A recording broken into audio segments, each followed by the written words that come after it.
The Life and Intimate Memoirs of Charles Baudelaire by Théophile Gautier.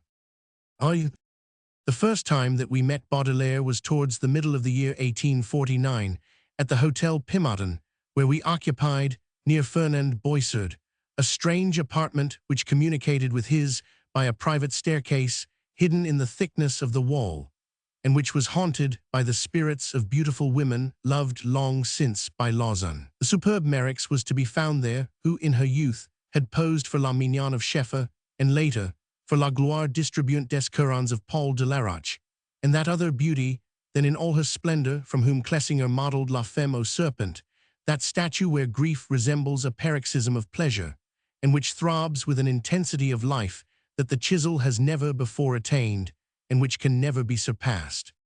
Page 2. Charles Baudelaire was then an almost unknown genius, preparing himself in the shadow for the light to come, with that tenacity of purpose which, in him, doubled inspiration. But his name was already becoming known amongst poets and artists, who heard it with a quivering of expectation, the younger generation almost venerating him. In the mysterious upper chamber, where the reputations of the future are in the making, he passed as the strongest. We had often heard him spoken of, but none of his works were known to us. His appearance was striking. He had closely shaved hair of a rich black, which fell over a forehead of extraordinary whiteness, giving his head the appearance of a Saracen helmet. His eyes, colored like tobacco of Spain, had great depth and spirituality about them, and a certain penetration which was, perhaps, a little too insistent. As to the mouth, in which the teeth were white and perfect, it was seen under a slight and silky mustache which screened its contours. The mobile curves, voluptuous and ironical as the lips in a face painted by Leonardo da Vinci, the nose, fine and delicate, somewhat curved, with quivering nostrils, seemed ever to be scenting vague perfumes. A large dimple accentuated the chin, like the finishing touch of a sculptor's chisel on a statue. The cheeks, carefully shaved, with vermilion tints on the PG3 cheekbones. The neck, of almost feminine elegance and whiteness, showed plainly, as the collar of his shirt was turned down with a madras cravat. His clothing consisted of a paletot of shining black cloth, nut-colored trousers, white stockings, and patent leather shoes, the whole fastidiously correct, with a stamp of almost English simplicity, intentionally adopted to distinguish himself from the artistic folk with the soft felt hats, the velvet waistcoats, red jackets, and strong, disheveled beards. Nothing was too new or elaborate about him. Charles Baudelaire indulged in a certain dandyism, but he would do anything to take from his things the Sunday clothes appearance so dear and important to the Philistine, but so disagreeable to the true gentleman. Later he shaved off his mustache, finding that it was the remains of an old picturesqueness which it was both childish and bourgeois to retain. Thus, relieved of all superfluous down, his head recalled that of Laurence Sterne, a resemblance that was augmented by Baudelaire's habit of leaning his temple against his first finger, which is, as everyone knows, the attitude of the English humorist in the portrait placed at the beginning of his books. Such was the physical impression made on us after our first meeting with the future author of The Flowers of Evil. We find in the Nouveau Cames Parisians PG4 of Theodore de Banville, one of the poet's best and most constant friends whose loss we deplore, a portrait of Baudelaire in his youth. We are permitted to transcribe the lines here, prose equal in perfection to the most beautiful verse. It portrays Baudelaire as he is very little known, and as he was only at that particular time. In a portrait painted by Émile Déry, one of the rarest works of art by modern painters, we see Charles Baudelaire at 20 years of age, at a time when, rich, happy, well-loved, already becoming celebrated, he wrote his first verses which were applauded by Paris, the literary leader of the whole world. O rare example of a divine face, uniting all graces, power, and most irresistible seductiveness. The eyebrow well-marked and curved like a bow, the eyelid warm and softly colored, the eye large, black, deep, and of unequaled fire, caressing and imperious, embraces, interrogates, and reflects all that surrounds it. The nose, beautifully chiseled, slightly curved, makes us dream of the celebrated phrase of the poet. Mon aime voltigue sur les parfums, comme elle aime des auteurs hommes voltigue sur la musique. The mouth is arched and refined by the mind, and at the moment is of the delicate tint that reminds one of the royal beauty of freshly plucked fruit. The chin is rounded, but nevertheless haughty and powerful as that of Balzac. The whole face is of a PG5 warm pallor, under which the rose tints of beautiful rich blood appear. A newly grown beard, like that of a young god, decorates it. The forehead, high and broad, magnificently drawn, is ornamented by black, thick hair, naturally wavy and curly like that of Paganini, which falls over a throat worthy of Achilles or Antinous. One must not take this portrait too literally. It is seen through the medium of painting and poetry and embellished by a certain idealization. Still, it is no less sincere and faithful of Baudelaire as he appeared at that time. Charles Baudelaire had his hour of supreme beauty and perfect expansion, and we relate it after this faithful witness. It is rare that a poet, an artist, is known in the springtime of his charm. Reputation generally comes later, when the fatigue of study, the struggles of life, and the torture of passion have taken away youthfulness, leaving only the mask, faded and altered, on which each sorrow has made her impress. It is this last picture, which also has beauty, that one remembers. With his evasive singularity was mingled a certain exotic odor, like the distant perfume of a country well loved of the sun. It is said that Baudelaire traveled for some time in India, and this fact explains much. Contrary to the somewhat loose manners of artists generally, Baudelaire prided himself upon PG6, observing the most rigid convenances. His courtesy was often excessive to the point of affectation. He measured his phrases, using only the most carefully selected terms, and pronounced certain words in a particular manner, as though he wished to underline them and give them a mysterious signification. Italics and capital letters seemed to be marked in his voice. Exaggeration, much in honor at Pimodan's, he disdained as theatrical and coarse, though he allowed himself the use of paradox. With a very simple, natural, and perfectly detached air, as though retelling, à la Prudhomme, a newspaper paragraph on the state of the weather, he would advance monstrous axioms or uphold with perfect sang-froid some theory of mathematical extravagance, for he had method in the development of his follies. His spirit was neither in words nor traits. He saw things from a particular point of view which changed their outlines, as objects seen in a bird's-eye view are changed from when seen at their own elevation. He perceived analogies, inappreciable to others, the fantastic logic of which was very striking. His gestures were slow, sober, and rare, for he held Southern gesticulation in horror. Neither did he like volubility of speech, and British reserve appealed to his sense of good form. One might describe him as a dandy strayed into Bohemia, PG7, but preserving there his rank and that cult of self which characterizes a man imbued with the principles of Brummel. Such was our impression of Baudelaire at our first meeting, the memory of which is as vivid as though it had occurred yesterday. We were in the big salon, decorated in the style of Louis Roman XIV, the wainscot enriched and set off with dull gold of a perfect tone, projecting cornices, on which some pupil of Lesueur or of Poussin, having studied at the Hotel Lambert, had painted nymphs chased by satyrs through reedgrass, according to the mythological taste of the period. On the great marble chimney, veined with vermilion and white, was placed, in the guise of a clock, a golden elephant, harnessed like the elephant of Porus in the Battle of Lebrun, supporting on its back a tower with an inscribed dial plate. The chairs and settees were old and covered with faded tapestry, representing subjects of the chase by Audrey and Desportes. It was in this salon, also, that the séances of the Club of Hashishiators took place, a club to which we belonged, the ecstasies, dreams, hallucinations of which, followed by the deepest dejection, we have described. As was said above, the owner of this apartment was Fernand Boissard, whose short, curly, fair hair, white and vermilion complexion, grey eyes PG8 scintillating with light and esprit, red lips and pearly teeth, seemed to witness to the health and exuberance of Rubens and to promise a life more than usually long. But alas, who is able to foresee the fate of another? Boissard, to whom none of the conditions of happiness were lacking, fell a victim to a malady much the same as that which caused the death of Baudelaire. No one was better equipped than Boissard.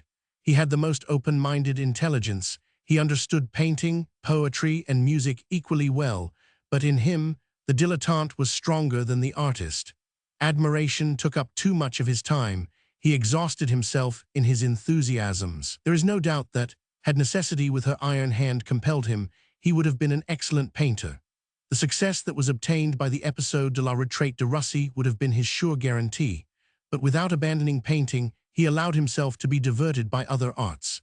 He played the violin, organized quartets, studied Bach, Beethoven, Meyerbeer, and Mendelssohn, learnt languages, wrote criticisms, and composed some charming sonnets. He was a voluptuary in art, and no one enjoyed real masterpieces with more refinement, passion, and sensuousness than he 999. From force of admiring, he forgot to express beauty, and what he felt so deeply he came to believe he had created. PG9, his conversation was charming, full of gaiety and originality. He had a rare gift of inventing words and phrases and all sorts of bizarre expressions that linger in the mind. Like Baudelaire, amorous of new and rare sensations, even when they were dangerous, he wished to know those artificial paradises, which later made him pay so dearly for their transient ecstasies. It was the abuse of hashish that undoubtedly undermined his constitution, formerly so robust and strong. This souvenir of a friend of our youth, with whom we lived under the same roof, of a romantic to whom fame did not come, because he loved too much the work of others to dream of his own, will not be out of place here, in this introduction destined to serve as a preface to the complete works of a departed friend of us both. On the day of our visit, Jean Futures, the sculptor, was there. Besides his talent in statuary, Futures had a remarkable power of imitation, such as no actor was able to compass. He was the inventor of the comic dialogues between Sergeant Britice and Gunner Pitou, which even today provoke irresistible laughter. Futures died first, and of the 4 artists assembled on that day at the Hotel Pimodon, we only survive. On the sofa, half recumbent, her elbow resting on a cushion, with an immobility of pose she often PG-10 assumed, Merix listened dreamily to Baudelaire's paradoxes. No surprise was manifested on her almost oriental countenance. She wore a white robe, oddly ornamented with red spots like tiny drops of blood, and while Baudelaire talked, she lazily passed the rings from one hand to another, hands as perfect as was her figure. Near the window, the femme au serpentit is not permitted to give her name, having thrown back her lace wrap and delicate little green hood, such as never adorned Lucy Hockey or Madame Borand, over an armchair, shook out her beautiful fawn-brown hair, for she had come from the swimming baths, and her person, all draped in muslin, exhaled, like a naiad, the fragrant perfume of the bath. With her eyes and smile she encouraged this tilt of words, and threw in, now and again, her own remarks, sometimes mocking, sometimes appreciative. They have passed, those charming leisure hours, when poets, artists, and beautiful women were gathered together to talk of art, literature, and love, as the century of Boccaccio has passed. Time, death, the imperious necessities of life have dispersed this mutually sympathetic group, but the memory is dear to all those who had the good fortune to be admitted to it. It is not without an involuntary sigh that these lines are penned. Shortly after this first meeting, Baudelaire came PG-11 to see us and brought a volume of his verses. He himself relates this visit in a literary article which he wrote about us in terms of such admiration that we dare not transcribe them. From that moment, a friendship was formed between us, in which Baudelaire always wished to conserve the attitude of favorite disciple to a sympathetic master, although he owed his success only to himself and his own originality. Never in our greatest familiarity did he relax that deference of manner which to us seemed excessive, and with which we would gladly have dispensed. He acknowledged it a vive voix, and the dedication of the Flowers of Evil, which is addressed to us, consecrates in its lapidary form the absolute expression of his loving and poetical devotion. If we insist on these details, it is not for their actual worth, but solely because they portray an unrecognized side of Baudelaire's character. This poet, whom people try to describe as of so satanic a nature, smitten with evil and depravity literary, be it well understood, knew love and admiration in the highest degree. But the distinguishing feature of Satan is that he is incapable of admiration or love. The light wounds him, glory is a sight insupportable to him, and makes him want to veil his eyes with his bat-like wings. No one, even at the time of fervor for Romanticism, had more respect and adoration for PG-12, the great masters, than Baudelaire. He was always ready to pay his legitimate tribute of praise to those who merited it, and that without the servility of a disciple, without fanaticism, for he himself was a master, having his realm, his subjects, and his coinage of gold. It would perhaps be fitting, after having portrayed Baudelaire in all the freshness of his youth and in the fullness of his power, to present him as he was during the later years of his life, before death stretched out his hand towards him and sealed the lips which will no longer speak here below. His face was thin and spiritualized, the eyes seemed larger, the nose thinner, the lips were closed mysteriously and seemed to guard ironical secrets. The vermilion tints of the past had given place to a swarthy, tired yellow. As to the forehead, it had gained in grandeur and solidity, so to speak. One would have said that it was carved in some particularly durable marble. The fine hair, silky and long, nearly white, falling round a face which was young and old at the same time, gave him an almost sacerdotal appearance. Charles Baudelaire was born in Paris on April 21, 1821, in an old turreted house in the Rue Hautefeuille. He was the son of 1000. Baudelaire, the old friend of Condorcet and of Cabanis, a distinguished and well-educated man who retained the polished manners of the 18th century, which the PG-13 pretentious tastes of the Republican era had not so entirely effaced as is sometimes thought. This characteristic was strong in the poet, who always retained the outward forms of courtesy. In his young days, Baudelaire was in no way out of the ordinary, and neither did he gain many laurels at his college prize distributions. He even found the BA examination a great difficulty, and his degree was honorary. Troubled by abstract questions, this boy, so fine of spirit and keen of intelligence, appeared almost like an idiot. We have no intention of declaring this inaptitude as a sign of cleverness, but under the eye of the pedagogue, often distrait and idle, or rather preoccupied, the real man is formed little by little, unperceived by masters or parents. 1000, Baudelaire died, and his wife, Charles's mother, married General Opic, who became ambassador to Constantinople.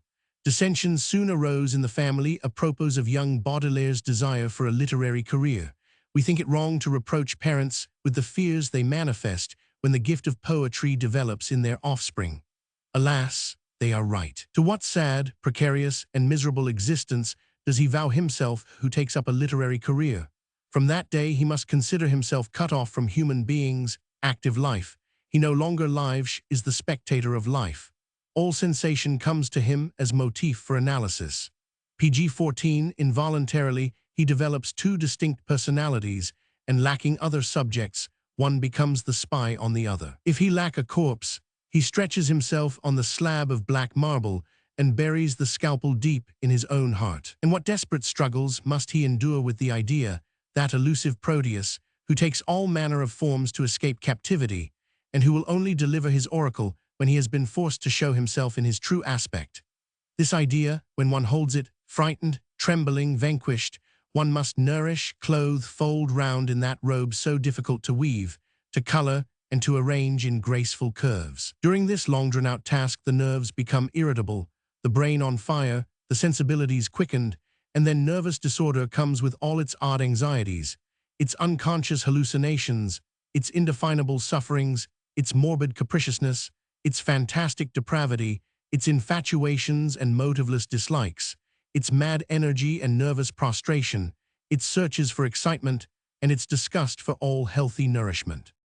We do not exaggerate the picture, but we have before us only the talented poets, crowned with glory, who have at the last succumbed on the breast of their ideal. What would it be if we went down into the limbo where the shades of stillborn children are wailing, like those abortive endeavors and larvae of thought which can achieve PG-15 neither wing nor form? Yes, desire is not power, nor is love possession. Faith is not enough, another gift is necessary. In literature, as in religion, work without grace is futile. although they do not suspect this region of anguish. For to know it really, it is necessary to go down oneself, not under the guidance of a Virgil or a Dante, but under that of a Lausto, of a Lucian de Rubempré. Parents instinctively display the perils and suffering of the artistic life in the endeavor to dissuade the children they love, and for whom they desire one more happy and ordinarily human. Once only since the earth has revolved round the sun have parents ardently wished to have a son's life dedicated to poetry. The child received the most brilliant literary education, and with the irony of fate, became Chaplain, the author of La Pucelle. And this, one might even say, was to play with sinister fortune. To turn his stubborn ideas into another course, Baudelaire was made to travel. He was sent a great distance, embarking on a vessel, the captain of which took him to the Indian seas. He visited the isles of Mauritius, Bourbon, Madagascar, Ceylon perhaps, and some parts of the Isle of the Ganges, but he would not, for all that, give up his intention of becoming a man of letters. They PG-16 tried vainly to interest him in commerce, but a trade in cattle to feed Anglo-Indians on beefsteak had no attractions for him. All he retained of this voyage was a memory of great splendor which remained with him all his life. He gloried in a sky where brilliant constellations, unknown in Europe, were to be found. The magnificent vegetation with the exotic perfumes, the elegantly odd pagodas, the brown faces, and the soft white draperisol that in nature was so warm, powerful, and full of color. In his verses, he was frequently led from the mists and mud of Paris to the countries of light, azure, and perfume. Between the lines of the most somber of his poems, a window is opened through which can be seen, instead of the black chimneys and smoky roofs, the blue Indian seas, or a beach of golden sand on which the slender figure of a Malabarese, half naked, carrying an amphora on the head, is running. Without penetrating too deeply into the private life of the poet, one can imagine that it was during this voyage that Baudelaire fell in love with the Venus Noire, of whom he was a worshipper all his life. When he returned from his distant travels, he had just attained his majority. There was no longer any reason, not even financial, for he was rich for some time at least to oppose Baudelaire's choice of a vocation. It was only strengthened by PG-17 meeting with obstacles, and nothing would deter him. Lodged in a little apartment under the roof of the same Hotel Pimodon, where later we met him, as has been related earlier in this introduction, he commenced that life of work, interrupted and resumed, of varied studies, of fruitful idleness, which is that of each man of letters seeking his particular field of labor. Baudelaire soon found his. He conceived something beyond romanticism, a land unexplored, a sort of rough and wild Kamchatka, and it was at the extreme verge that he built for himself, as Saint Beuve, who thoroughly appreciated him, said, a kiosk of bizarre architecture. Several of the poems which are to be found amongst the flowers of evil were already composed. Baudelaire, like all born poets, from the start possessed a form and style of which he was master. It was more accentuated and polished later, but still the same. Baudelaire has often been accused of studied bizarrerie, of affected and labored originality, and especially of mannerisms. This is a point at which it is necessary to pause before going further. There are people who have naturally an affected manner. In them simplicity would be pure affectation, a sort of inverted mannerism. Long practice is necessary to be naturally simple. The circumvolutions of the brain PG-18 twist themselves in such a manner that the ideas get entangled and confused and go up in spirals instead of following straight lines. The most complicated, subtle, and intense thoughts are those which present themselves first. They see things from a peculiar angle which alters the aspect and perspective.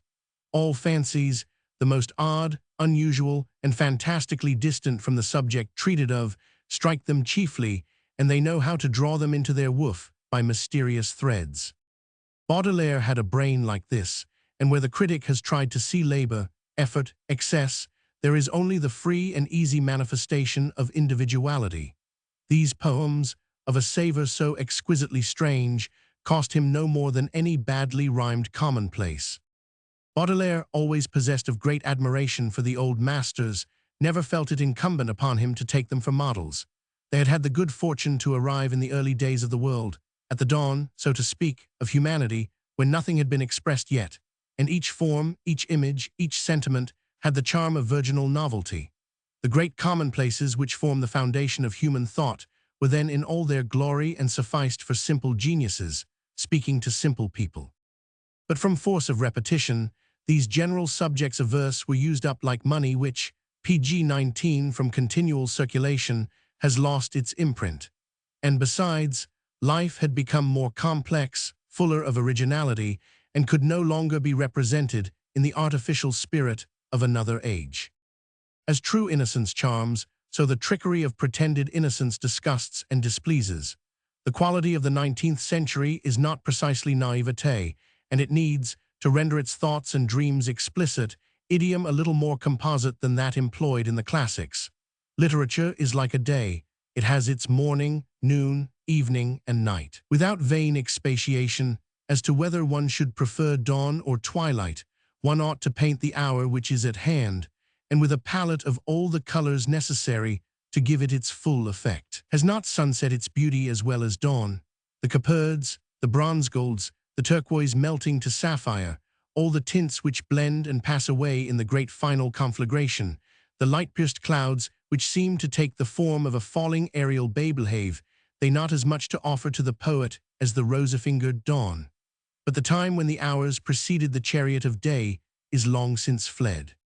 The poet of the flowers of evil loved what is unwisely known as the style of the decadence, and which is no other thing than art arrived at that point of extreme maturity that determines civilizations which have grown old. Ingenious, pg-20 complicated, clever, full of delicate tints and refinements, gathering all the delicacies of speech, borrowing from technical vocabularies, taking color from every palette, tones from all musical instruments, forcing itself to the expression of the most elusive thoughts, contours vague and fleeting, listening to translate subtle confidences, confessions of depraved passions, and the odd hallucinations of a fixed idea turning to madness. This style of the decadence is the dernier mot of verb, summoned to express all and to venture to the very extremes. One can recall, apropos of him, language already veined with the greenness of decomposition, savoring of the lower Roman Empire and the complicated refinements of the Byzantine school, the last form of Greek art fallen into deliquescence.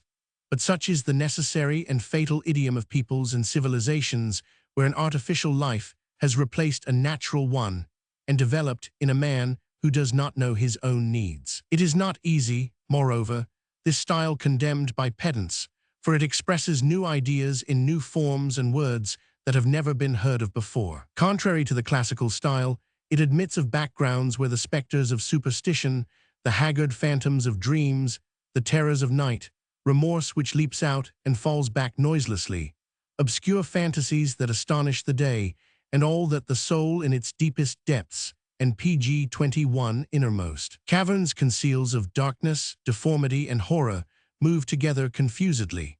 One can well imagine that the 1,400 words of the dialect of Racine do not suffice an author who is given the difficult task of rendering modern ideas and things in all their infinite complexity and their diversity of color.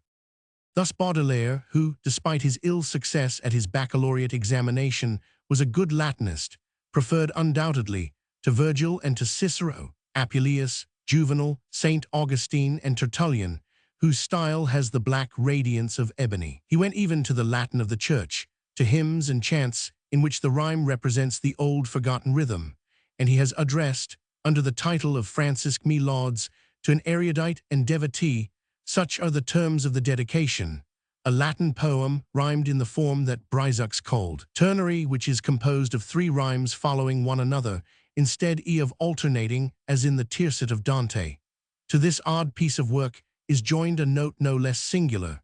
We transcribe it here, for it explains and corroborates what has just been said about the idioms of the decadence.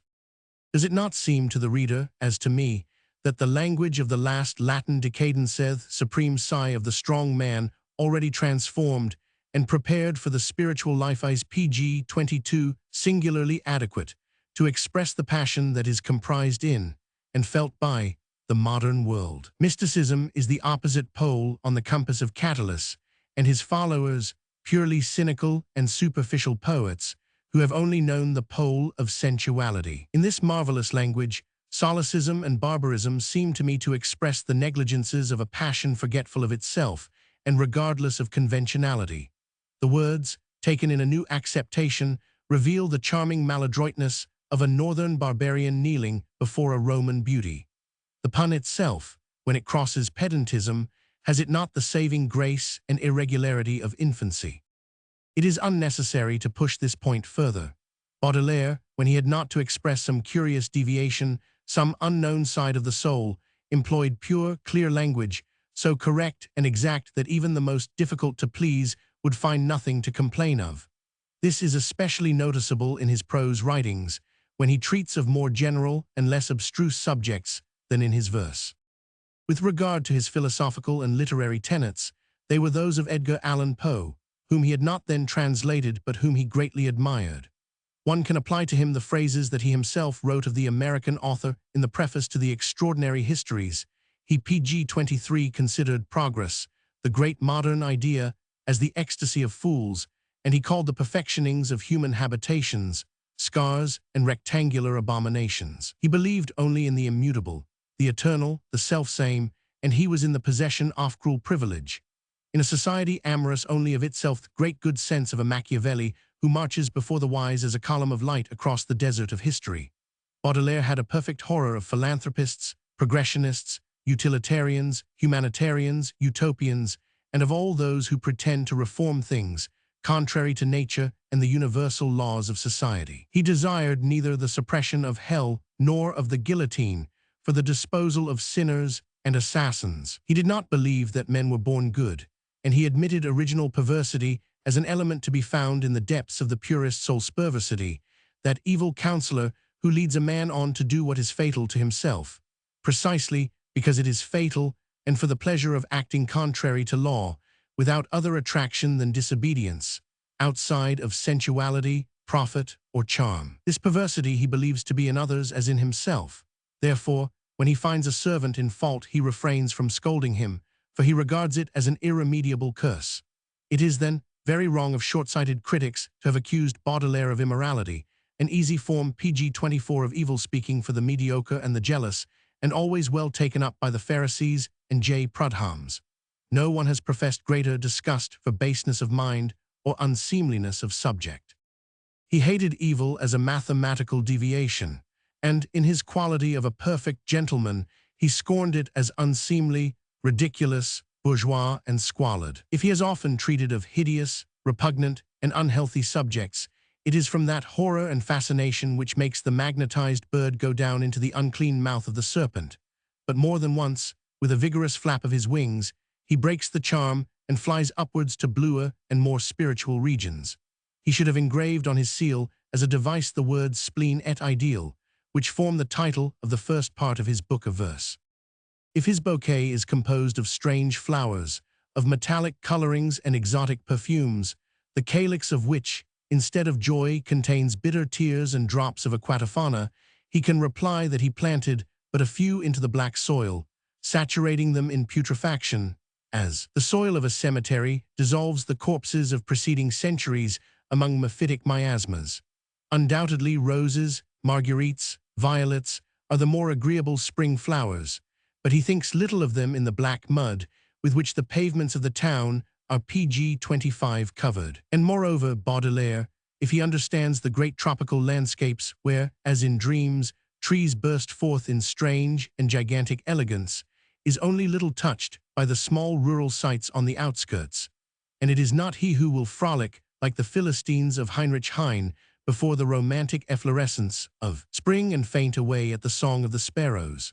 He likes to follow the pale, shriveled, contorted man, convulsed by passions and actual modern ennui, through the sinuosities of that great madripoor of Paristo, surprise him in his difficulties, agonies, miseries, prostrations, and excitements, his nervousness and despair. He watches the budding of evil instincts, the ignoble habits idly acquired in degradation. And from this sight which attracts and repels him, he becomes incurably melancholy, for he thinks himself no better than others, and allows the pure arc of the heavens and the brilliancy of the stars to be veiled by impure mists. With these ideas, one can well understand that Baudelaire believed in the absolute self-government of art, and that he would not admit that poetry should have any end outside itself, or any mission to fulfill other than that of exciting in the soul of the reader the sensation of supreme beauty in the absolute sense of the term. To this sensation, he liked to add a certain effect of surprise, astonishment, PG-26 and rarity. As much as possible he banished from poetry a too realistic imitation of eloquence, passion, and a too exact truth. As in statuary one does not mold forms directly after nature, so he wished that, before entering the sphere of art, each object should be subjected to a metamorphosis that would adapt it to this subtle medium, idealizing it and abstracting it from trivial reality.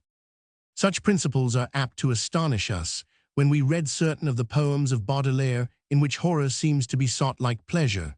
But that we should not be deceived, this horror is always transfigured by character and effect, by a ray of Rembrandt or a trait of Velázquez, who portrayed the race under sordid deformity. In stirring up in his cauldron all sorts of fantastically odd and enormous ingredients, Baudelaire can say, with the witches of Macbeth, fair is foul, and foul is fair. This sort of intentional ugliness is not, then, in contradiction to the supreme aim of art, and the poems, such as the Sept Vieillards and the Petits Vieilles, have snatched from the poetical Saint John who dreams in Patmos this phrase, which characterizes so well the author of The Flowers of Evil.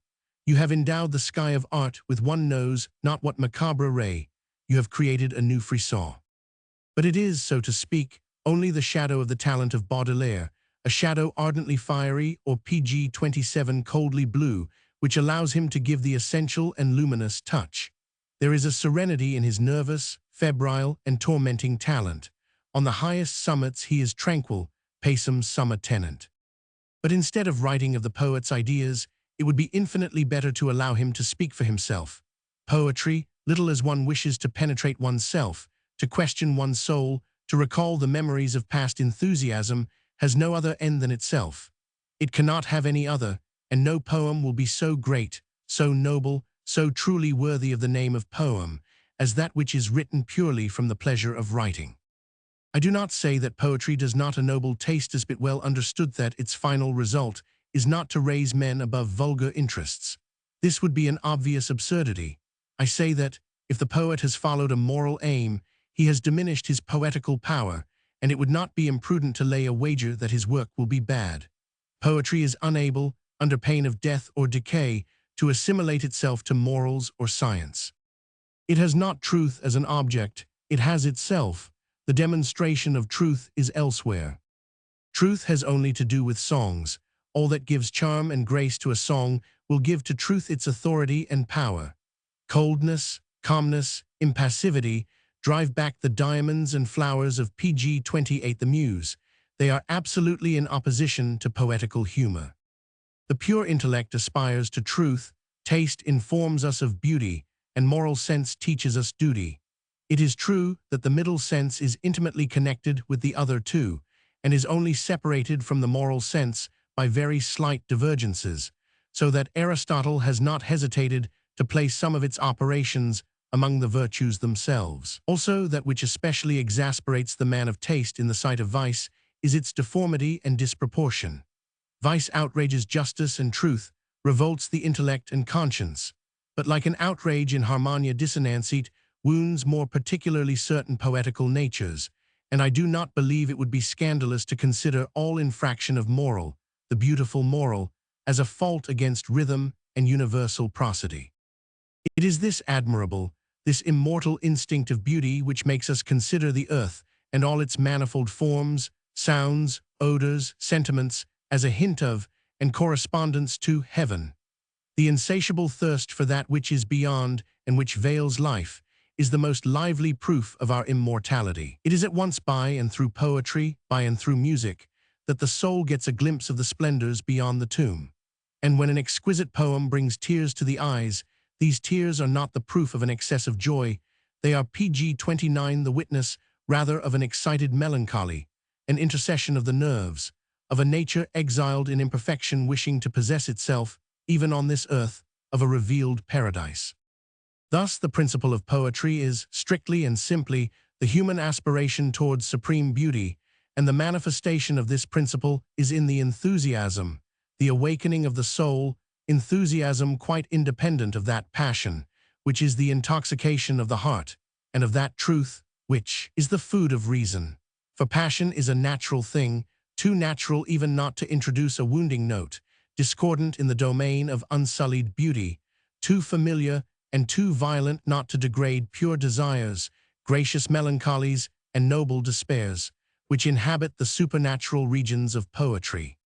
Although few poets have a more spontaneously sparkling inspiration and originality than Baudelaire, doubtless through distaste for the false poetic style, which affects to believe in the descent of a tongue of fire on the writer painfully rhyming a strophe, pretended that the true author provoked, directed, and modified at will this mysterious power of literary production, and we find in a very curious piece, which precedes the translation of Edgar Poe's celebrated poem The Raven, the following lines, half ironical, half serious, in which Baudelaire's own opinion is set PG-30 down under the guise of an analysis of the famous American author. The poetic principle, which makes the rules of poetry, is formulated, it is said, and modeled after the poems.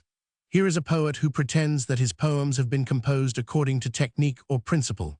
He had certainly great genius and more inspiration than is general, if by inspiration one understands energy, intellectual enthusiasm, and the power of keeping all his faculties on the alert. He loved work more than anything else. He liked to repeat, the finished original, that originality is something needing apprenticeship, which does not necessarily mean to say that it is a thing to be transmitted by instruction. Chance and incomprehensibility were his two great enemies. Has he willingly diminished that faculty which was in him to take the most beautiful part? I should be inclined to think so. However, one must not forget that his genius, so ardent and agile, was passionately fond of analysis, combination, and calculation. One of his favorite axioms was the following: everything in a poem as in a novel, everything in a sonnet as in a novelette, ought to contribute to the denouement.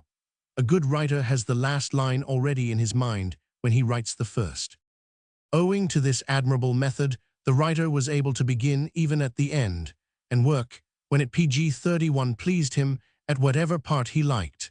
Amateurs will perhaps sneer at these cynical maxims, but each can learn from them what he wishes. It would be useless to show them what art has gained from deliberation, and to make clear to the world what exacting labor this object of luxury known as poetry really is. After all, a little charlatanry is permitted to genius. It is like the paint on the cheeks of a naturally beautiful woman, a new condition of the mind.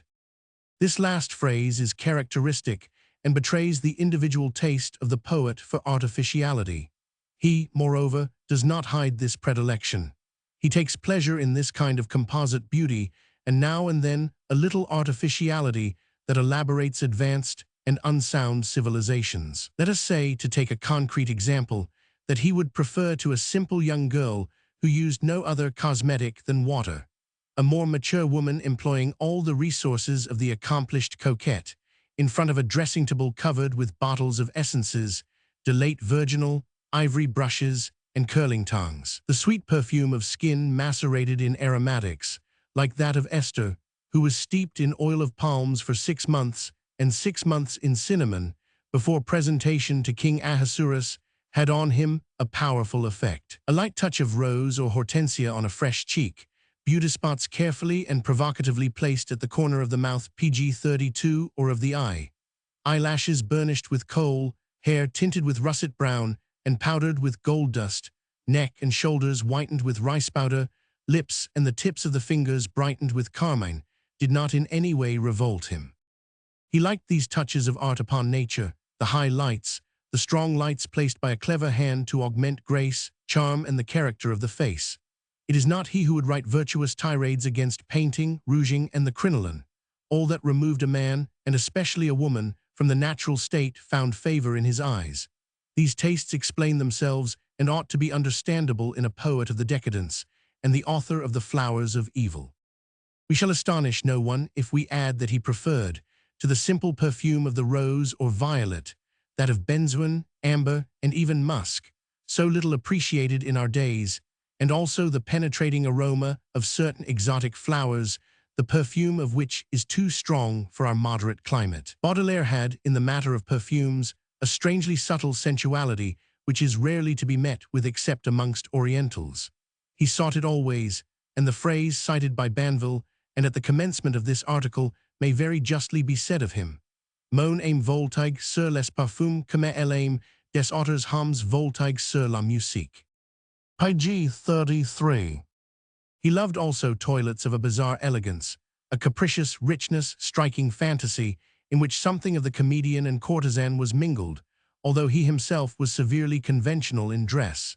But this taste, excessive, singular, antinatural, nearly always opposed to classical beauty, was for him the sign of the human will correcting, to its taste, the forms and colors furnished by matter.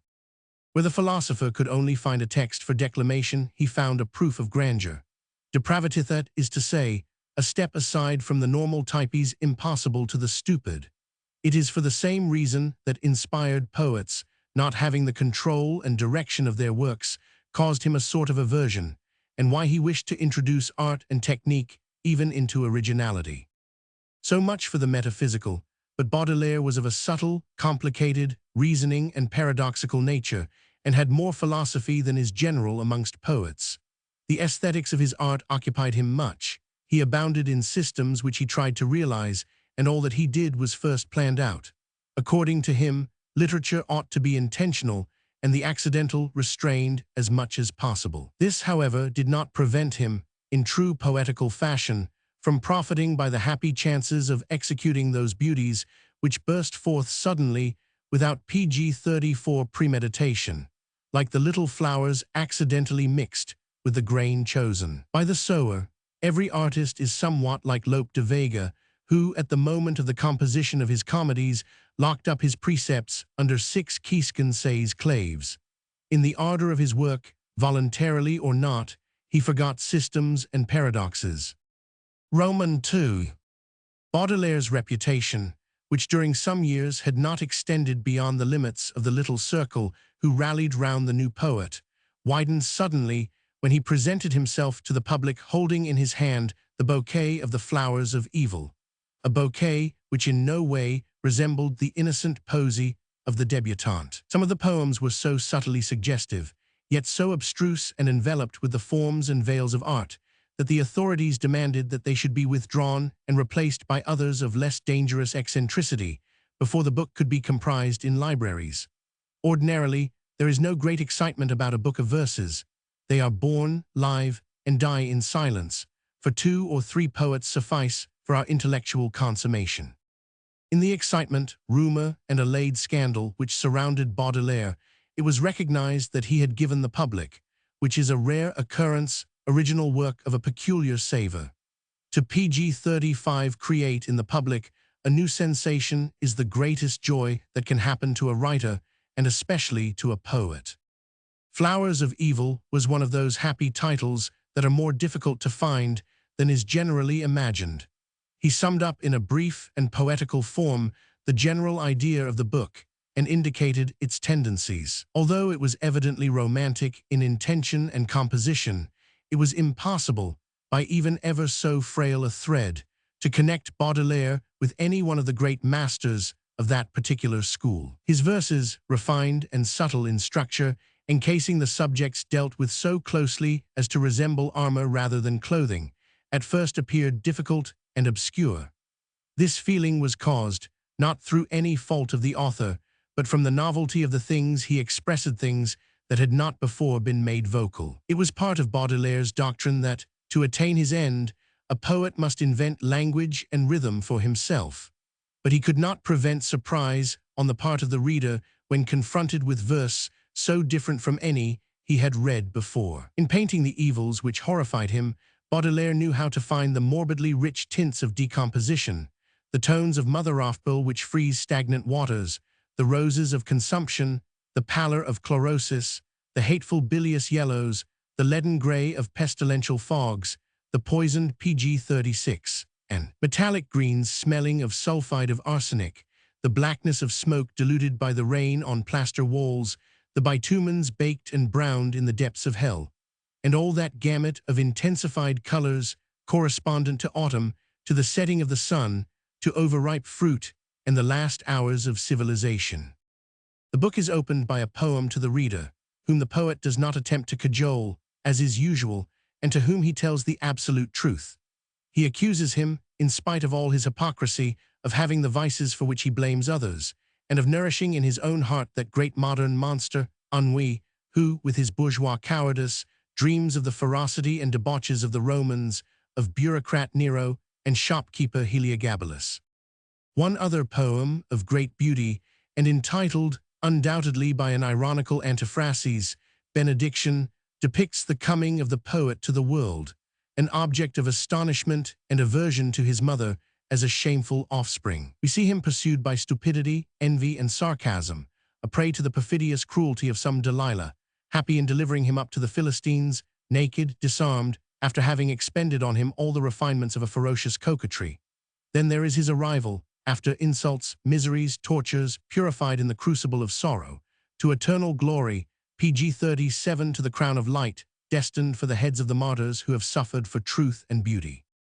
One little poem which follows later, and which is entitled Solil, closes with a sort of tacit justification of the poet in his vagrant courses. A bright ray shines on the muddy town. The author is going out and runs through the unclean streets, the byways where the closed shutters hide indications of secret luxuries, all the black, damp, dirty labyrinths of old streets to the houses of the blind and leprous, where the light shines here and there on some window, on a pot of flowers, or on the head of a young girl. Is not the poet like the sun which alone enters everywhere, in the hospital as in the palace, in the hovel as in the church, always divine, letting his golden radiance fall on the carrion or on the rose?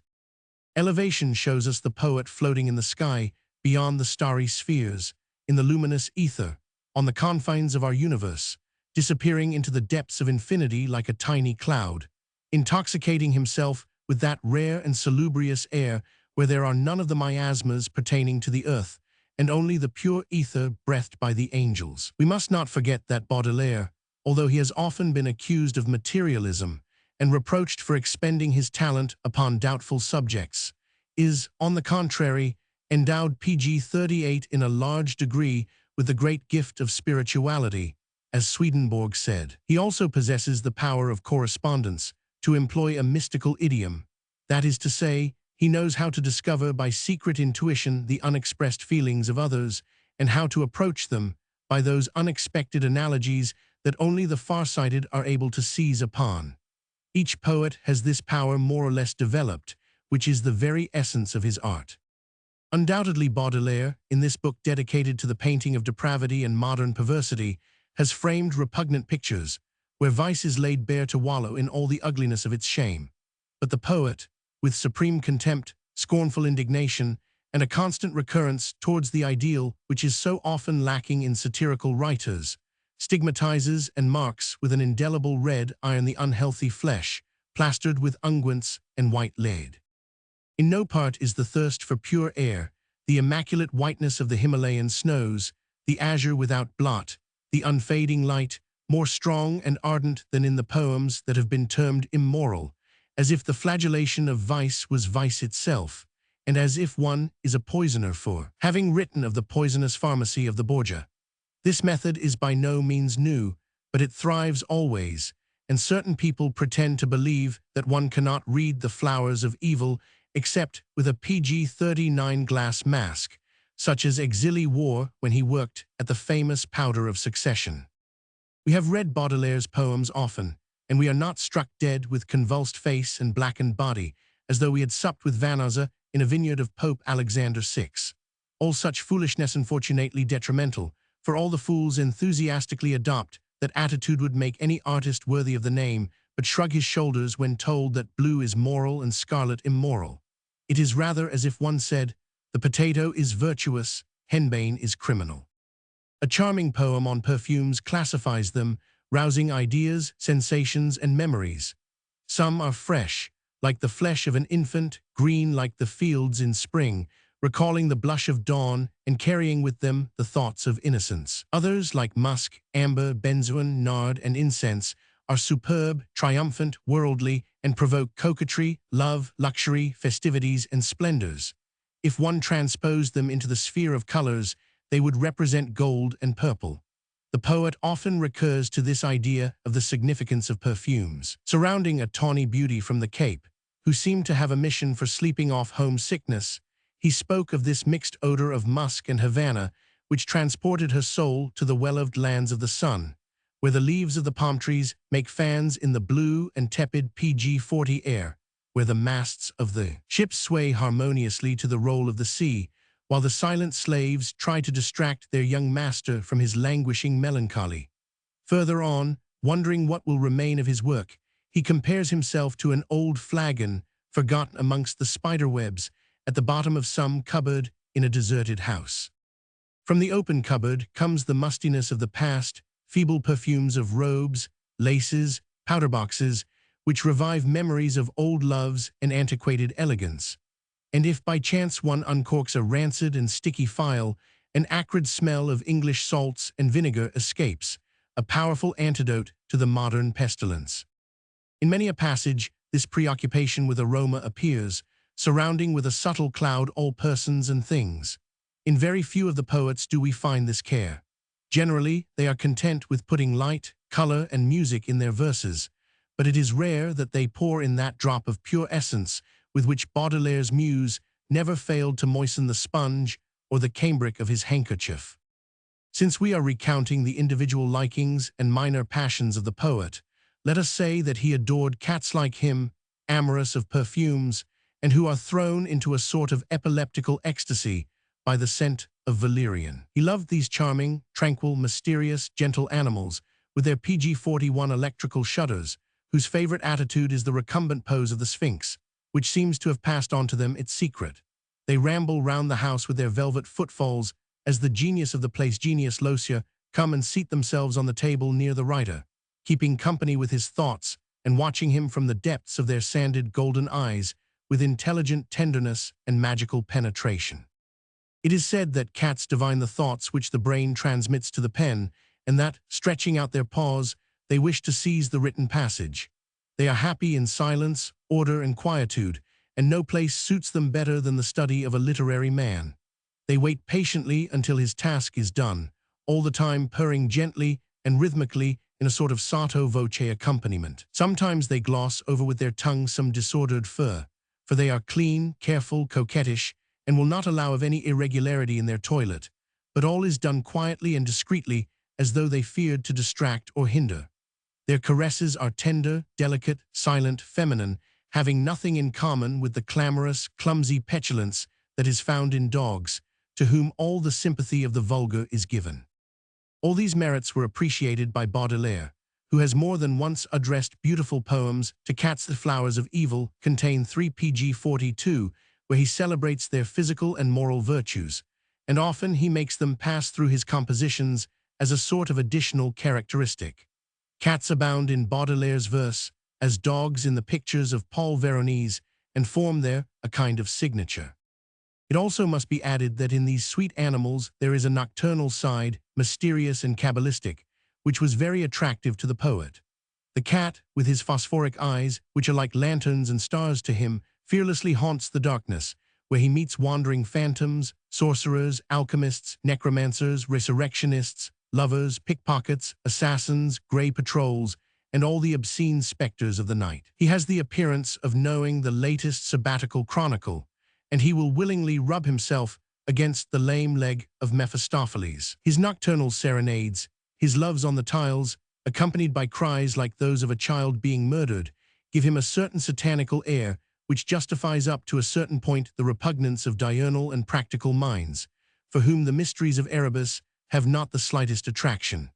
But a Dr. Faustus, in his cell littered with books and instruments of alchemy, would love always to have a cat for a companion. Baudelaire himself was a voluptuous, cajoling cat, with just its velvety manners, alluring mysteries, instinct with power concealed in suppleness, PG-43 fixing on things and men his penetrating look, disquieting, eccentric, difficult to withstand, but faithful and without perfidy. Many women pass through the poems of Baudelaire, some veiled, some half discernible, but to whom it is impossible to attribute names. They are rather types than individuals.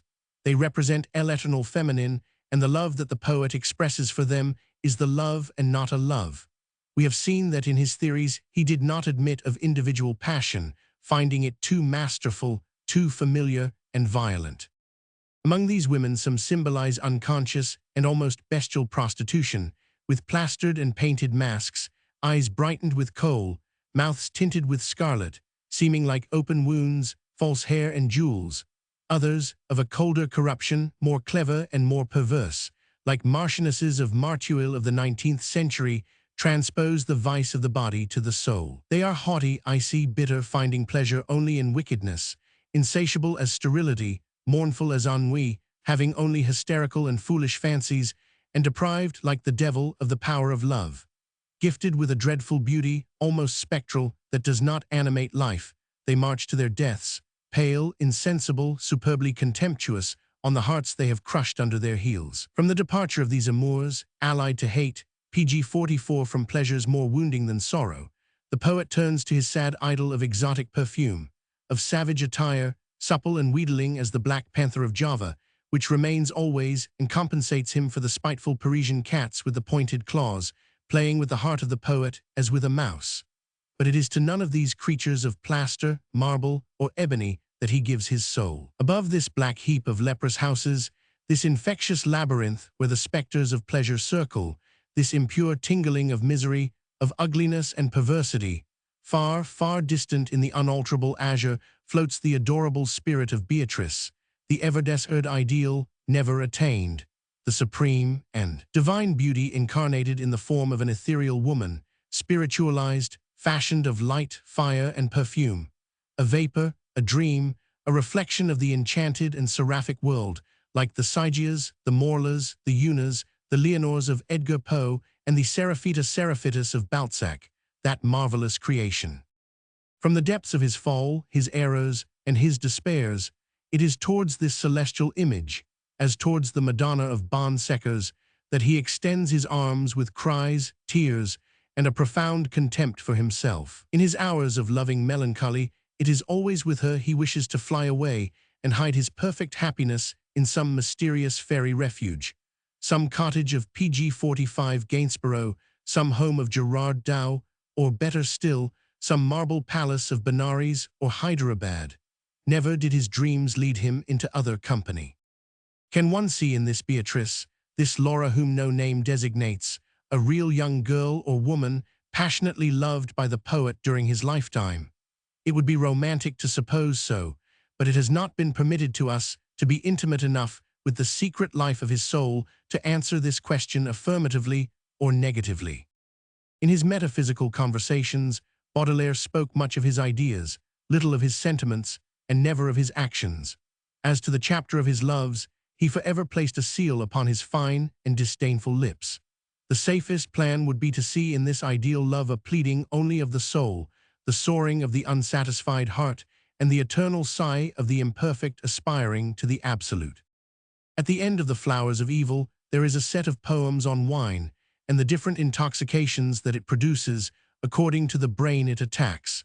It is unnecessary to say that they are not Bacchic songs celebrating the juice of the grape or anything like it. They are hideous and terrible paintings of drunkenness, but without the morality of Hogarth. The picture has no need of a legend, and the wine of the workman makes one shudder. The litanies of Satan, God of evil and prince of the world, are one of those cold, pg 46 familiar ironies of the author, in which one would be wrong to see impiety.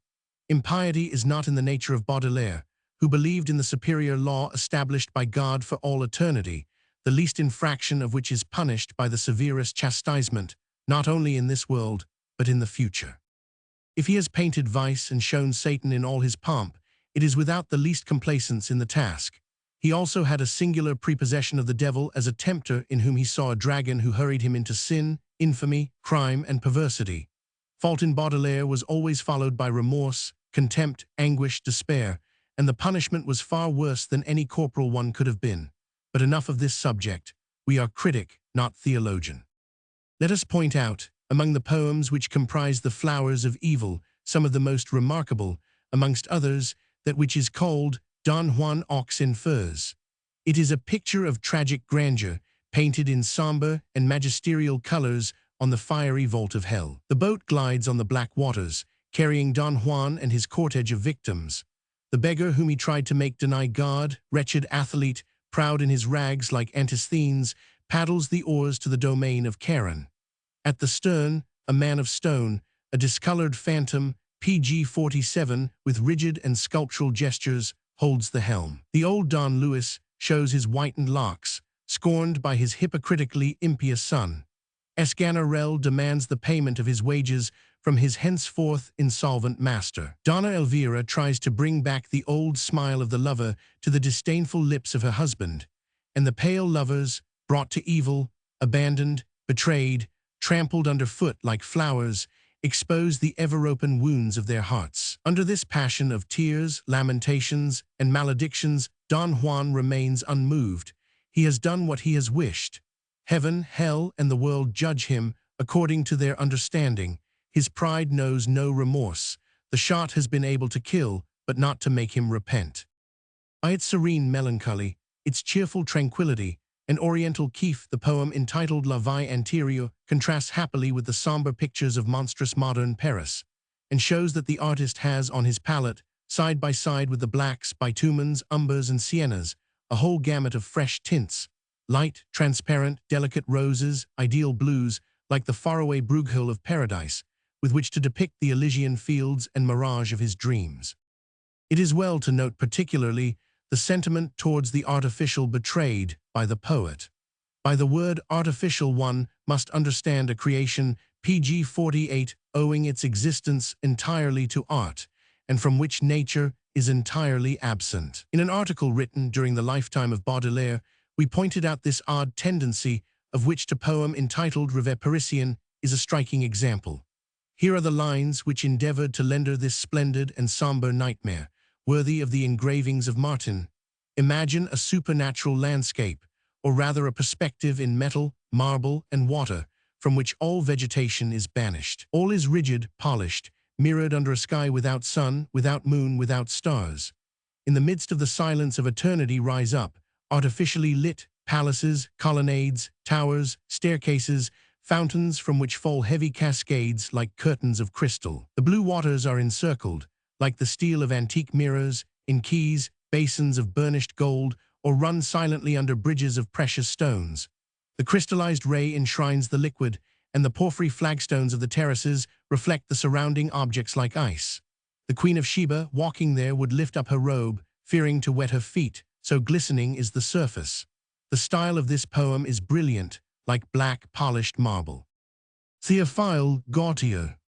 Is it not a strange fantasy, this composition made from rigid elements, in which nothing lives, throbs, breathes, and where not a blade of grass, not a leaf, not a flower comes to derange the PG-49 implacable symmetry of forms invented by art? Does it not make one believe in the unblemished Palmyra, or the Palinque remaining, standing on a dead planet bereft of its atmosphere? These are undoubtedly strange imaginings, antinatural, neighbors of hallucination and expressions of a secret desire for unattainable novelty. But for our part, we prefer them to the insipid simplicity of the pretended poets who, on the threadbare canvas of the commonplace, embroider, with old wools faded in color, designs of bourgeois triviality or of foolish sentimentality, crowns of roses, green, leaves of cabbages, and doves pecking one another. Sometimes we do not fear to attain the rare at the expense of the shocking, the fantastic, and the exaggerated. Barbarity of language appeals to us more than platitude. Baudelaire has this advantage. He can be bad, but he is never common. His faults, like his good qualities, are original, and even when he has displeased, he has, after long reasoning, willed it so. Let us bring this analysis, already rather too long, however much we abridge it, to close by a few words on that poem which so astonished Victor Hugo. Petites Villes, the poet, walking in the streets of Paris, sees some little old women with humble and sad gait pass by. He follows them as one would pretty women, recognizing from PG-50 the threadbare cashmere worn out, mended 100 times, from the end of lace frayed and yellow, the ring-sorrowful souvenir, disputed by the pawnbroker, and ready to leave the slender finger of the pale hander, past of happier fortune and elegance. a life of love and devotion, perhaps, the remains of beauty under ruin and misery and the devastations of age. He reanimates all these trembling spectres, reclothes them, puts the flesh of youth on these emaciated skeletons, revives in these poor wounded hearts illusions of other days. Nothing could be more ridiculous, nothing more touching, than these Venuses of Pere Lachaise and these Ninons of Petits Ménages who file off lamentably under the evocation of the master, like a procession of ghosts surprised by the day. Roman 3. The question of versification and scansion, disdained by all those who have no appreciation of form, and they are numerous taught, has been rightly judged by Baudelaire as one of the utmost importance. Nothing is more common now than to mistake technique in art for poetry itself. These are things which have no relation. Fenelon, J. Rousseau, Bernardin de Saint-Pierre, Chateaubriand, George Sand are poetic in principle, but not poets, that is to say, they are PG 51, incapable of writing in verse, even mediocre verse, a special faculty often possessed by people of inferior merit to that of the great masters. To wish to separate technique from poetry is a modern folly which will lead to nothing but the annihilation of art itself.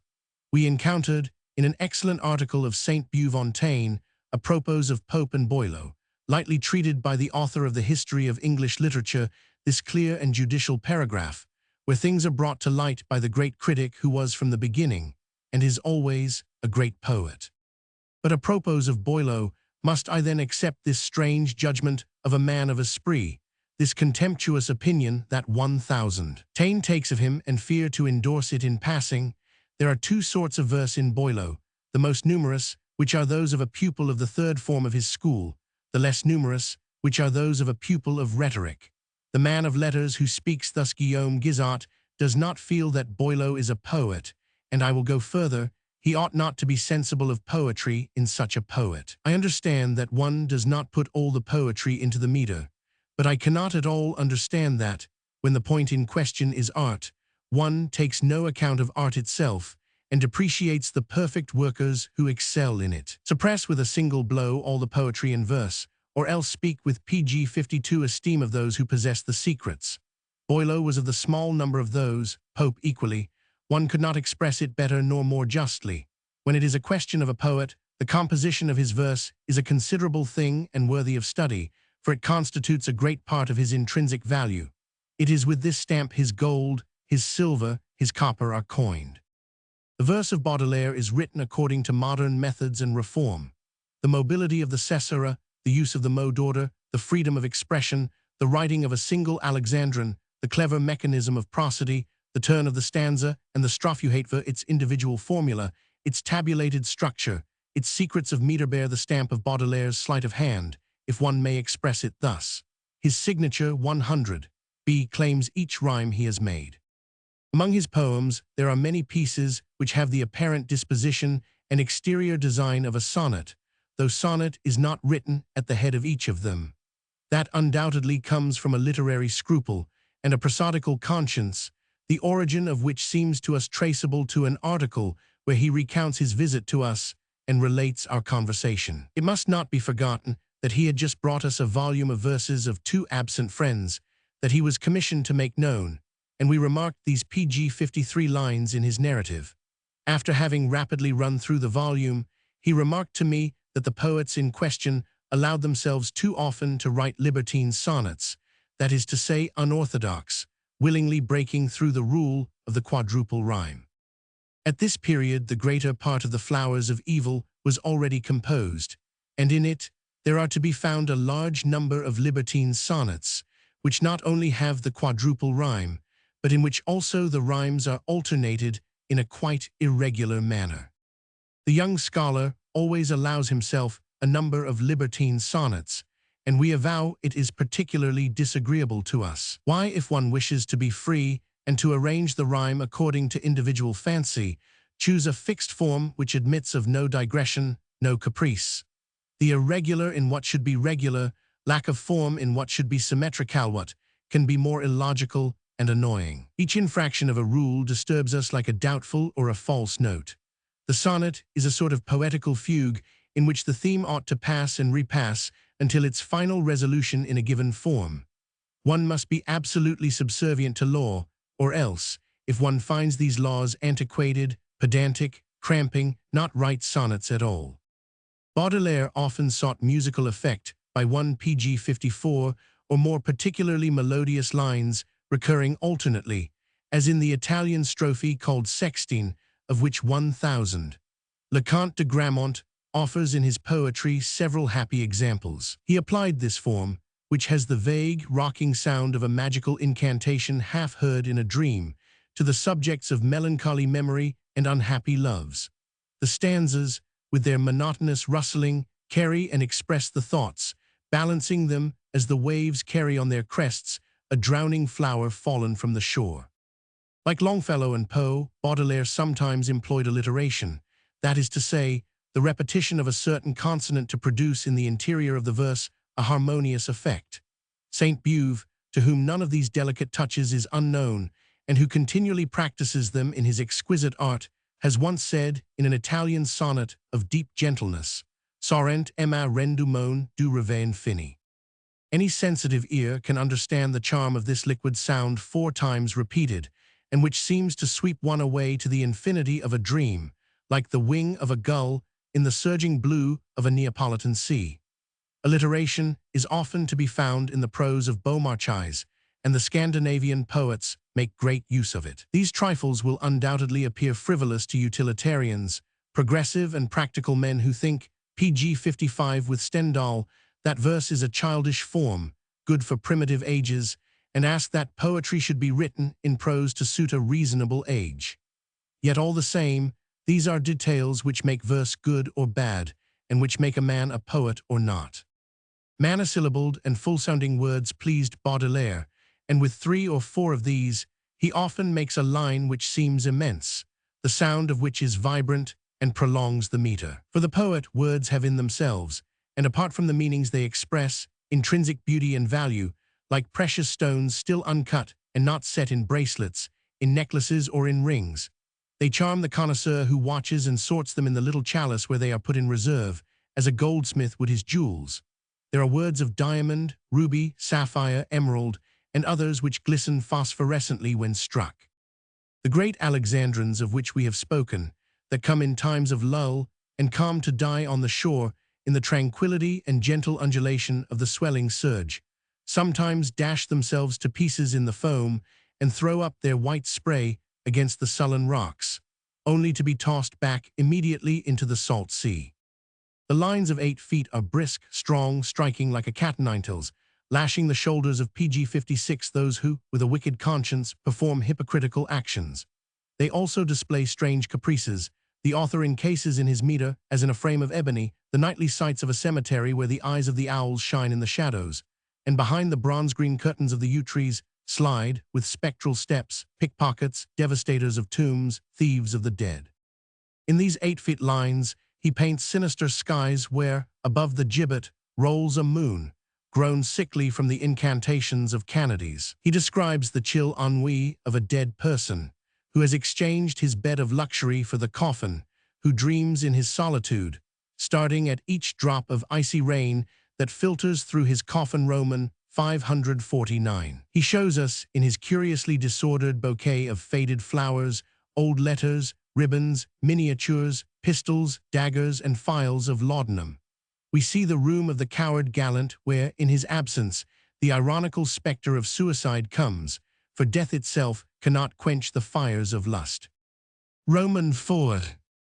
From the composition of the verses, let us pass to the style. Baudelaire intertwines his silken and golden threads with strong, rude hemp, as in a cloth worked by Orientals, at the same time gorgeous and coarse, where the most delicate ornamentations run in charming caprice on the pg 57 fine camel's hair, or on a cloth coarse to the touch, like the sail of a boat. The most delicate, the most precious even, is hurled in with savage brutalities, and from the scented boudoir and voluptuously languorous conversations, one falls into ignoble inns, where drunkards, mixing blood with wine, dispute at the point of their knives for some helene from the streets. The flowers of evil are the brightest gem in Baudelaire's crown. In them, he has given play to his originality and shown that one is able, after incalculable volumes of verse, where every variety of subject seems to be exhausted, to bring to light something new and unexpected, without hauling down the sun and the stars, or making universal history file past, as in a German fresco.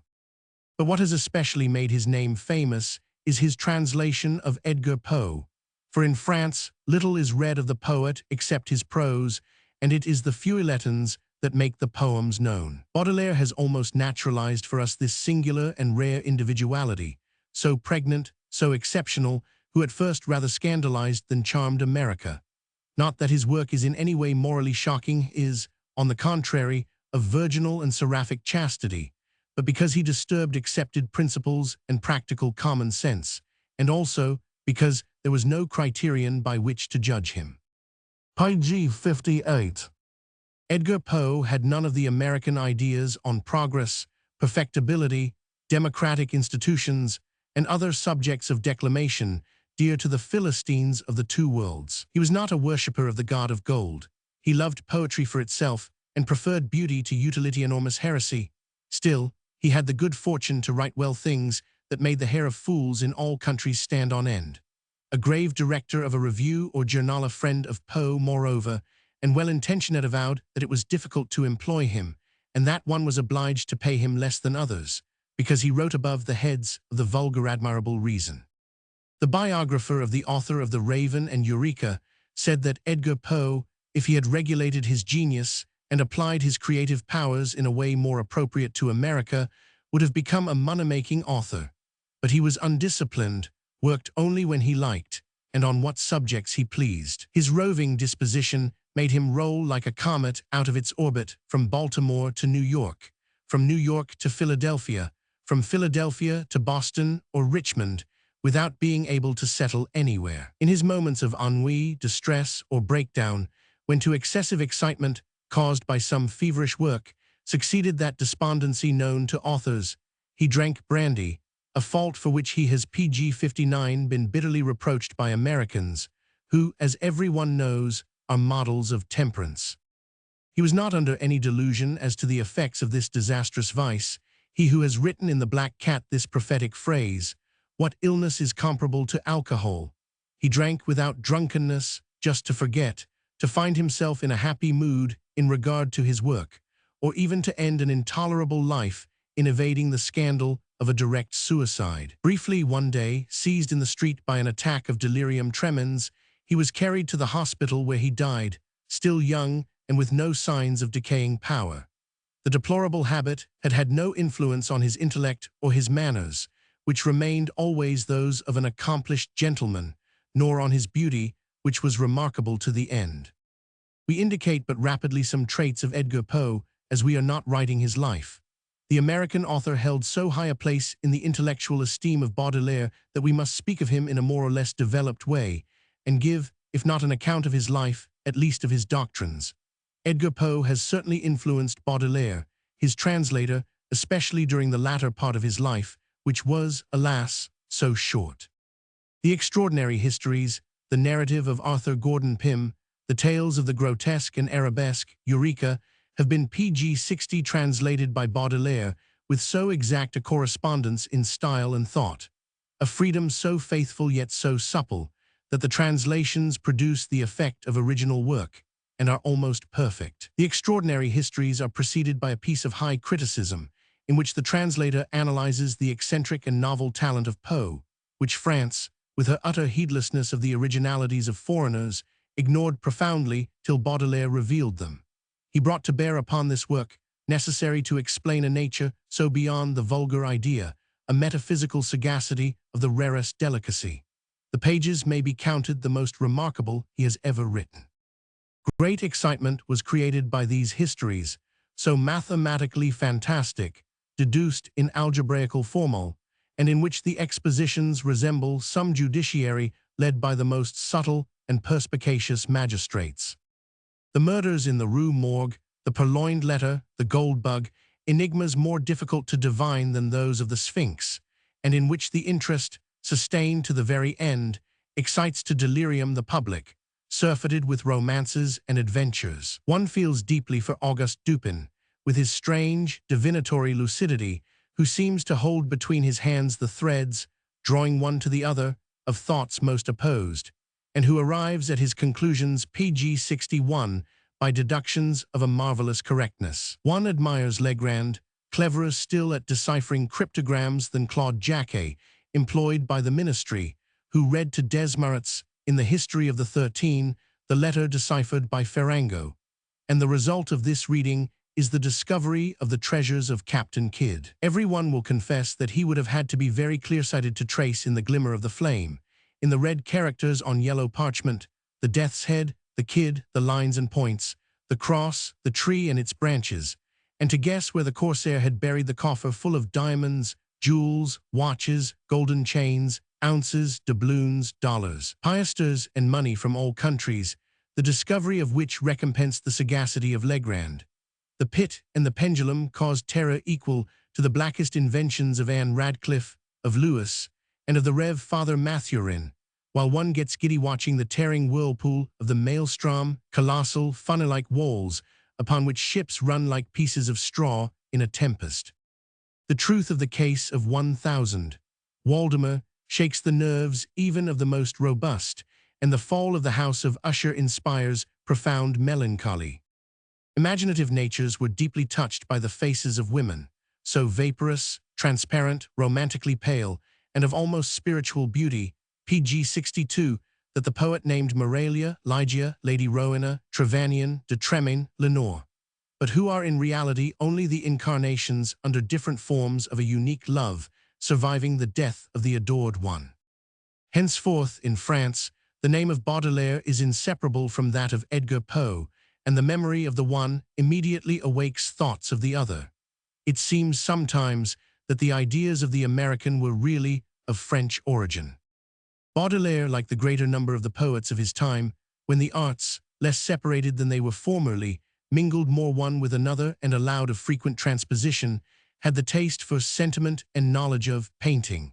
He wrote noteworthy articles in the Salon, and amongst others, pamphlets on Delacroix, which analyzed with clear penetration and subtlety the nature of a great romantic painter. He thought deeply, and we find, in some reflections on Edgar Poe, this significant phrase: like our Delacroix, who has raised his art to the height of great poetry, Edgar Poe likes to place his subjects on violet and green backgrounds, which reveal the phosphorescence and the fragrance of the storm. How just is this sentiment, so simply phrased, incidental to the passionate and feverish color of the painter.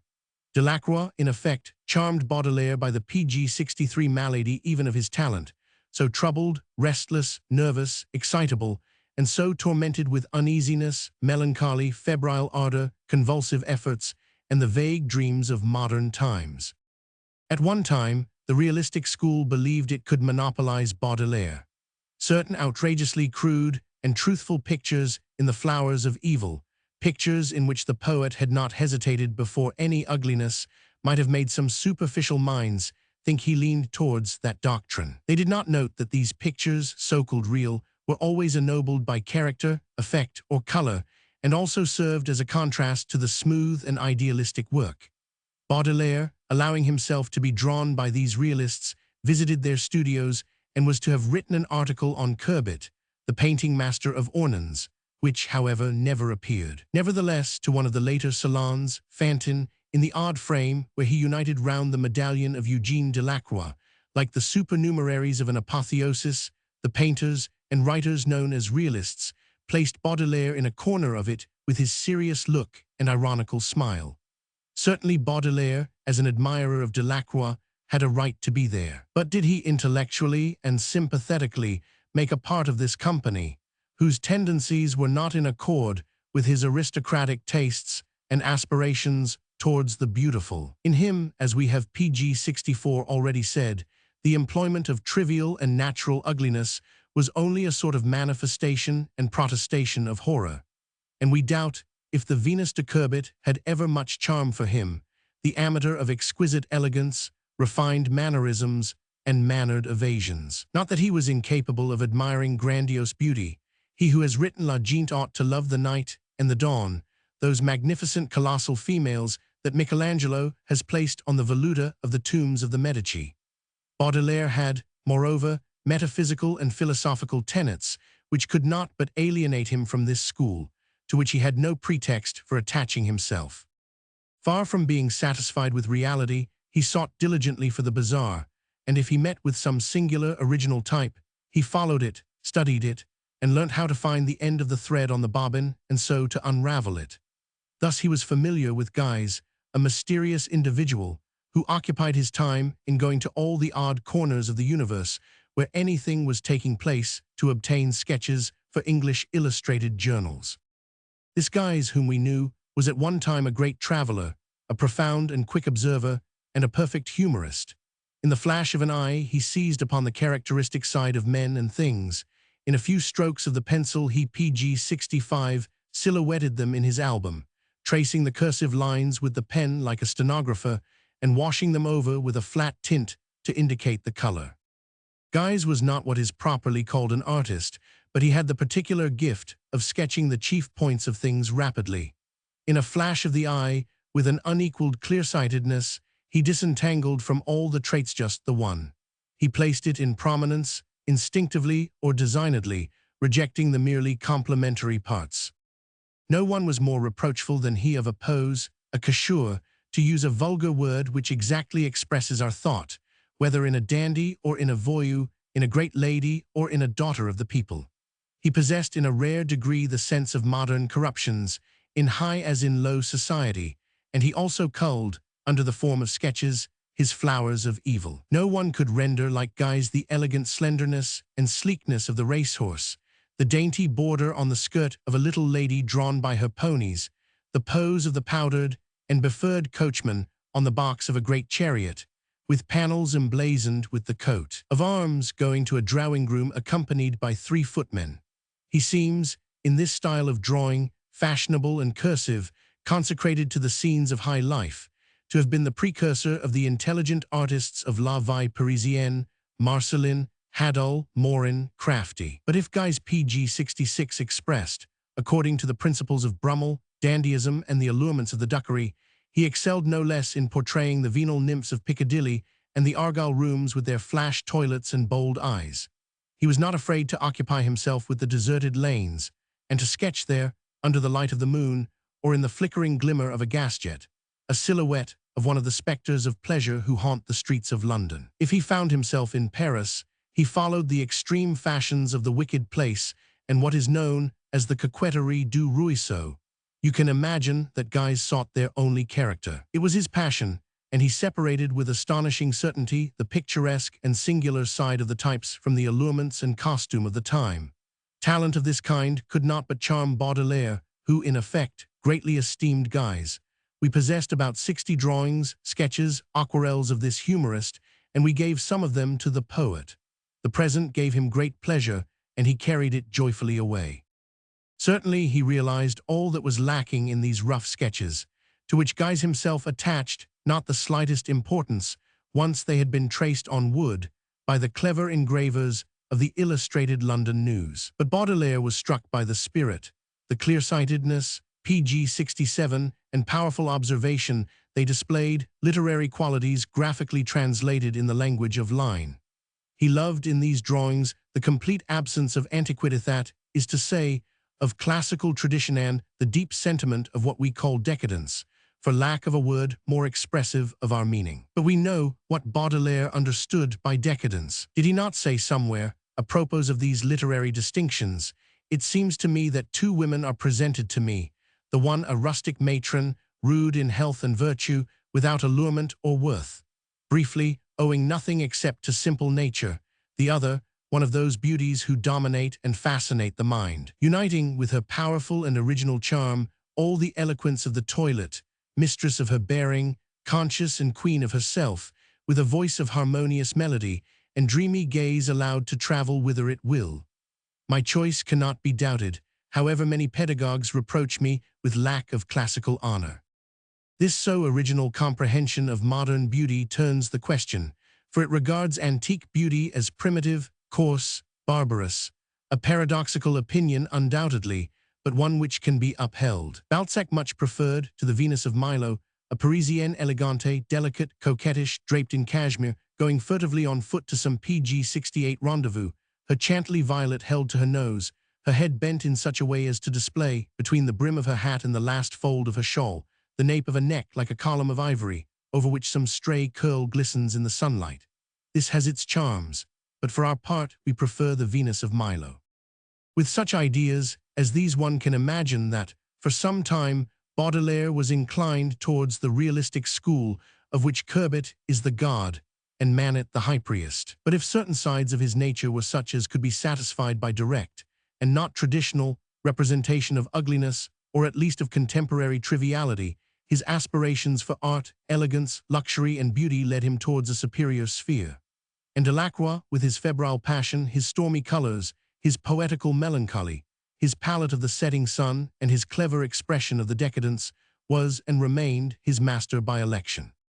We come now to a singular work of Baudelaire's, half translation, half original, entitled The Artificial Paradises, Opium and Hashish, and at which we must pause, for it has contributed not a little to the idea among the public, who are always happy in spreading unfavorable reports of authors, that the writer of The Flowers of Evil was in the habit of seeking inspiration in these stimulants.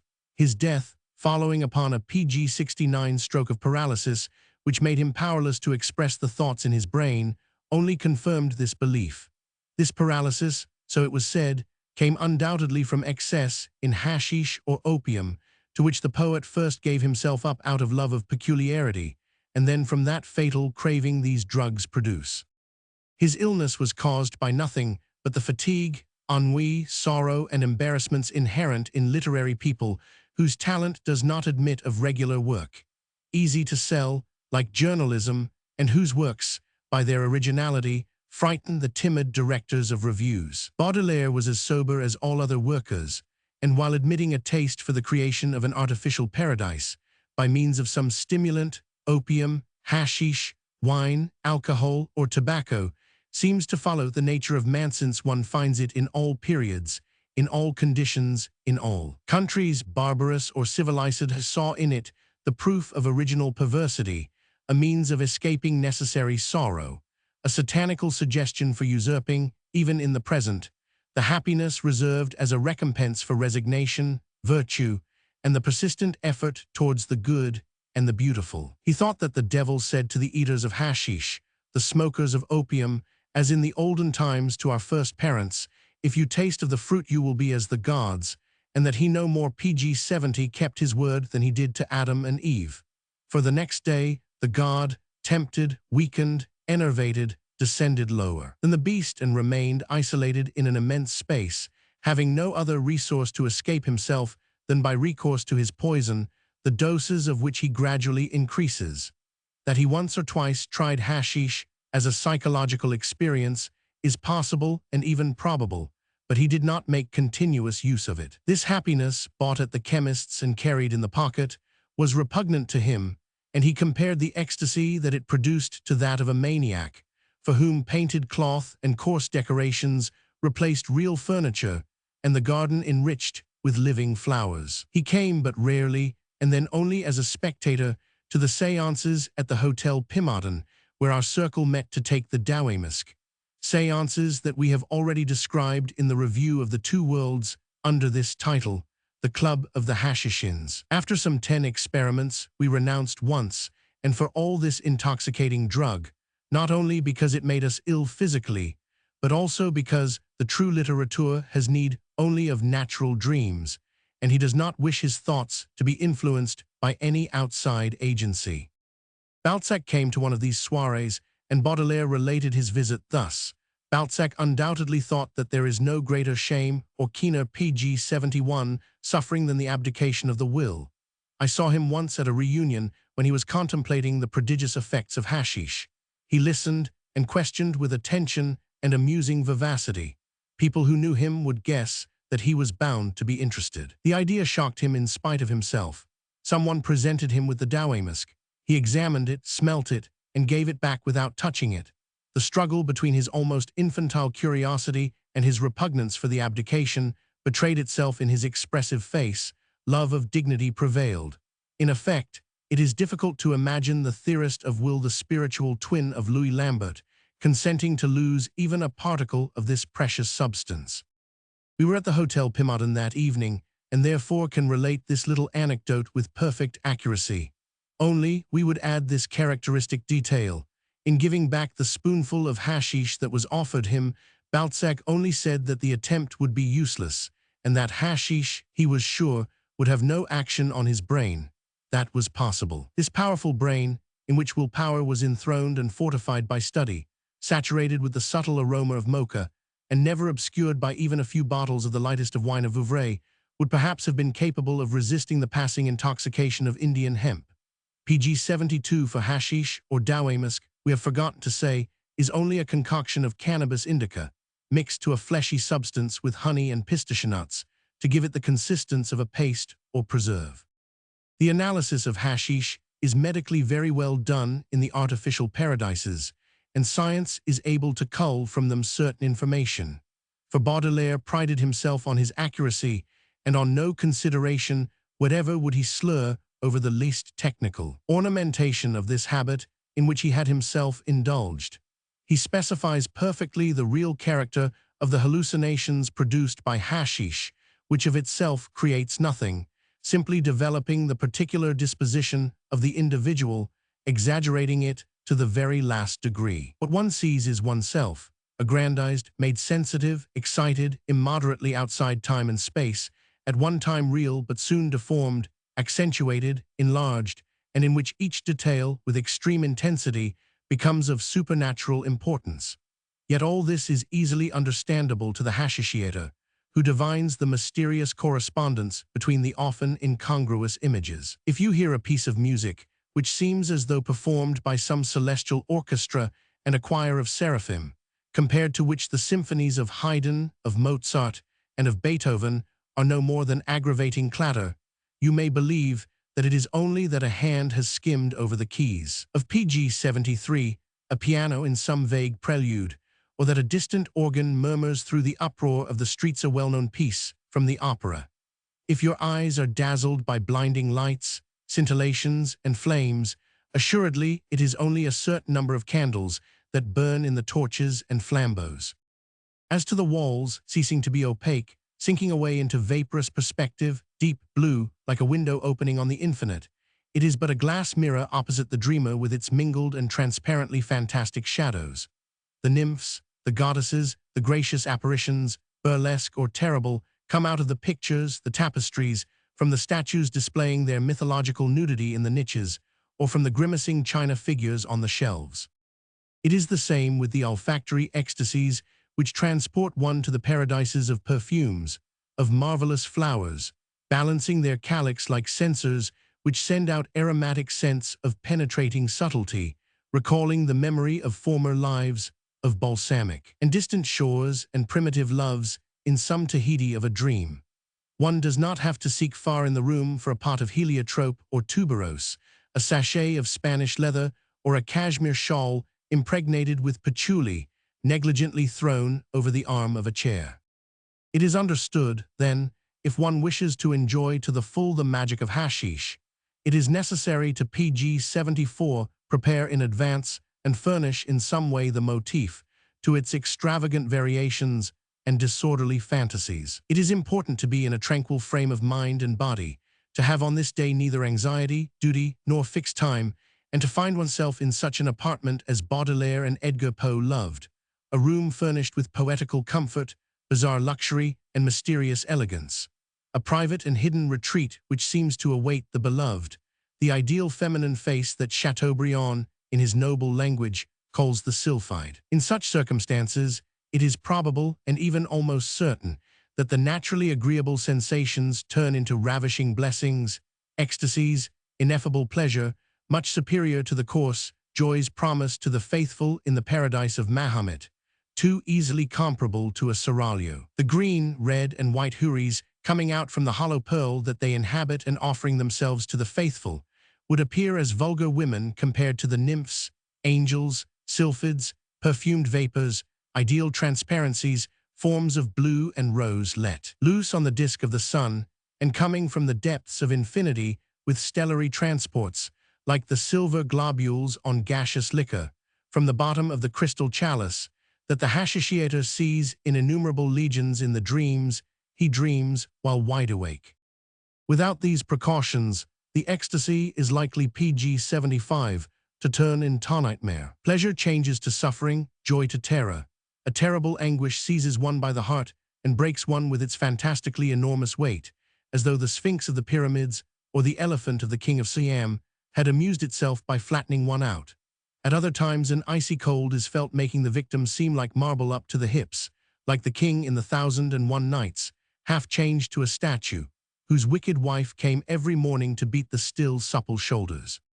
Baudelaire relates 2 or 3 hallucinations of men of different temperaments, and one experienced by a woman in a small room hidden by a gilt trellis and festooned with flowers, which is easily recognized as the boudoir of the Hotel Pimardon. He accompanies each vision with an analytical and moral commentary, through which his unconquerable repugnance for happiness obtained by such means is easily discernible. He counts as nothing the consideration of the help that genius can draw from the ideas suggested by intoxication of hashish. Firstly, these ideas are not so beautiful as one imagines.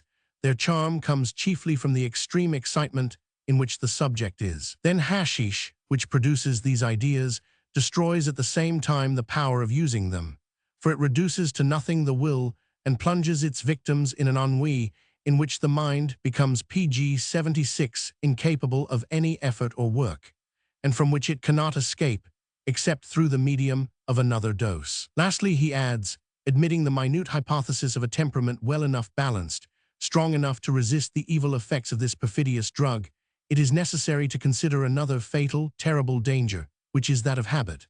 Those who have recourse to poison to make them think will soon find that they cannot think without poison. Picture to yourself the terrible fate of a man whose paralyzed imagination no longer fulfills its functions without the aid of hashish or opium. And a little later, he makes his profession of faith in these noble terms. But man is not so lacking in honest means of inspiration that he is obliged to invite the aid of the pharmacy or of sorcery. He has no need to sell his soul to pay for the intoxicating caresses and friendliness of the houris. What is the paradise that one buys at the price of eternal salvation? There follows the painting of a sort of Olympus placed on the arduous mount of spirituality, where the muses of Raphael or of Mantegna, under the guidance of Apollo, surround with their rhythmical choirs the artist vowed to the cult of beauty and recompense him for his continuous efforts. Beneath him continues the author at the foot of the mountain in the brambles and mud. The troop of men, the band of helots, PG-77, simulate the grimaces of enjoyment and yell out if the bite of poison is taken away from them. And the saddened poet says, these unfortunate beings who have neither fasted nor prayed and who have refused to work out their own redemption demand from black magic the means of elevation, with a sudden stroke, to a supernatural existence. Magic dupes them and kindles in them false happiness and light, whilst we, poets and philosophers, who have given new life to our souls by continued work and thought, by the assiduous exercise of the will and permanent nobility of intention, we have created for our pleasure a garden of real beauty. Confiding in the word which says faith can remove mountains, we have accomplished the only miracle which God has allowed. After such an expression of faith, it is difficult to believe that the author of The Flowers of Evil, in spite of his satanical leanings, has often visited artificial paradises. Succeeding the study on hashish is one on the subject of opium. But here Baudelaire had for his guidance a book, singularly celebrated in England, Confessions of an English Opium Eater by De Quincey, a distinguished Hellenist, a leading writer, and a man of great respectability, who has dared, with tragical candor, in a country the most hardened by cant in the world, to avow his passion for opium, to describe this passion, representing PG-78 the phases, the intermittences, the relapses, the combats, the enthusiasms, the prostrations, the ecstasies, and the phantasmagoria followed by inexpressible anguish. De Quincey, incredible as it may seem, had, augmenting little by little each dose, come to taking 8,000 drops a day. This, however, did not prevent him from living till the age of 75, for he only died in the month of December 1859, making the doctors, to whom, in a fit of humor, he had mockingly left his corpse as a subject for scientific experiment. Wait a long time. This habit did not prevent him from publishing a crowd of literary and learned works in which nothing announced the fatal influence which he himself described as the black idol. The denouement of the book leaves it understood that only with superhuman efforts was the author brought to the state of self-correction.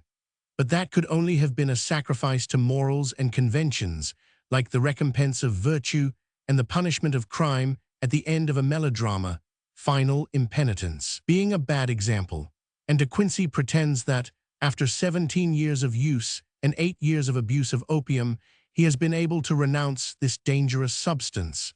It is unnecessary to discourage the theriaces of goodwill, but what of the love, however expressed, in the lyrical invocation to the brown liqueur?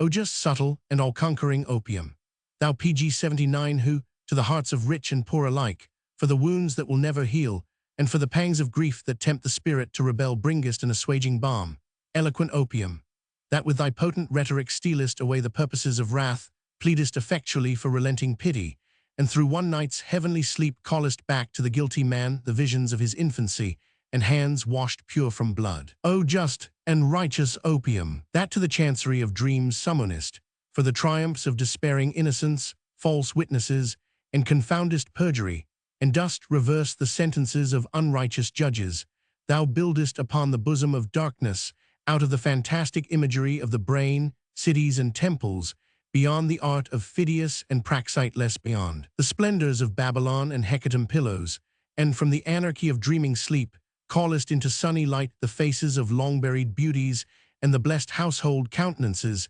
cleansed from the dishonors of the grave. Thou only givest these gifts to man, and thou hast the keys of paradise, O just, subtle, and mighty opium. Baudelaire does not translate De Quincey's book entirely. He takes from it the most salient parts, of which he writes in an analysis intermingled with digressions and philosophical reflections, in such a way that he presents the entire work in an PG-80 abridgment. Nothing is more curious than the biographical details which open these confessions.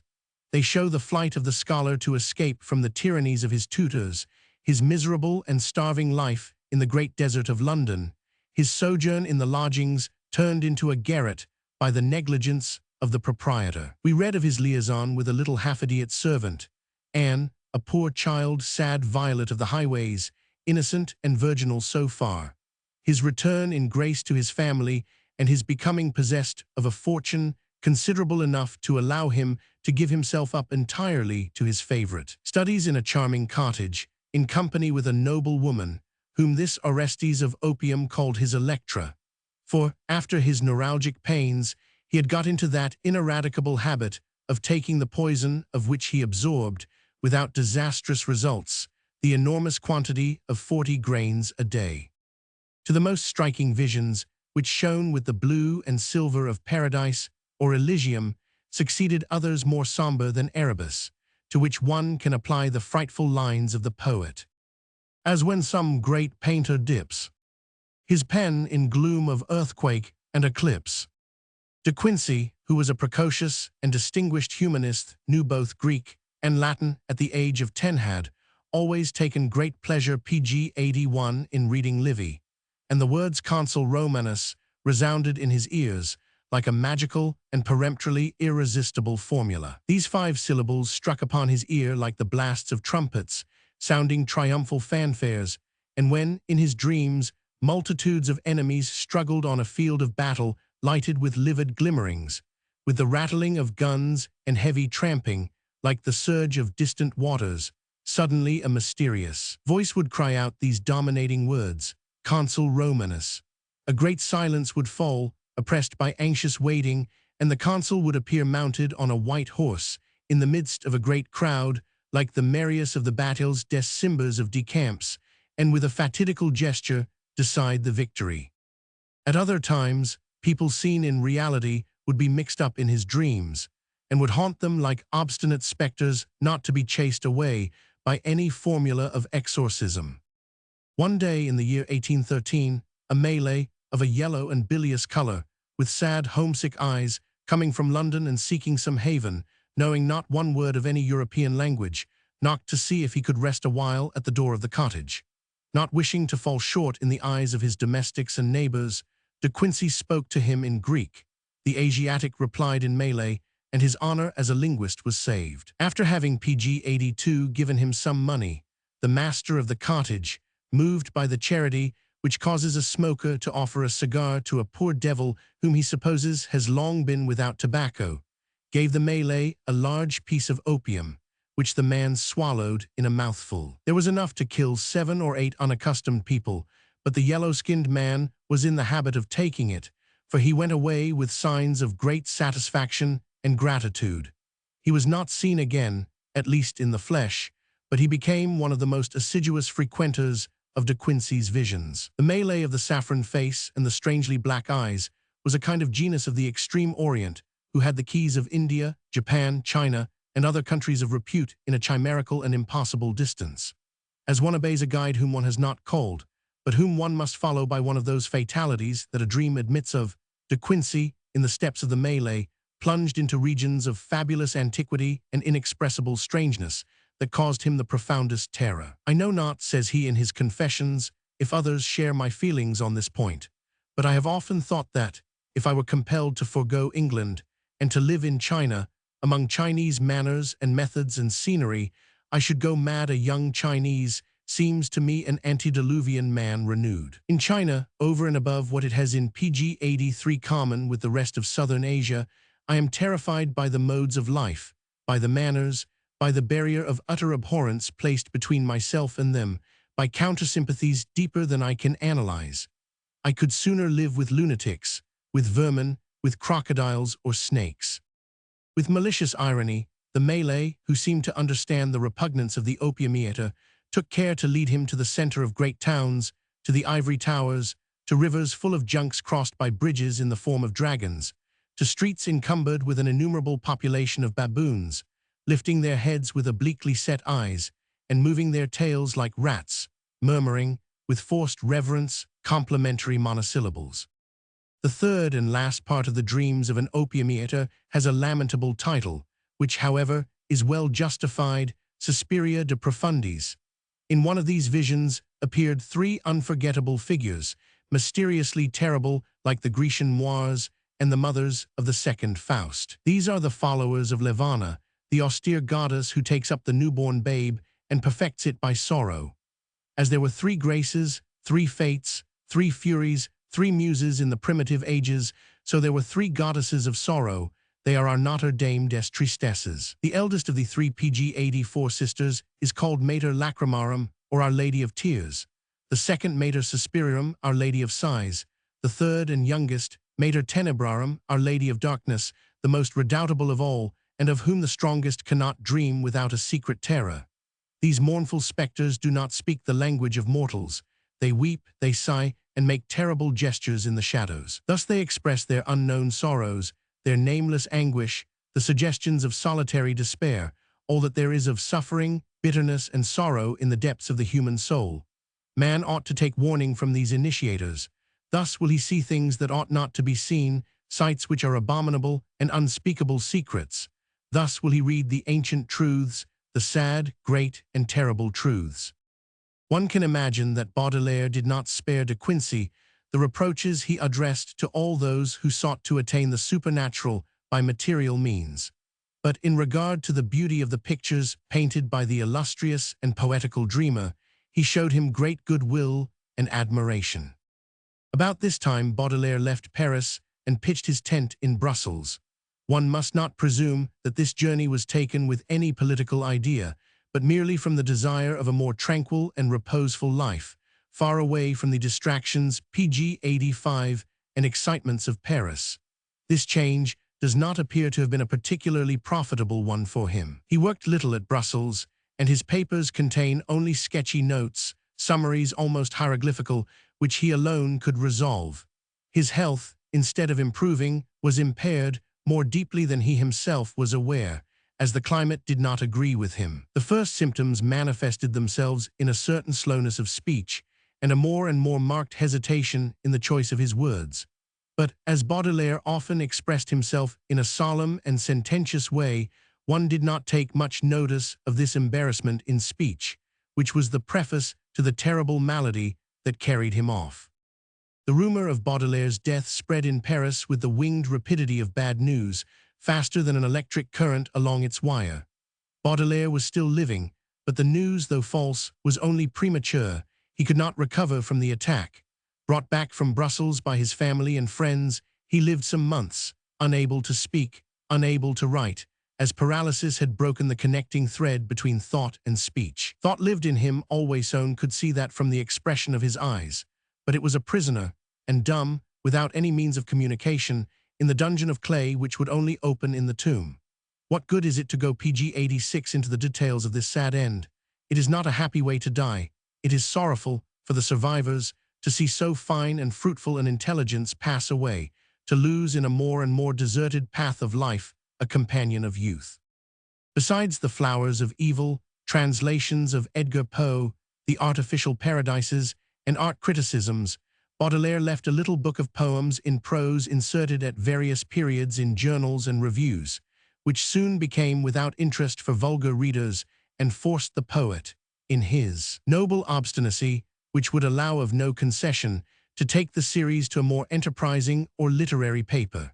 This is the first time that these pieces, scattered and difficult to find, are bound in one volume, nor will they be the least of the poet's titles to the regard of posterity. In the short preface addressed to Arsène Houssaye, which precedes the Petty's poems en prose, Baudelaire relates how the idea of employing this hybrid form, floating between verse and prose, came to him. I have a little confession to make to you. It was in turning over, for the 20th time, the famous Gaspard de la Nuit of Aloysius Bertrand, a book known to me, to you, and several of our Frenches it not the right to be called famous, that the idea came to me to attempt something analogous and to apply to the description of modern pg-87 life, or rather to a modern and more abstract life, the process that he has applied to the painting of an ancient time, so strangely picturesque. Who among us, in these days of ambition, has not dreamt of the miracle of poetical musical prose, without rhythm, without rhyme, supple enough and apt enough to adapt itself to the movements of the soul, to the swaying of a dream, to the sudden throbs of conscience? It is unnecessary to say that nothing resembles Gaspard de la Nuit less than the poems in prose. Baudelaire himself saw this after he commenced work, and he spoke of an accident of which any other than he would have been proud, but which only humiliated a mind which looked upon the accomplishment of exactly what it had intended as an honor. We have seen that Baudelaire always claimed to direct his inspiration according to his own will, and to introduce infallible mathematics into his art. He blamed himself for producing anything but that upon which he had resolved, even though it is, as in the present case, an original and powerful work. Our poetical language, it must be acknowledged, in spite of the valiant effort of the new school to render it flexible and malleable, hardly lends itself to rare and subtle detail, especially when the subject is la vie moderne, familiar, or luxurious. Without pg-88 having, as at one time, a horror for the calculated word and a love of circumlocution, French verse, by its very construction, refuses particularly significant expressions, and if forced into direct statement, immediately becomes hard, rugged, and laborious. The poems in prose came very opportunely to supply this deficiency, and in this form, which demands perfect art, and where each word must be thrown, before being employed, into scales more easy to weigh down than those of the Peseurs d'or of Quentin Metsesfer, it is necessary to have the standard, the weights, and the balance. Baudelaire has shown a precious side of his delicate and bizarre talent. He has been able to approach the almost inexpressible and to render the fugitive nuances which float between sound and color, and those thoughts which resemble arabesque motifs or themes of musical phrases. It is not only to the physical nature, but to the secret movements of the soul, to capricious melancholy, to nervous hallucinations, that this form is aptly applied. The author of The Flowers of Evil has drawn from it marvelous effects, and one is sometimes surprised that the language carries one through the transparencies of a dream. In the blue distances, marks out a ruined tower, a clump of trees, the summit of a mountain, and shows one things impossible to describe, which, until now, have never been expressed in words. This should pg-89 be one of the glories, if not the greatest, of Baudelaire, to bring within the range of style a series of things, sensations, and effects unnamed by Adam, the great nomenclator. A writer can be ambitious of no more beautiful title, and this the author of the poems in prose undoubtedly merits. It is very difficult, without writing at great length-hand. Even then, it is better to direct the reader straight to the poems themselves to give a just idea of these compositions. Pictures, medallions, bas-reliefs, statuettes, enamels, pastels, cameos which follow each other rather like the vertebrae in the spine of a serpent. One is able to pick out some of the rings, and the pieces join themselves together, always living, having each its own soul writhing convulsively towards an inaccessible ideal. Before closing this introduction, which, although already too long for, we have simply chased through the work of the author and friend, whose talent we endeavor to explain it, is necessary to quote the titles of the poems in prose superior, in intensity, concentration, profoundness, and elegance to the delicate fantasies of Gaspard de la Nuit, which Baudelaire proposed to take as models. Among the 50 pieces which comprise the collection, each different in tone and composition, we will number Le Gâteau, La Chambre Double, Les Foules, Les Veuves, La Via Saltimbanque, pg-91 Hemisphere dans une chevelure, L'Invitation au Voyage, La Belle Dorothy, une Mort Héroïque, Le Théâtre, Portraits de Maîtresses, Le Désir de Peindre, Un Cheval de Race, and especially Les Bienfaits de la Lune, an adorable poem in which the poet expresses, with magical illumination, what the English painter Millet has missed so completely in his Eve of St. Agnes, the descent of the nocturnal star, with its phosphoric blue light, its grey of iridescent mother Rothbull, its mist traversed by rays in which atoms of silver beat like moths. From the top of a stairway of clouds, the moon leans down over the cradle of a sleeping child, bathing it in her baneful and splendid light. She dowers the sweet pale head like a fairy godmother and murmurs in its ear, "Thou shalt submit eternally to the influence of my kiss. Thou shalt be beautiful after my fashion. Thou shalt love what I love and those that love me. The waters, the clouds, the silence, the night, the great green sea, the shapeless and multiform waters, the place where thou art not, the lover whom thou knowest not, the prodigious flowers, the perfumes that trouble the mind, the cats which swoon and groan like women in hoarse or gentle voices." We know of no other analogy to this perfect piece than the poetry of Lytape, so well translated by Judith Walter, in which the Empress of China, pg-91, draws, among the rays, on the stairway of jade made brilliant by the moon, the folds of her white satin robe. A lunatic only is able to understand the moon and her mysterious charm. When we listen to the music of Weber, we experience at first a sensation of magnetic sleep, a sort of appeasement which separates us without any shock from real life. Then, in the distance, sounds a strange note which makes us listen attentively. This note is like a sigh from the supernatural world, like the voice of the invisible spirits which call us. Oberon just puts his hunting horn to his mouth, and the magic forest opens, stretching out into blue vistas peopled with all the fantastic folk described by Shakespeare in A Midsummer Night's Dream. Titania herself appears in the transparent robe of silver gauze. The reading of the poems in prose has often produced in us these impressions. A phrase, a word only bizarrely chosen and placed, evoke for us an unknown world of forgotten and yet friendly faces.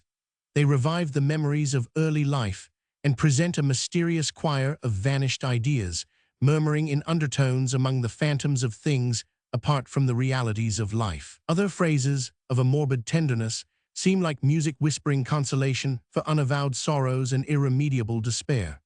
But it is necessary to beware, for such things as these make us pg-92 homesick, like the rants des Vaches of the poor Swiss Lansquenet in the German ballad "In Garrison at Strasbourg, who swam across the Rhine, was retaken and shot for having listened too much to the sound of the horn of the Alps." Théophile Gautier, February 20th, 1868. pg-95. L'auteur des Fleurs du Mal. Selected poems of Charles Baudelaire. Done into English verse. By Guy Thorne. pg-96. Exotic perfume. Parfum exotique. With eve and autumn in mine eyes confessed, I breathe an incense from thy heart of fire, and happy hillsides tired men desire unfold their glory in the weary west. O lazy isle, where each exotic tree is hung with delicate fruits and slender boys mingle with maidens in a dance of joys. Page 97, that knows not shame, where all are young and free. Yes, I thy most fragrant breasts have led me home to this thronged harbor, and at last I know why searching sailors venture on the foam, tease that they may to Tamarisk Island go, for their old slumberous seachants fill the air. Page 98, laden with spices, and the world is fair. The murderer's wine, le vin de l'assassin. My wife is stiffened into wax. Now I can drink my fill. Her yellings tore my heart like hooks. They were so keen and shrill. 'Tis a king's freedom that I know, since that loud voice is still. The day is tender blue and gold. The sky is clear above. Just such a summer as we had when first I fell in love. I am a king now, such royal thoughts.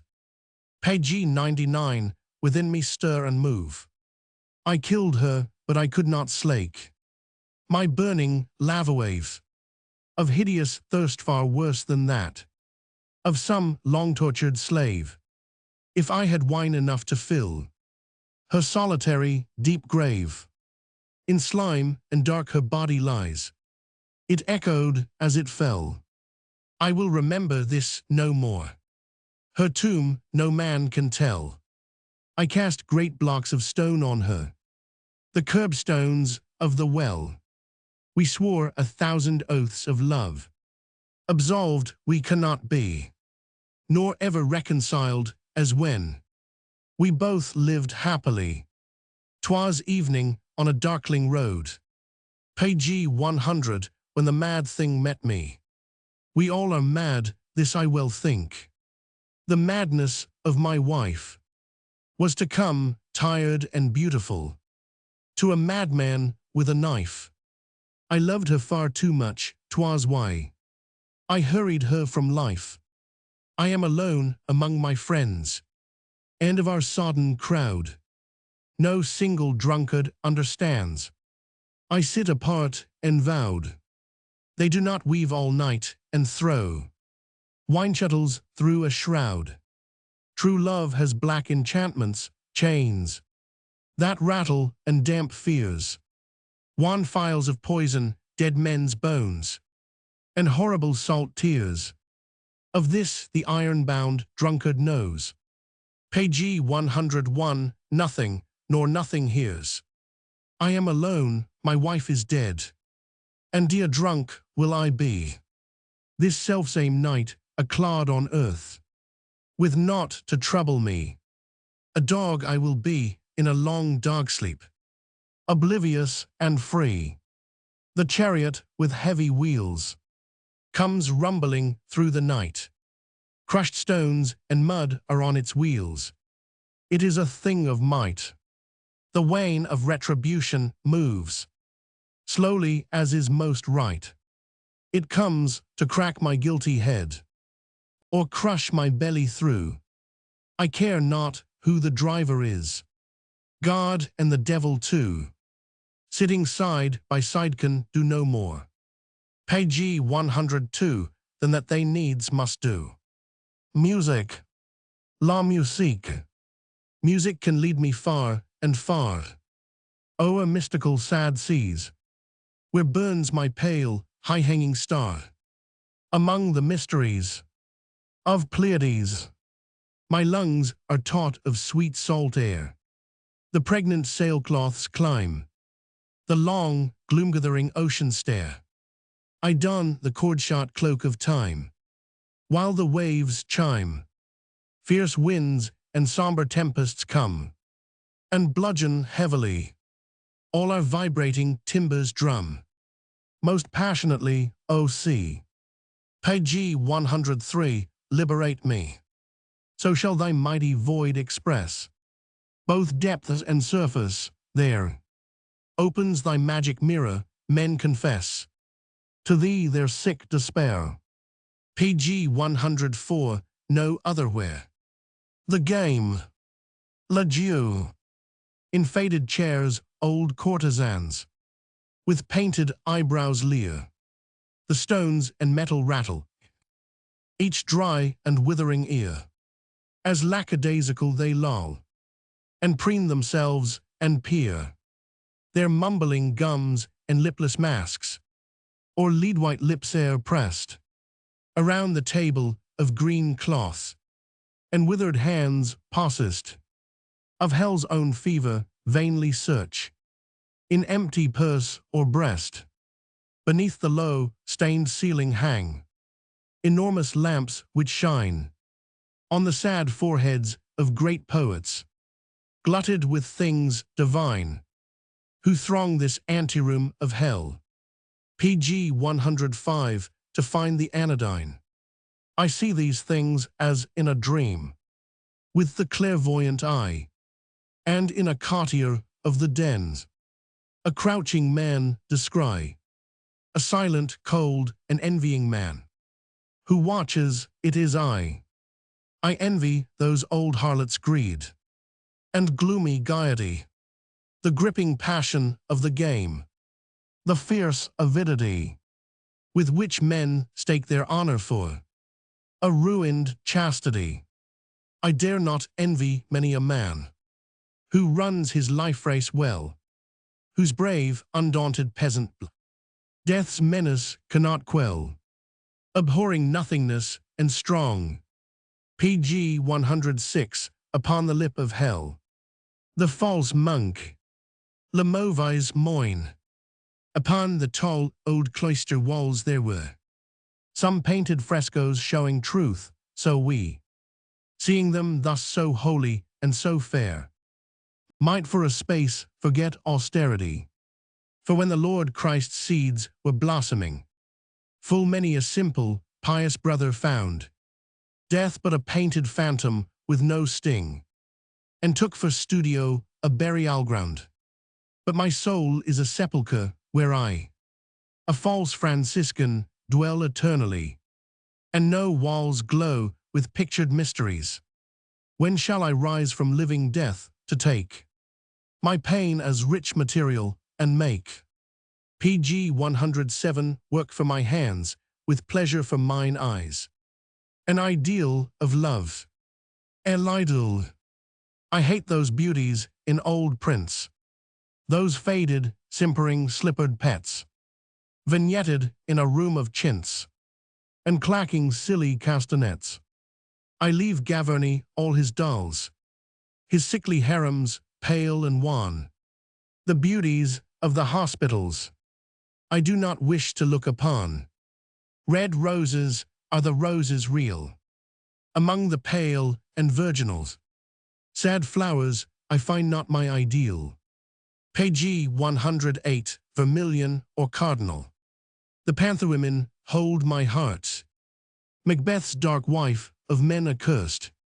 A dream of Shyless thou art. Teas such as thou shall quench my thirst. Or Michelangelo's daughter, Night, who broods on her own beauty, she, for whose sweet mouth the giants fight. Pg 109, queen of my ideal love shall be the soul of wine, elame du vins, vermilion the seals of my prison, cold crystal its walls, and my voice singeth loud through the evening a vision that bids thee rejoice. Disinherited, outcast, I call thee to pour, and my song in despite of the world shall enfold and enthrall thee, pulsating with light. Long labors, fierce ardors, and blazing of suns on far hillsides and strife of the toilers have gone to the raising of me into life. I forget not their pains, for I render rewards, yea, in full brimming bowl, to those who have helped to engender my passionate soul. My joys are unnumbered, unending. When I rise from chill cellars to lave, the hot throat of labor ascending. Page 110, as one from the grave. The Sabbath refrains that thou hearest. The whispering hope in my breast shall call thee dishevelled and dearest to ultimate rest. The woman thy youthfulness captured, who bore thee Asanthis thy wife, I will give back bright eyes, which enraptured shall see thee as life. Thy son, a frail athlete, I dower with all my red strength, and the toil of his life shall be kinglike in power, anointed with oil. To thee I will bow me, thou fairest, gold grain from the sower above. Ambrosia I wedded, and rarest, the fruits of our love. High God round his feet shall discover the verses I made in the hours when I was thy slave and thy lover. Page 111 press upwards like flowers. The invocation. Prior. Glory to thee, Duke Satan, reign o'er kings and lordly state, Prince of the powers of the air, and hell most desolate, dreaming thy long, remorseful dreams, and reveries of hate. Oh, let me lie near thee, and sleep, beneath the ancient tree of knowledge which shall shadow thee, Beelzebub and me, while temples of strange sins upon. Page 112, thy brows shall builded be. The cat, most lovely, lie along my heart. Within your paw, your talons fold. Let me find secrets in your eyes of agate rimmed with gold. For when my languid fingers move along your rippling back and awls, my senses tingle with delight. In softness so electrical, my wife's face flashes in my mind. Your cold, mysterious glances bring, sweet beast, strange memories of hers, that cut and flagellate and sting. From head to foot a subtle air surrounds her body's dusky bloom, and there attends her everywhere. Page 113, a faint and dangerous perfume. The ghost, le revenant, with some dark angel's flaming eyes, that through the shadows burn, gliding towards thee noiselessly. Tease thus I shall return. Such kisses thou shalt have of me, as the pale moonrays give, and cold caresses of the snakes, that in the trenches live. And when the livid morning comes, all empty by thy side, and bitter cold thou'lt find my place, yea, until eventide. Others young love to their embrace, by tenderness constrain, but over all thy youth and love.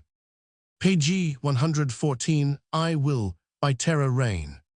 Less litanies de Satan.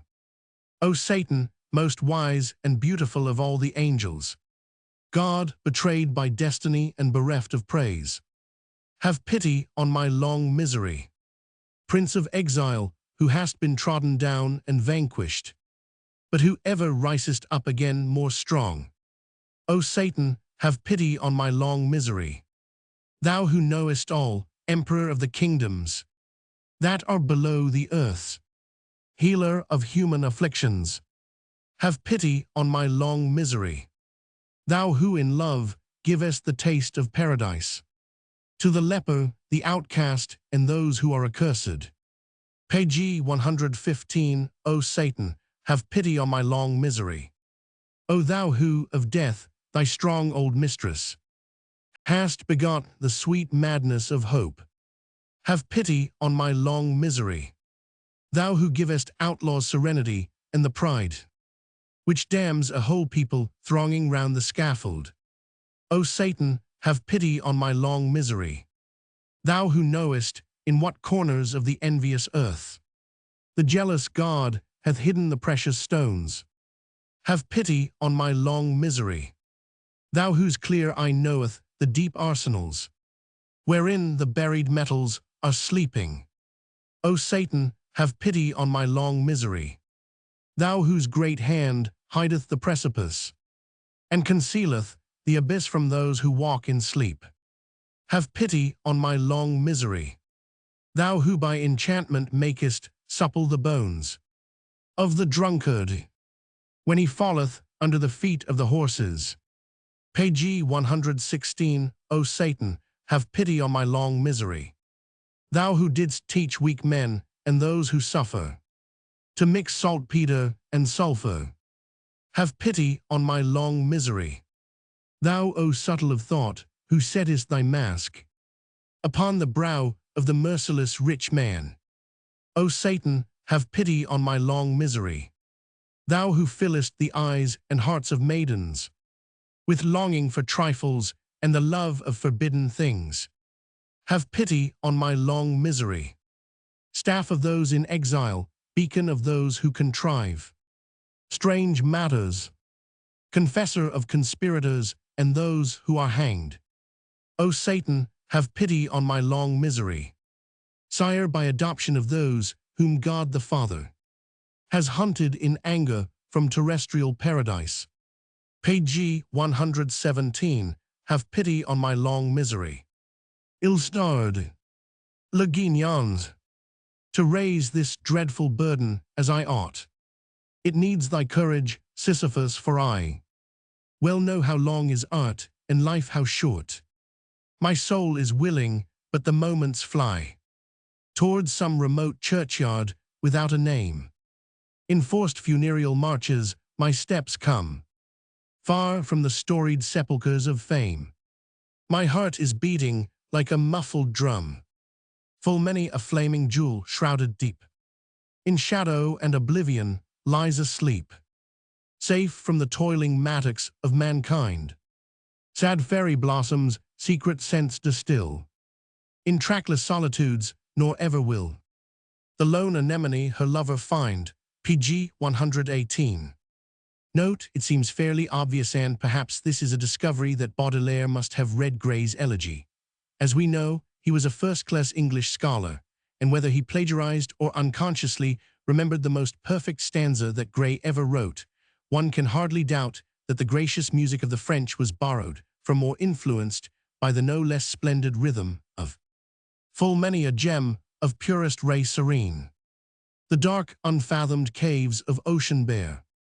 Full many a flower is born to blush unseen, and waste its sweetness on the desert air. Page 119. Lines written on the flyleaf of an execrated book. Epigraph pour un livre condamné. Sober, simple, artless man, in these pages do not look. Melancholy lurks within. Sad and saturnine the book. Cast it from thee, if thou know'st not of that dark learned band, whom wise Satan rules as dean. Through thou wouldst not understand. Yet if unperturbed thou canst, standing on the heights above, plunge thy vision in the abyss. Read in me, and learn to love. If thy soul hath suffered, friend, and for paradise thou thirst, ponder my devil-ridden song. Page 122, and pity me or be accursed. The end of the day. La fin de la journey. Beneath a wan and sickly light, life impudent and noisy sways, most meaningless in all her ways. She dances like a bedlamite, until the far horizon grows big with sweet night at last, whose name appeases hunger, soothes the shame and sorrow that the poet knows. My very bones seem on the rack. My spirit wails aloud, meseems. My heart is thronged with funeral dreams. I will lie down and round me wrap the cool, black curtains of the gloom that night hath woven in her loom. Page 123. Little poems in prose. Venus and the Fool. How glorious the day! The great park swoons beneath the sun's burning eye, as youth beneath the lordship of love. Earth's ecstasy is all around, the waters are drifting into sleep. Silence reigns in nature's revel, as sound does in human joy. The waning light casts a glamour over the world. The sun-kissed flowers plume the day with color and fling incense to the winds. They desire to rival the painted sky. Yet amidst the rout, I see one sore afflicted thing, a motley fool, a willing clown who brings laughter to the lips of kings when weariness and remorse oppress them. A fool in a gaudy dress, coiffed in cap and bells, huddles at the foot of a huge Venus. His eyes are full of tears, and raised to the goddess they seem to say, "I am the last and most alone of mortals, inferior to the meanest animal, in that I am denied either love or friendship. Yet even I, am made for human sympathy and the adoration of immortal beauty. O goddess, have pity, have mercy on my sadness and despair." Page 124. But the implacable Venus stares through the world with her steady marble eyes. The desire to paint. Unhappy is the man, but happy the artist, to whom this desire comes. I long to paint one woman. She has come to me but seldom, swiftly passing from my sight, as some beautiful, unforgettable object the traveler leaves behind him in the night. It is long ago since I saw her. She is lovely, far more than that. She is all-sufficing. She is a study in black. All that she inspires is nocturnal and profound. Her eyes are two deep pools wherein mystery vaguely coils and stirs. Her glance is phosphorescent. It is like lightning on a summer night of black velvet. She is comparable to a great black sun, if one could imagine a dark star brimming over with happiness and light. She stirs within one dreams of the moon, night's queen who casts spells upon her, not the white moon, that cold bride of summer idols, but the sinister, intoxicating moon which hangs in the leaden vault of storm, among the driven clouds, not the pale, peaceful moon who visits the sleep of the pure, but the fiery moon, Tom from the conquered heavens, before whom dance the witches of Thessaly. Page 125. Upon the brow determination sits. She is ever seeking whom she may enthrall. Her delicately curved and quivering nostrils breathe incense from unknown lands. A haunting smile lingers on her subtle lips softer than sleep-laden poppy petals, kissed by the suns of tropic lands. There are women who inspire one with the desire to woo and win. She makes me long to fall asleep at her feet, beneath her slow and steady gaze. Each man his own chimera. Beneath a vault of livid sky, upon a far-flung and dusty plain where no grass grew, where not a nettle or a thistle dared raise its head, men past me bowed down to the ground. Each bore upon his back a great chimera, heavy as a sack of coal, or as the equipment of a foot soldier of Rome. But the monster was no dead weight. With her all-powerful and elastic muscles, she encircled and oppressed her mount, clawing with two great talons at his breast. Her fabulous head reposed upon his brow, like a casque of ancient days, whereby warriors struck fear to the hearts of their foes. I questioned one of the wayfarers, asking why they walked thus. He replied that he knew nothing, neither he nor his companions, but that page 126, they moved towards an unknown land, urged on by irresistible impulse. None of the wayfarers was discomforted by the foul thing which hung upon his neck. One said that it was part of himself. Beneath the lowering dome of sky they journeyed on. They trod the dust-strewn earth as desolate as the dusty sky. Their weary faces bore no witness to despair. They were condemned to hope forever. So the pilgrimage passed and faded into the mist of the horizon, where the planet unveils itself to the human eye. For some moments, I tried to solve this mystery, but unconquerable indifference fell upon me, and I was no more dejected by my burden than they by their crushing chimeras. Intoxication.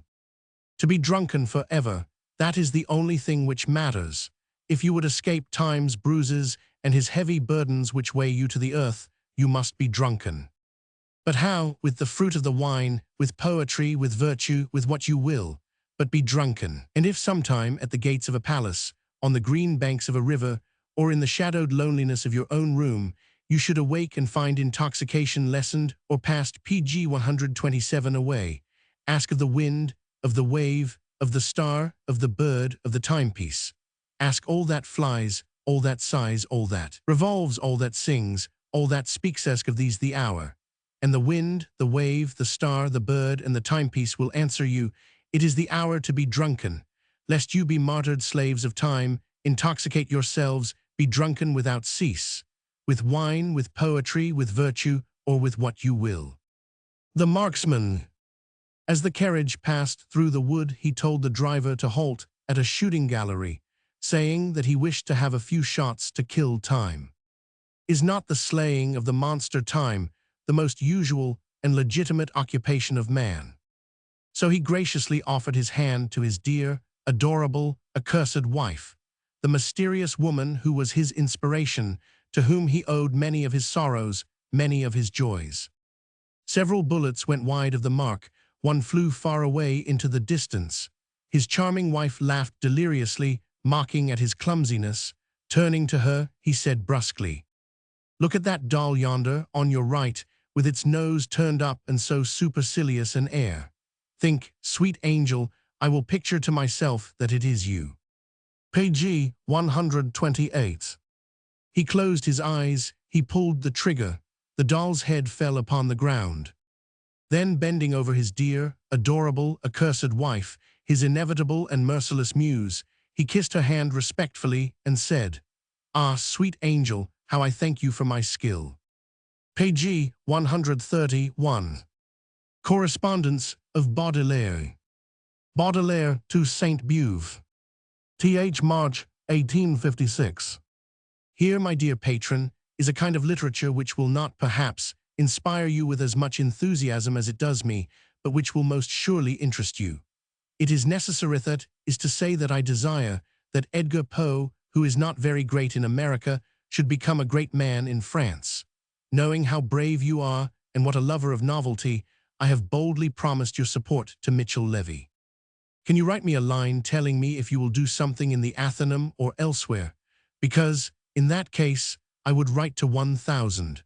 Lallen not to entrust this to any one else, your pen having a peculiar authority of which I am in need. You will see at the end of the notice, which contradicts all the current opinions in the United States, that I announce new studies. I shall speak of the opinions of this singular man later, in the matter of sciences, philosophy, and literature. I deliver my always troubled soul into your hands. Baudelaire to Sainte-Beuve. Wednesday, 26th March, 1856. You well knew that this scrap of good news would enchant me. Lallen had been warned by page 132 Asselineau, and it would have been necessary for the book to have been given to another person if you had not been able to write the article. Lallen has received a volume. I can, with respect to the remainder of your letter, give you some details which will perhaps interest you. There will be a second volume and a second preface. The first volume is written to draw the public. Juggling, hypotheses, false rumors, etc. Lygia is the only important piece which is morally connected with the second volume. The second volume is more markedly fantastic. Hallucinations, mental maladies, pure grotesqueness, the supernatural, etc. The second preface will contain the analysis of the words that I shall not translate, and above all, the statement of the scientific and literary opinions of the author. It is even necessary that I should write to 1,000.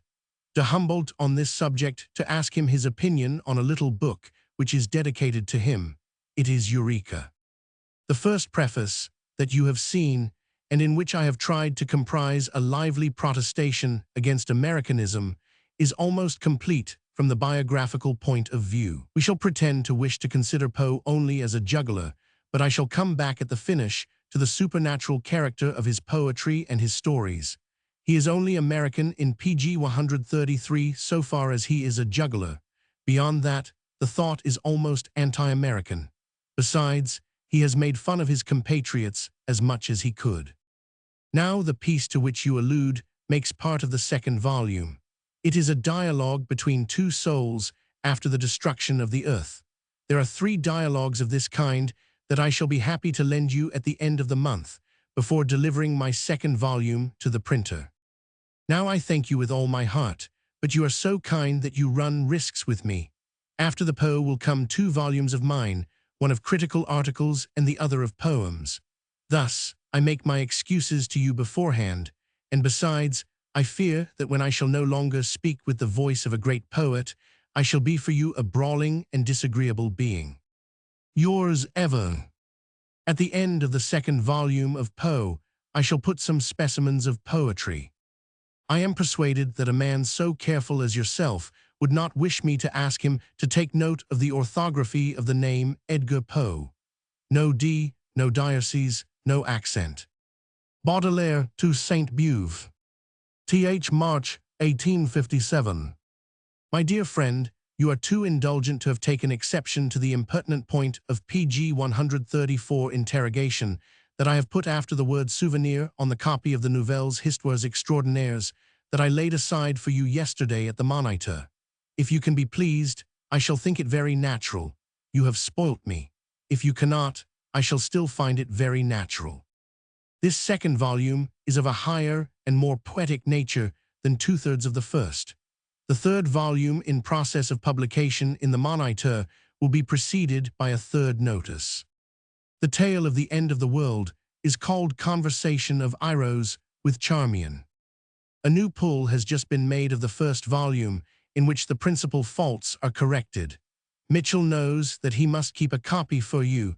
If I have not the time to bring it to you, I shall have it sent to you. Your affectionate Baudelaire to Sainte-Beuve. Wednesday, 18th August, 1857. Ah, dear friend, I have something very serious, something very awkward to ask you. I wish to write to you, and then I would rather tell you. For a fortnight, my ideas on this subject have been changing, but my lawyer Chakes Dest, Ange Fils, insists that I talk to you about it, and I should be very happy if you could grant me a little conversation of 3 minutes today, wherever you like, at pg 135 your house, or elsewhere. I did not wish to call on you unexpectedly. It always seems to me, when I take my way towards the Rue Montparnasse, that I am going to visit that wonderful wise man, seated in a golden tulip, whose voice speaks to intruders with the resounding echo of a trumpet. This morning, I am awaiting some copies of my brochure.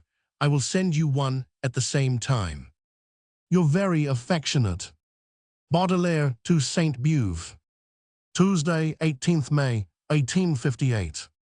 I think that I drop in upon you as inconveniently as possible, do I not?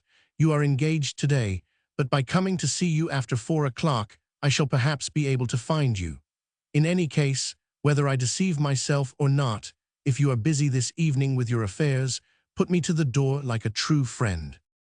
Yours always, Baudelaire to Sainte-Beuve. Th. June, 1858.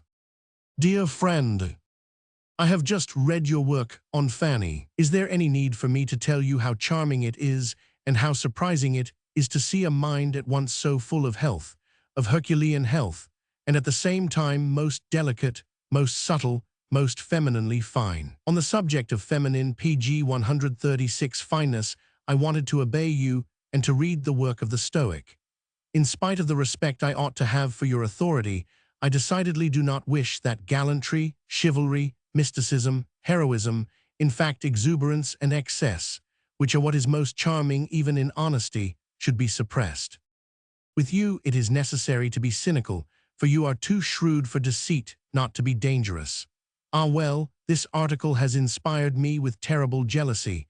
So much has been said about Loew Weimers and of the service he has rendered to French literature. Shall I not find a champion who will say as much of me? By some cajolery, most powerful friend, shall I obtain this from you. However, what I ask of you is not an injustice. Did you not offer it to me at first?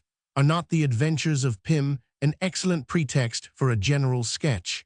You, who love to amuse yourself in all depths, will you not make an excursion into the depths of Edgar Poe? You guess that the request for this service is connected in my mind with the visit I must pay to 1000 Pelletier. When one has a little money and goes to dine with a former mistress, one forgets everything. But there are days when the curses of all the fools mount to one's brain, and then one implores one's old friend, Saint Beuve.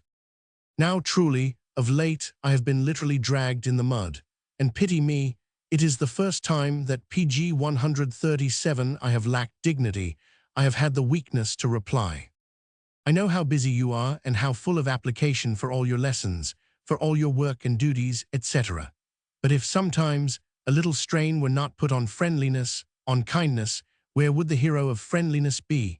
And if one did not say too much good about brave men, how would they be consoled for the curses of those who only wish to say too much evil? Finally, I will say to you, as usual, that all that you wish will be good. Yours ever. I like you more than I like your books. Baudelaire to Saint Beuve. Th. August, 1858. Is it permitted to come and warm and fortify oneself a little by contact with you? You know what I think of men who are depressants and men who have a tonic influence. If then I unsettle you, you must blame your qualification, still more my weakness. I have need of you as of a douche. Baudelaire to Saint Beuve. St. February, 1859. My dear friend, I do not know if you take in the Revue Francaise, but for fear that you should read it, I protest against a certain line on the pg 138 subject of the flowers of evil, page 171, in which the author who, however, is very intelligent is guilty of some injustice towards you. Once in a newspaper, I have been accused of ingratitude towards two chiefs of ancient romanticism to whom I owe all. It spoke, besides, with a judicial air of this infamous trash. This time, in reading this unfortunate line, I said to myself, Mon Dieu, Saint Beuve, who knows my fidelity, but who knows that I am connected with the author, will perhaps believe that I have been capable of prompting this passage.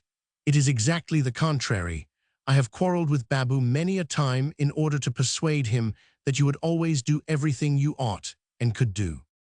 A short time ago, I was talking to Molasses of this great friendship, which does me honor and to which I owe so much good advice. The monster left me no peace until I gave him the long letter that you sent me at the time of my lawsuit, and which will serve, perhaps, as a plan for the making of a preface.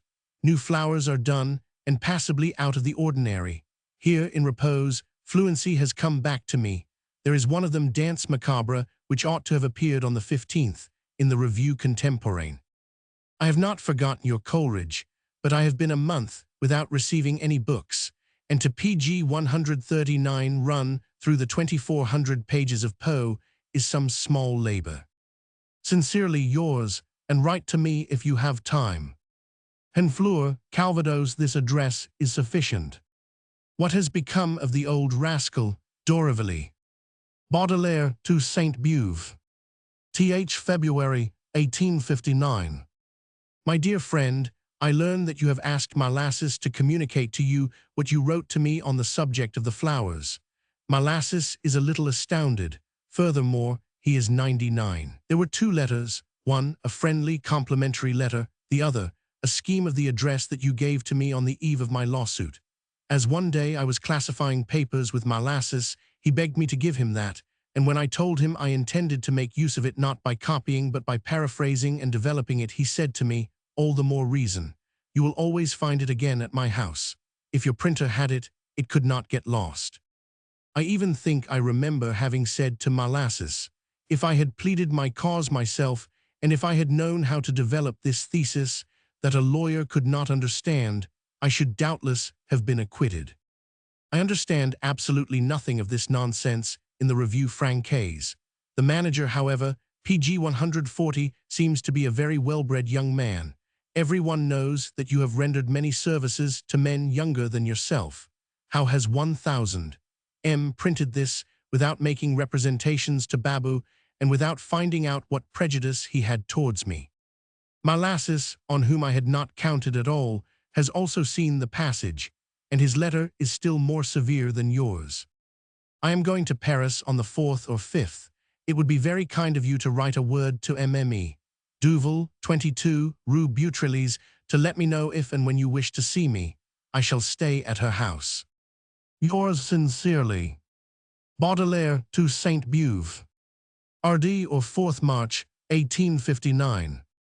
1,000 thanks for your excellent letter. It has reassured me, but I think you are too sensitive. If ever I attain as good a position as yours, I shall be a man of stone. I have just read a very funny article of the rascal on Chateaubriand and 1000. De Marcellus, his critic. He has not missed the over-easy witticism, tu Marcellus eris. In replying to Babu, what was important to me was to assure myself that you did not believe me capable of a meanness. I think that you attribute too much importance to him. He gives me the page 141 impression of being one of those people who believe that the pen is made to play tricks with. Boys' tricks, school hoaxes. Yours sincerely, Baudelaire to Sainte-Beuve. Dear friend, I am writing to you beforehand, for precaution, because I have so strong a presentiment that I shall not have the pleasure of finding you. I wrote recently to 1000. Dallas a letter couched as nearly as possible like the following. Render account of the Paradis artificiels, I know Messrs. So-and-so, etc. on the Monitor. Reply of Dallas. The book is worthy of Sainte-Beuve. It is not I speaking. Pay a visit to 1000, Sainte-Beuve about it.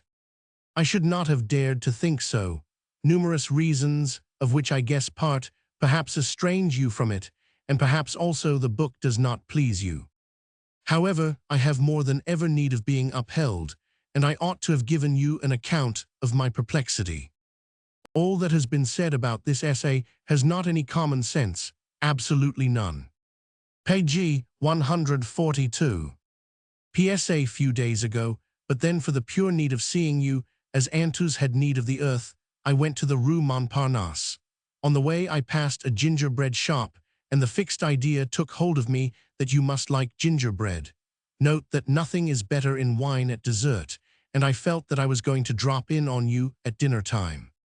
I sincerely hope that you will not have taken the piece of gingerbread, encrusted with angelica, for an idle joke, and that you will have eaten it in all simplicity. If you share my taste, I recommend you, when you can get it, English gingerbread, very thick, very black, so close that it has neither holes nor pores, full of ginger and aniseed. It is cut in slices as thin as roast beef, and can be spread with butter or preserve. Yours always. Love me well, I am passing through a great crisis. Baudelaire to Sainte-Beuve. End of January, 1862. Still another service that I owe you. When will this end, and how shall I thank you? The article had escaped me. That explains to you the delay before beginning to write to you. A few words, my dear friend, to paint for you the peculiar kind of pleasure that you have obtained for me. Many years ago, I was very much wounded, pg 143, but I said nothing to hear myself spoken of as a churl, an impassible and crabbed man. Once in a wicked journal, I read some lines about my repulsive ugliness, well designed to alienate all sympathy. It was hard for a man who has loved the perfume of woman so well. One day a woman said to me, "It is curious, you are very presentable. I thought that you were always drunk, and that you smelt evilly." She spoke according to the tale. Now, my friend, you have put all that right, and I am very grateful to you for it. I, who have always said that it was not sufficient to be wise, but that above all, it was necessary to be agreeable. As for what you call my Kamchatka, if I often received encouragements as vigorous as that, I believe that I should have the strength to make an immense Siberia of it, but a warm and populous one. When I see your activity, your vitality, I am quite ashamed. Happily, I have sudden leaps and crises in my character which replace, though very inadequately, the action of sustained willingness. Must I, the incorrigible lover of the rayons Johns and of Volupte, of Sainte-Beuve the poet and novelist, now compliment the journalist? How do you arrive at this certainty of pen which allows you to say everything and makes a game of every difficulty for you? This article is not a pamphlet, for it is a righteousness. One thing, pg 144, struck me, and that is that I found again there all your eloquence in conversation, with its good sense and its petulances. Really, I should have liked to collaborate in it a little. Forgive this pride. I should have been able to give you 2 or 3 enormities that you have omitted through ignorance. I will tell you all this in a good gossip. Ah, and your utopia, the great way of driving the vague, so dear to great nobles, from elections. Your utopia has given me a new pride. I also have done it, utopia, reform. Is it an old revolutionary movement that drove me, also long ago, to make schemes for a constitution? There is this great difference, that yours is quite viable, and that perhaps the day is not far off when it will be adopted. Poulet Molasses is burning to make a pamphlet of your admirable article. I ask you to promise to find some minutes to reply to the following. Great trouble, the necessity of working, physical ills, have interfered with my proceedings. At last I have 15 examples of my principal books. My very restricted distribution list is made. I think it is good policy to put up for the Lacordaire chair. There are no literary men there. It was first of all my own design, and if I had not PG 145 done so, it was not to disobey you and not to appear too eccentric. If you think my idea good, I will write a letter to 1000 Villemain before next Wednesday, in which I will briefly say that it seems to me that the choice of a candidate must not only be directed by the desire of success, but must also be a sympathetic homage to the memory of the deceased. Besides, Lacordaire is a romantic priest, and I love him. Perhaps I shall slur over the word romantic in the letter, but not without consulting you. It is imperative that this terrible rhetorician, this so grave and unkindly man, should read my letter, this man who preaches while he talks, with the expression and the solemnity, but not with the good faith of M. Lenormand. I have seen this lady in the robe of a professor, set in her chair, like a Quasimodo, and she had over 1000 Villemain the advantage of a very sympathetic voice. If, by chance, 1000 Villemain is dear to you, I at once take back all that I have just said, and for love of you, I shall do my best to find him lovable. However, I cannot help thinking that, as a papist, I am worth more than him, even though I am a very much suspected Catholic. I want, in spite of my tonsure and my white hairs, to speak to you as a little boy. My mother, who is very much bored, is continually asking me for novelties. I have sent her your article. PG 146, I know what maternal pleasure she will draw from it. Thank you for me and for her. You're very devoted. Baudelaire to Saint Beuve. Monday evening, 3rd February, 1862.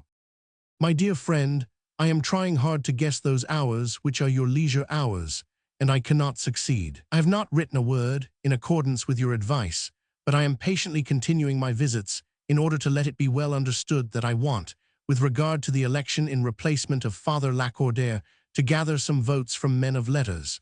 I think that Jules Sandeau will speak to you about me.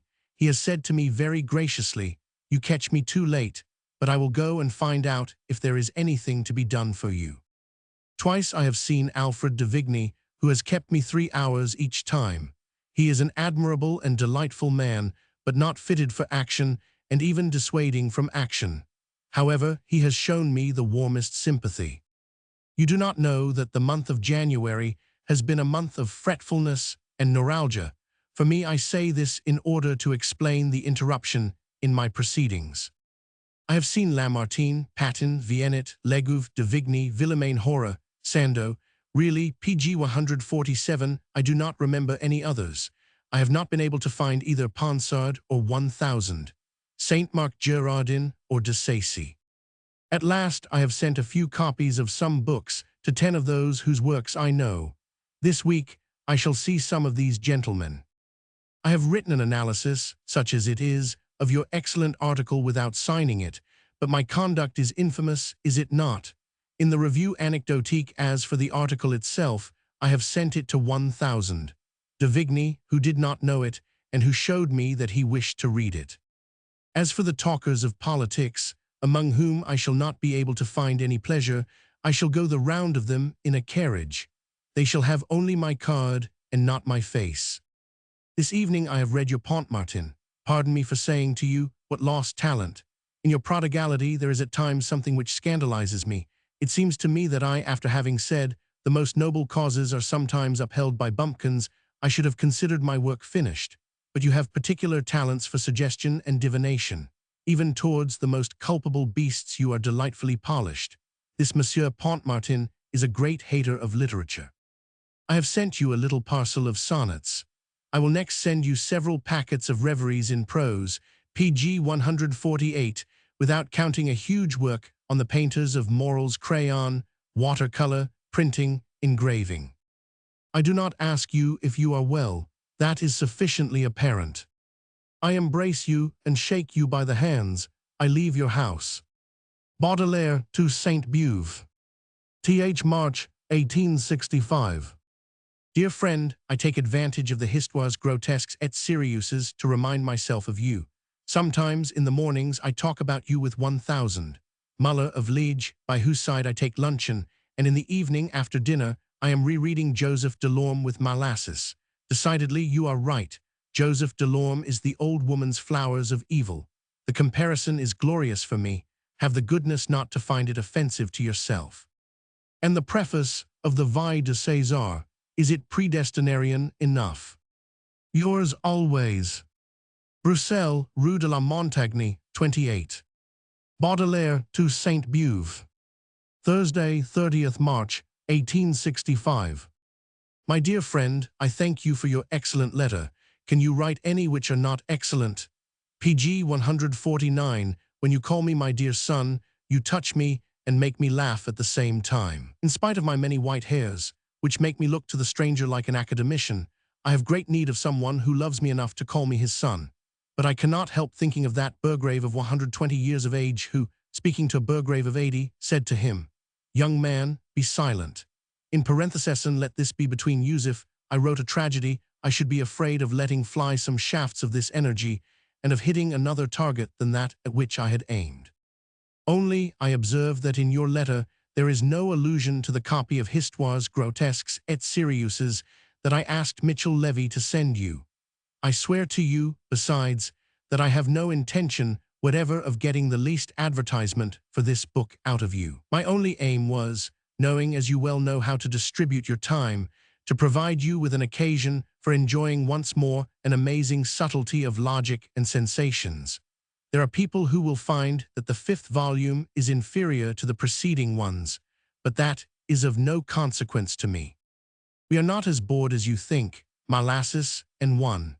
We have learnt to go without everything in a country where there is nothing, and we have understood that certain pleasures, those of pg 150 conversation, for example, grow in proportion as certain needs diminish. On the subject of Molasses, I will tell you that I marvel at his courage, at his activity, and his incorrigible gaiety. He has arrived at a very surprising erudition in point of books and prints. Everything amuses him, and everything teaches him. One of our chief amusements is when he pretends to play the atheist, and when I try to play the Jesuit. You know that I can become religious by contradiction above all here, so that, to make me impious, it would be sufficient to put me in contact with a slovenly cure slovenly of body and soul. As for the publication of some humorous books, which it has pleased him to amend with the same piety that he would have put at the service of Bossuet or Loyola, even I have drawn from them a little unexpected gain. It is a clearer understanding of the French Revolution. When people amuse themselves in a certain way, it is a good diagnosis of revolution. Alexander Dumas has just left us. This fine man has come to show himself with his ordinary candor. In flocking round him to get a shake of the hand, the Belgians made fun of him that is unworthy. A man can be worthy of respect for his vitality. Vitality of the Negro, it is true, but I think that many others, besides myself, lovers of the serious, have been carried away by pg 151, La Dame de Montsoreau, and by Balsamo. As I am very impatient to return to France, I have written to J50 to commission him with my small affairs. I would like to collect, in 3 or 4 volumes, the best of my articles on the stimulants, the painters, and the poets, adding thereto a series of observations on Belgium. If, in one of your rare strolls, you go along the Boulevard de Gaulle, stir up his good feeling a little and exaggerate what you think of me. I must own that 3 important fragments are lacking, one on didactic painting, Cornelius, Kaulbach, Chenevard, Alfred Rethel, another, biography of the flowers of evil, and then a last, Chateaubriand and his family. You know that my passion for this old dandy is incorrigible. To sum up, little work, 10 days perhaps. I am rich in notes. Pardon me if I intrude in a delicate question. My excuse is my desire to see you content, supposing that certain things would content you, and to see everyone do you justice. I hear many people saying, "What, Saint Beuve is not yet a senator." Many years ago I said to E. Delacroix, to whom I could speak my mind, that many young men preferred to see him remaining in the state of an outcast and rebel. I alluded to his stubbornness in presenting himself at the Institute. He pg 152 replied, "My dear sir, if my right arm was struck by paralysis, my capacity as member of the Institute would give me the right of teaching, and if I always keep well, the Institute can serve to pay my coffee and cigars." In 2 words, I think that, with regard to you, it resolves itself into a certain accusation of ingratitude against the government of Napoleon, in many other minds besides mine. You forgive me, do you not, for violating the limits of discretion? You know how much I love you, and then I chatter like someone who rarely has an opportunity for talking. I have just read Émile Olivier's long discourse. It is very extraordinary. He speaks, it seems, with the authority of a man who has a great secret in his pocket. Have you read Janin's abominable article against melancholy and mocking poets, and Viennet, quoted amongst the great poets of France, and a fortnight after, an article in favor of Cicero? Do they take Cicero for an Orleanist or an academician? 1000. De Sacy says, "Cicero is our Caesar, ours." Oh no, he is not, is he? You're very affectionate. Without any transition, I will tell you that I have just found an admirable melancholy ode by Shelley, composed on the shores of the Gulf of Naples, and which ends with these words. Pg 153. I know that I am one of those whom men do not love, but I am one of those whom they remember. Very good, this is poetry. Baudelaire to Saint Beuve. Thursday, 4th May, 1865. My dear Saint Beuve, as I take up a pen to write you some words of congratulation on your nomination, I find a letter that I wrote you on March 31st, which has not yet gone, probably because of stupidity on my part, or on the part of the hotel people. I have read it again. I find it boyish, childish, but I send it to you just the same. If it makes you laugh, I shall not say so much the worse, but so much the better. I am not at all afraid, knowing your indulgence, to strip myself before you. To the passage which treats of J50, I shall add that I have finished the fragments in question, except the book on Belgium, which I have not the courage to finish here, and that, obliged to go to Honfleur to seek all the other pieces composing the books announced to Roman 50, I shall doubtless go on to Paris on the 15th, in order to torment him a little. If by chance you see him, you can tell him. As for Malassis, his terrible affair happens on the 12th. He thinks he is sure to be condemned, pg 154 to 5 years. The serious thing is that this closes France to him for 5 years, that this momentarily cuts off supplies. I do not think so great an evil. He will be constrained to do other things. It is more to count on the universal mind than to brave compulsory public decency. As for me, who am not a prude, I have never possessed one of these silly books, even printed in beautiful characters and with beautiful illustrations. Alas, the poems in prose to which you have again sent a recent encouragement are much delayed. I am always giving myself difficult work. To make 100 laborious trifles which demand unfailing good humor necessary even to treat of sad subjects, a strange stimulant which needs sights, crowds, music, even street lamps, that is what I wanted to do. I am only at 60, and I can go no further. I need this famous bath of the multitude, of which the era has justly shocked you. 1000 has come here. I have read your article. I have admired your suppleness and your aptitude to enter into the soul of all the talents, but to this talent there is something lacking which I cannot define. 1000 has gone to Anvers, where there are magnificent things above all, examples of this monstrous, Jesuitical style which pleases me so much, and which I hardly know except from the chapel of the college at Lyon, which is pg 155 made with different colored marbles. Anvers has a museum of a very special kind, full of unexpected things, even for those who can put the Flemish school in its true place. Finally, this town has the grand, solemn air of an old capital, accentuated by a great river. I believe that this fine fellow has seen nothing of all this. He has only seen a fat fry that he has gone from the other side of the escaut to eat. He is, nevertheless, a charming man. Decidedly, I congratulate you with all my heart. You are now the equal officially of many mediocre people. That matters little. You wished it, did you not? Need, perhaps. You are content, then I am happy. Yours always. Baudelaire to Saint Beuve. Th. July, 1865. Very dear friend, I could not cross Paris without coming to shake you by the hand. Very soon, probably in a month. I saw J. Roman 53 days ago when I was making for Honfleur. 50. Pretended that he was going to undertake some important business for me with 2,000. Gee, if you could intervene in my favor with 1 or 2 authoritative words, you would make me happy. You do not wish my page 156 awkward compliments on the subject of the Senate, do you? Your very devoted friend.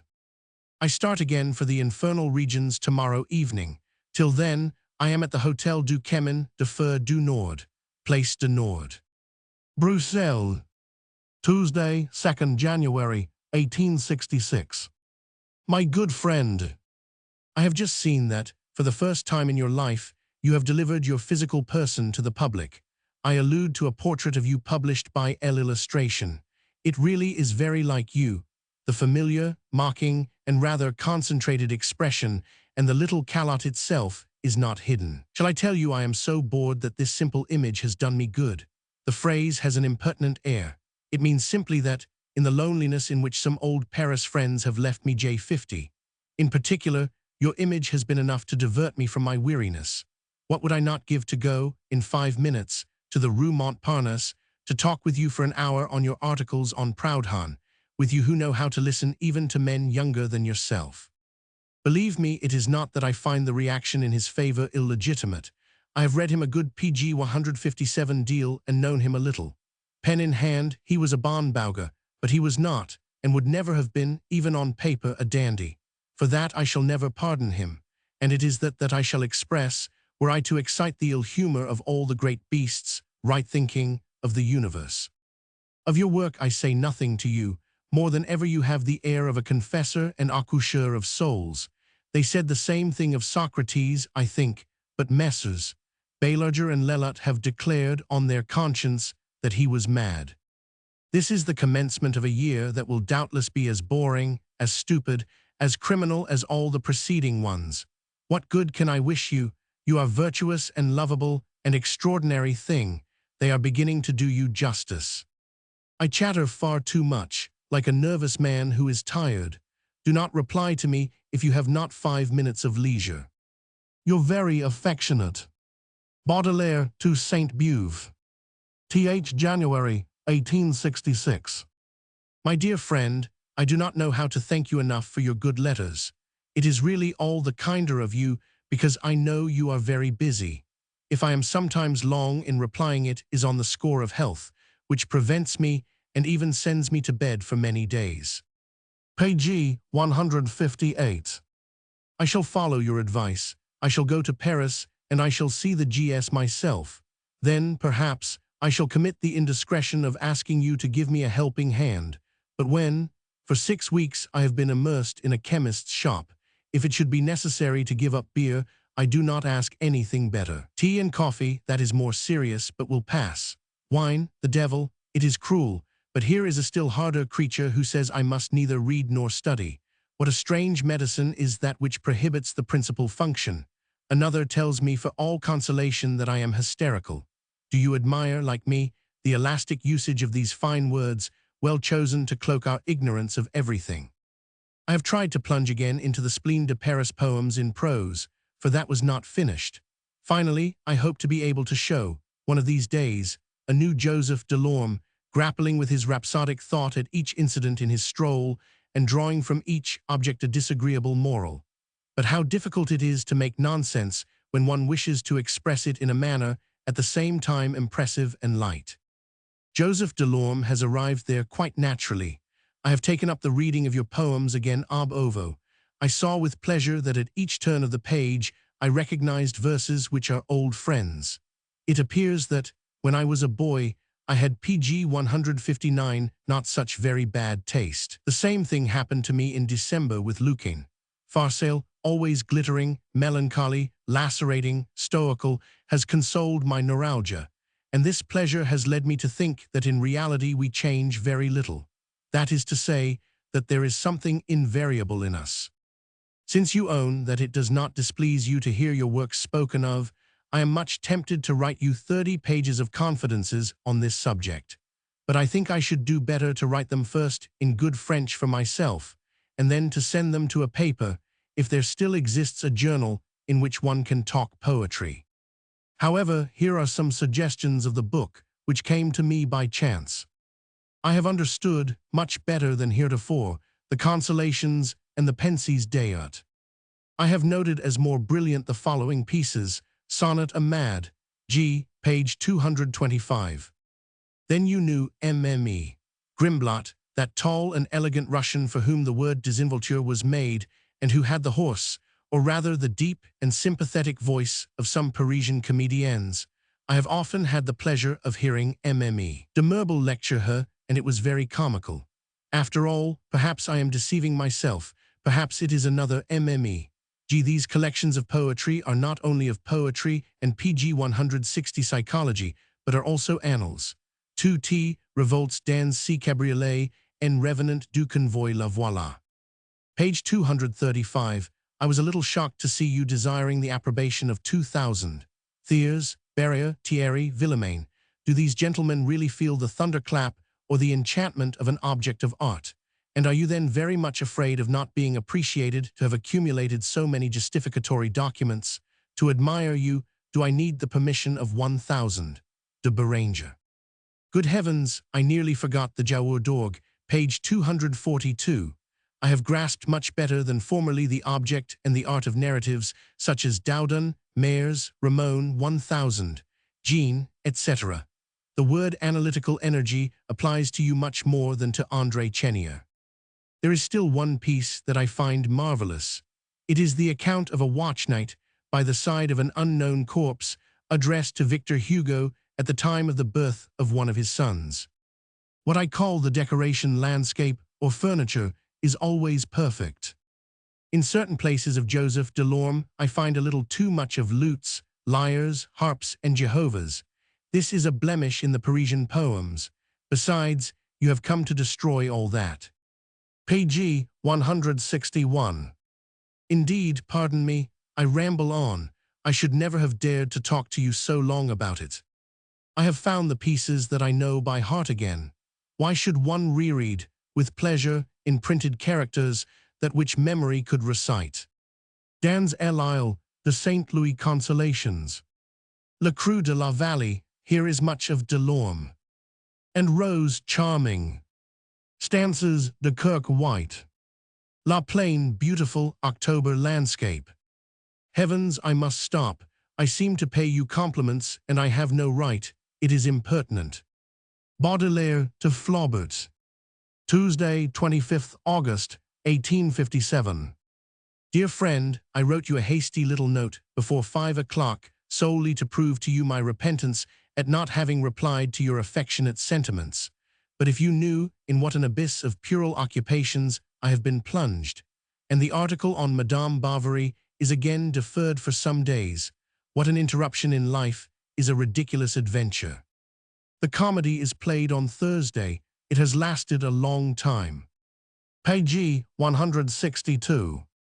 Finally, 300 francs fine, 200 francs for the editors, suppression of numbers 20, 30, 39, 80, 81, and 87. I will write to you at length tonight. Yours always, as you know. Baudelaire to Flaubert. Th. June, 1860.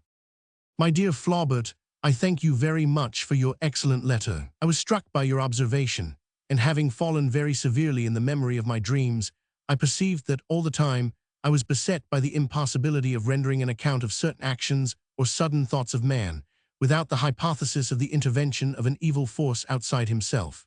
Here is a great confession, for which the whole confederated 19th century shall not make me blush. Mark well that I do not renounce the pleasure of changing my opinion or of contradicting myself. One of these days, if you permit it, in going to Honfleur, I shall stop at Rouen. But, as I presume that you are like me and that you hate surprises, I shall warn you some time beforehand. You tell me that I work well. Is it a cruel mockery? Many people, not counting myself, think that I do not do anything very great. To work, that is to work without ceasing. That is to have no more feeling, no more dreaming, pg 163, and it is to be pure volition always in action. I shall perhaps attain to it. Always your very devoted friend. I have always dreamed of reading in its entirety The Temptation and Another Strange Book, of which you have published no fragment. November. And how goes Carthage? Baudelaire to Flaubert. End of January, 1862. My dear Flaubert, I have committed an act of desperation, a madness, that I am changing into an act of wisdom by my persistence. If I had time enough, it would take very long, I would amuse you greatly by recounting my academical visits to you. I am told that you are closely connected with Sandeau, who said, some time ago, to a friend of mine, "Oh, does 1000 Baudelaire write prose? I should be very much obliged if you would write to him what you think of me. I shall go and see him, and will explain the meaning of this candidature which has surprised some of these gentlemen so much. For a very long time, I have wished to send you a brochure on Wagner, beyond which I do not know what to send. But, what is very absurd for pg 164 a candidate, I have not one of my books with me at home. On Monday last, in the Constitutional, St. Beuve wrote a masterly article, a pamphlet enough to make one die with laughing, on the subject of candidates.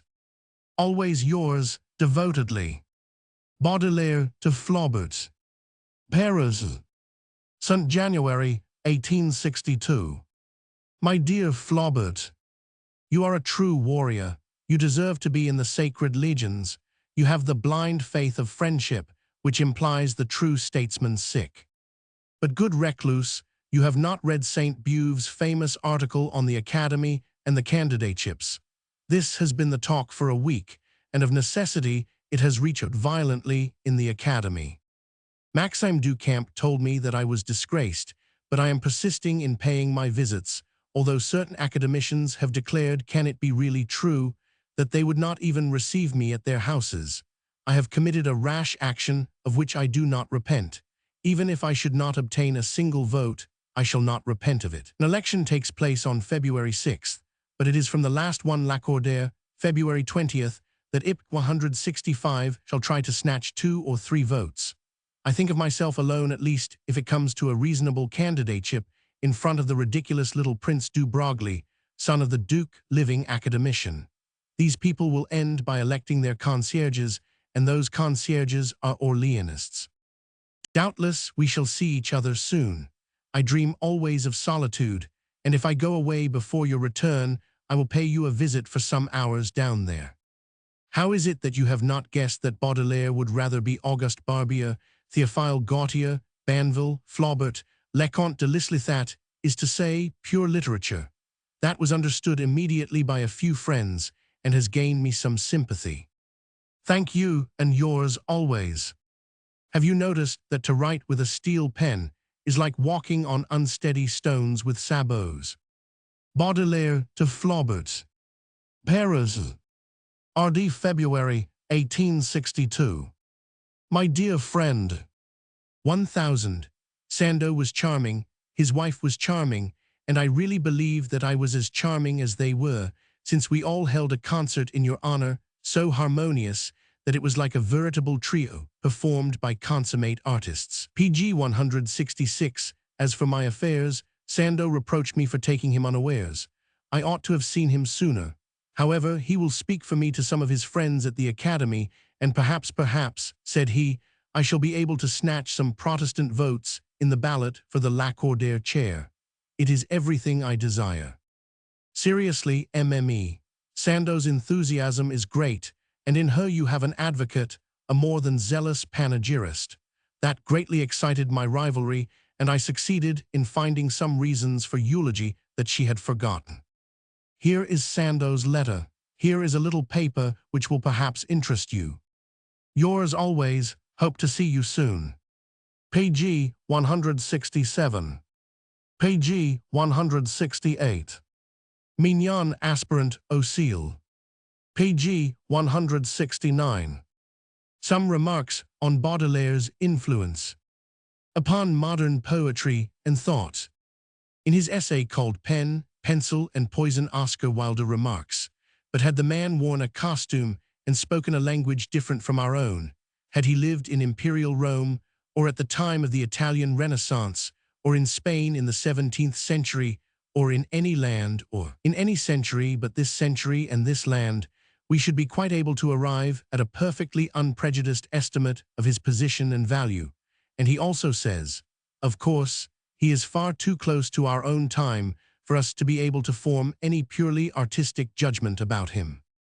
It was only a year after the death of Charles Baudelaire that Gautier wrote the magnificent life study of the poet, the English translation of which forms part of this volume, and the monograph seems to give the lie direct to Wilde's assertion. There is nothing finer in French literature, more delicately critical, more vivid in its personal pictures, more perfect in its prose.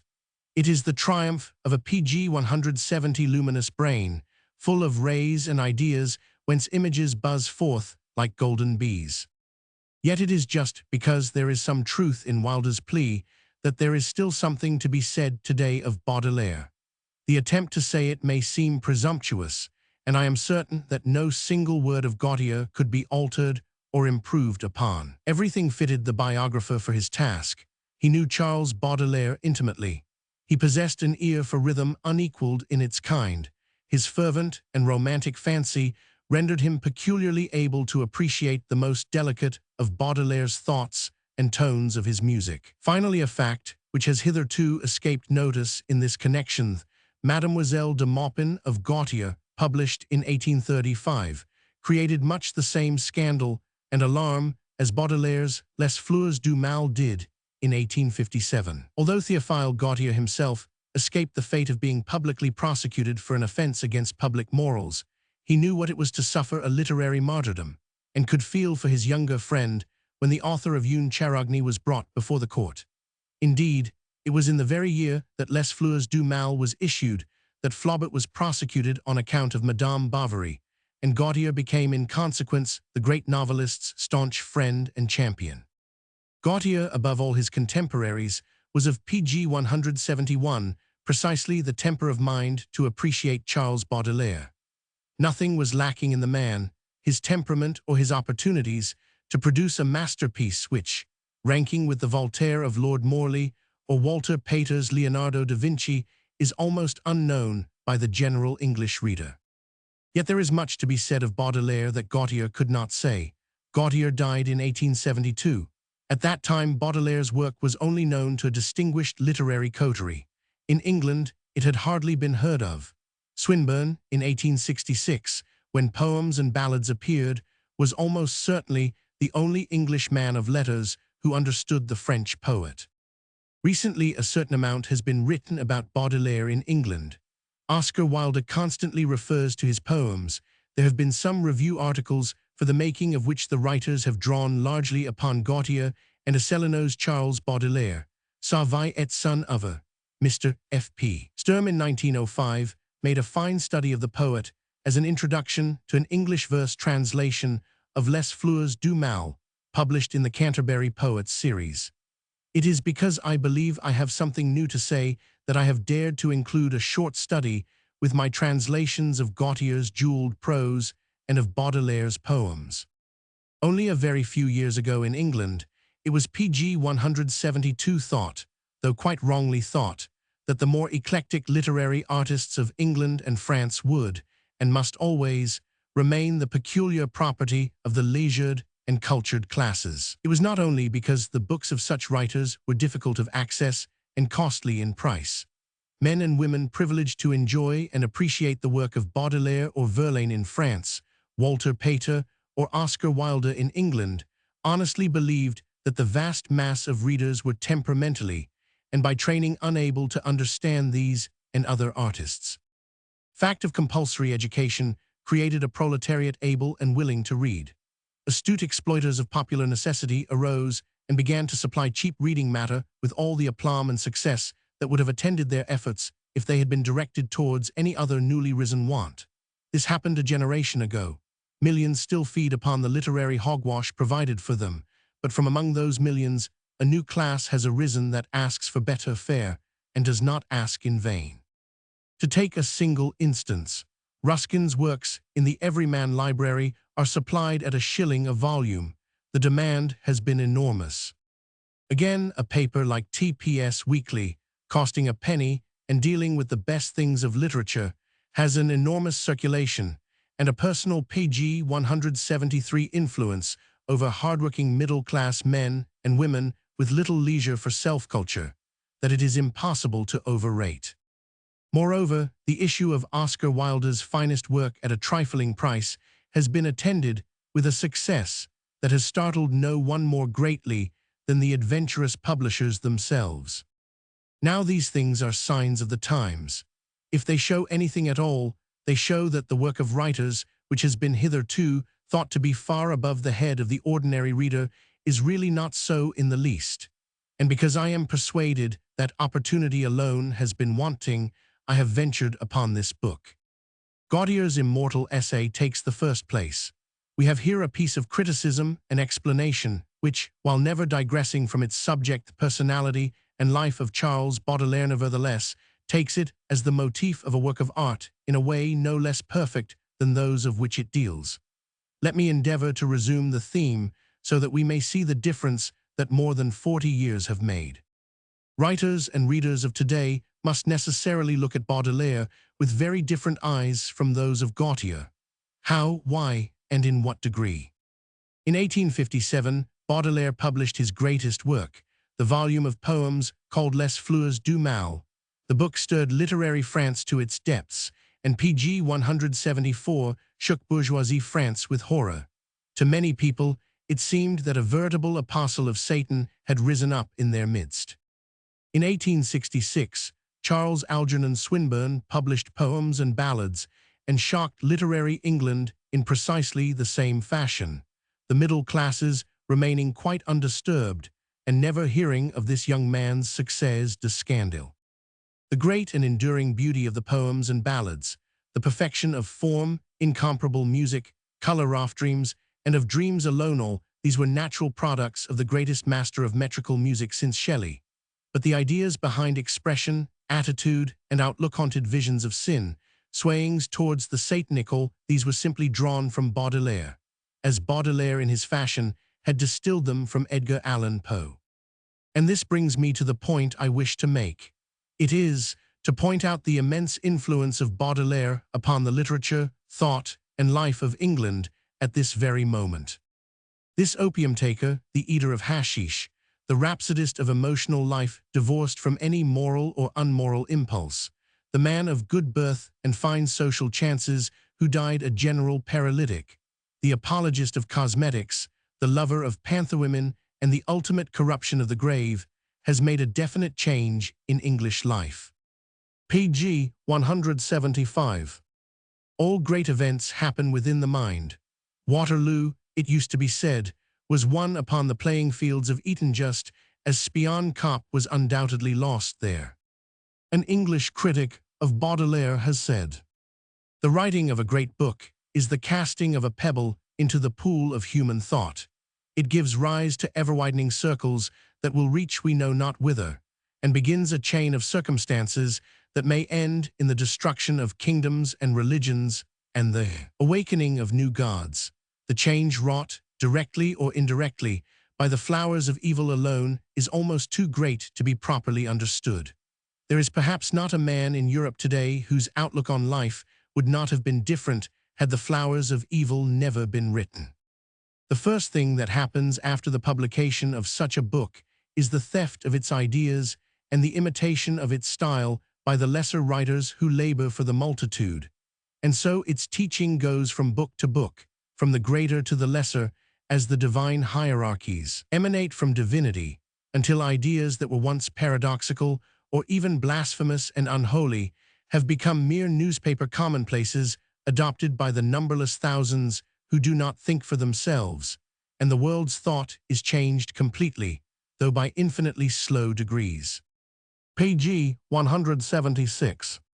The immediate result of Baudelaire's work was the decadent school in French literature. Then the influence spread across the Channel, and the English aesthetes arose to preach the gospel of imagination to the unimaginative. These passages are illuminating. They do not enunciate a new truth, but they insist upon one which is not sufficiently recognized.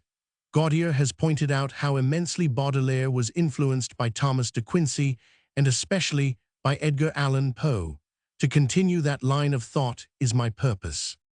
It is impossible to mention all those French writers who are literal creations of Baudelaire, who would never have written a line had he not shown the way. Their name is legion, and many of them do not merit the slightest attention. One great writer, however, who would never have been what he was save for Charles Baudelaire, is Verlaine. In England, although the imitators of Baudelaire and those who have drawn inspiration from him are far fewer in number, their influence upon English thought can hardly be overestimated. I do not propose to do more than outline the influence.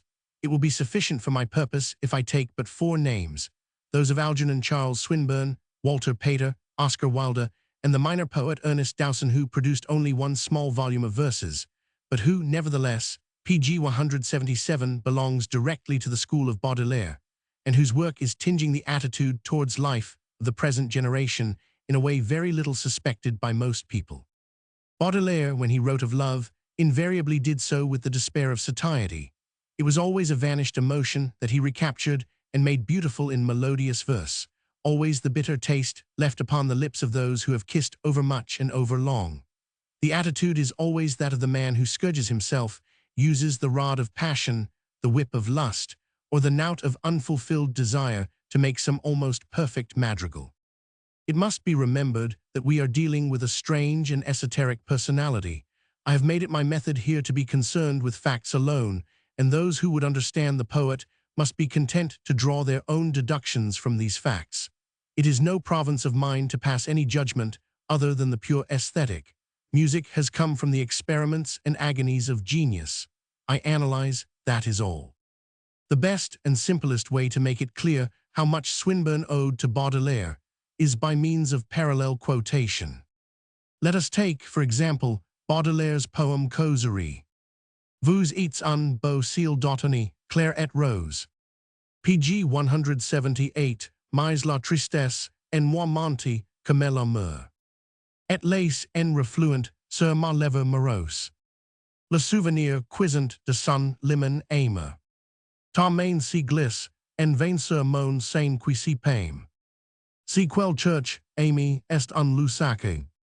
Par la griffe et la dent féroce de la femme. Ni cherchez plus mon cœur, les bêtes elant mange. Mon cœur est un palais flétri par la cohue. On essaie sol, on essaie tout, on essaie prendre aux cheveux. Un parfum nage autour de votre gorge nue. Au but de flot des aimes, tout le view. Avec tes yeux de feu, brillants comme des fêtes. Calcine ces lambeaux, quant épagnes les bêtes. I have not included the poem in my own translations, but for those who find that French verse still presents some difficulty, I give an English version of Causerie. It is fairly literal, it is more or less melodious in English. That it quite achieves the atmosphere of Baudelaire's poem, I can hardly think. I have taken it from the little volume issued by the Walter Scott Publishing Company, in which, for some reason, it is called The Eyes of Beauty. You are a sky of autumn, pale and rose, but all the sea of sadness in my blood. Surges and, ebbing, leaves my lips morose, salt with the memory of the bitter flood. In vain your hand glides my faint bosom o'er. That which you seek, beloved, is desecrate. By woman's tooth and talon, are no more. Page 179, seek in me for a heart which those dogs ate. It is a ruin where the jackals rest, and rend and tear and glut themselves, and slay. A perfume swims about your naked breast. Beauty, hard scourge of spirits, have your way. With flame-like eyes, that at bright feasts have flared. Bum up these tatters that the beasts have spared. Now let us come to Swinburne. If the following verses of Laus Veneris in ballads and poems are not directly derived from Baudelaire, I ask who indeed influenced the young Oxford poet in 1886. Me most forsaken of all souls that fell. Me satiated with things insatiable. Me for whose sake the extreme hell makes mirth. Yea, laughter kindles at the heart of hell. Alas thy beauty, for thy mouth's sweet sake. My soul is bitter to me, my limbs quake. As water, as the flesh of men that weep. As their heart's vein, whose heart goes nigh to break. Ah God, that sleep with flower-sweet fingertips would crush the fruit of death upon my lips. Ah God, that death would tread the grapes of sleep and wring their juice upon me as it drips.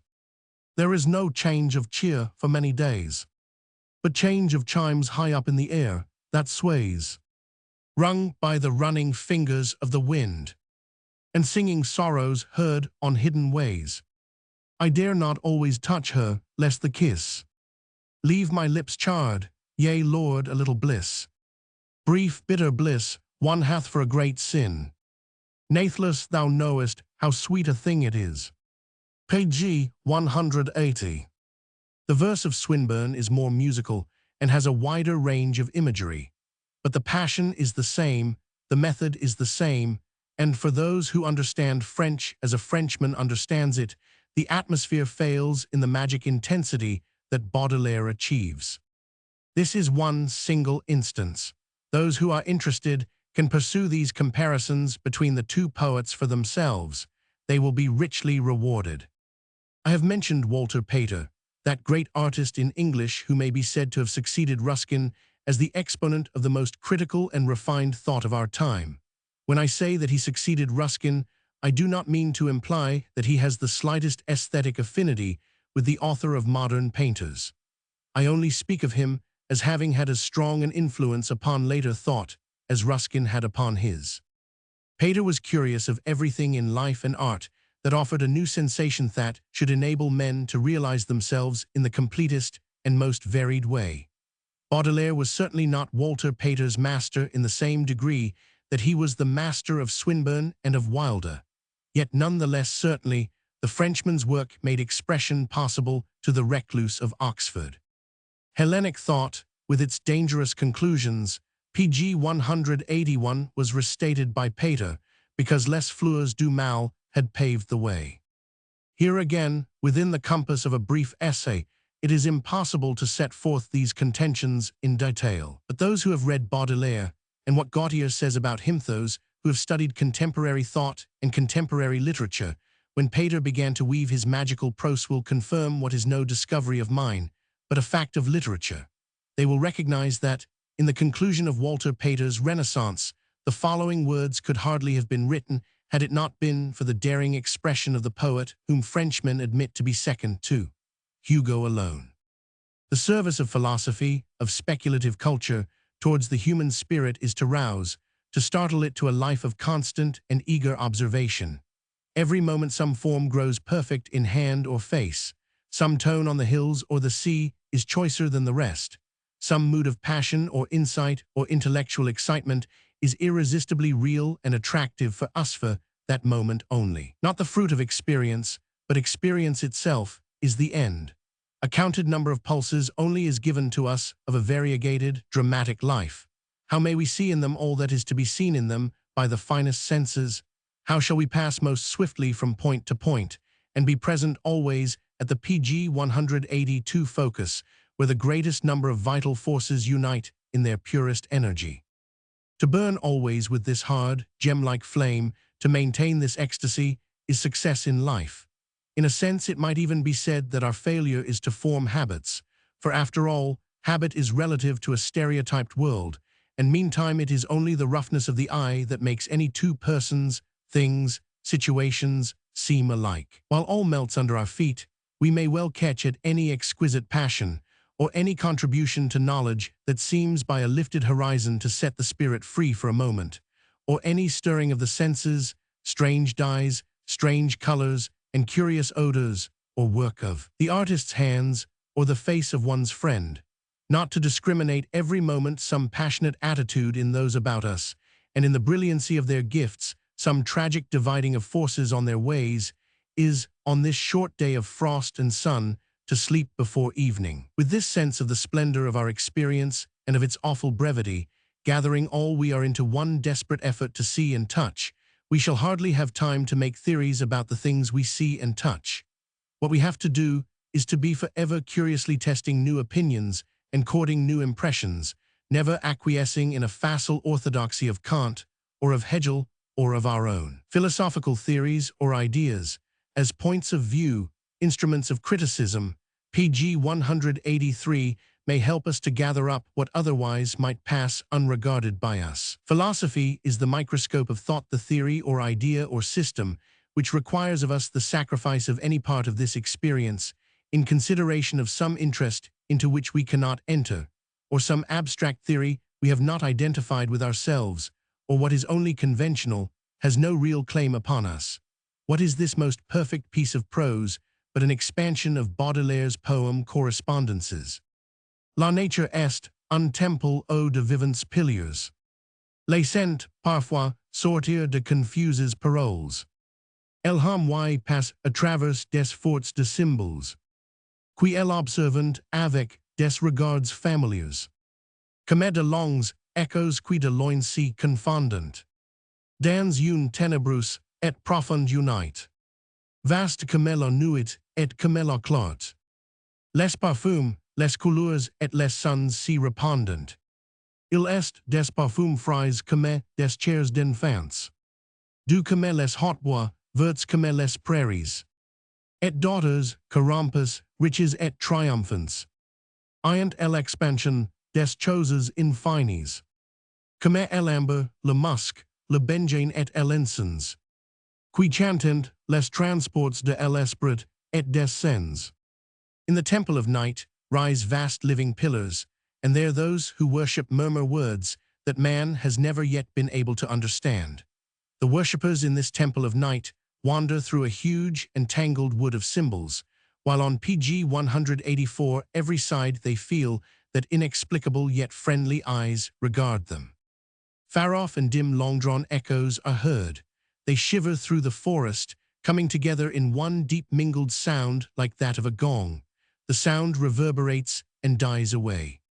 Vast as the night and more brilliant than the day, color, sound, sweet odors speak to the worshippers in this temple. They are all infinitely varied. There are sounds as fragrant as childhood itself. There are others as beautiful as the sound of hautbois, and the sound itself is a color which is like green corn. The forest is full of magic odors. The odor of amber and incense, the scent of benzoin and musk, the perfumes form themselves into one harmonic chord in which the enraptured senses and that throbbing exaltation which is of the soul fuse into a triumphant hinting of sense and sound.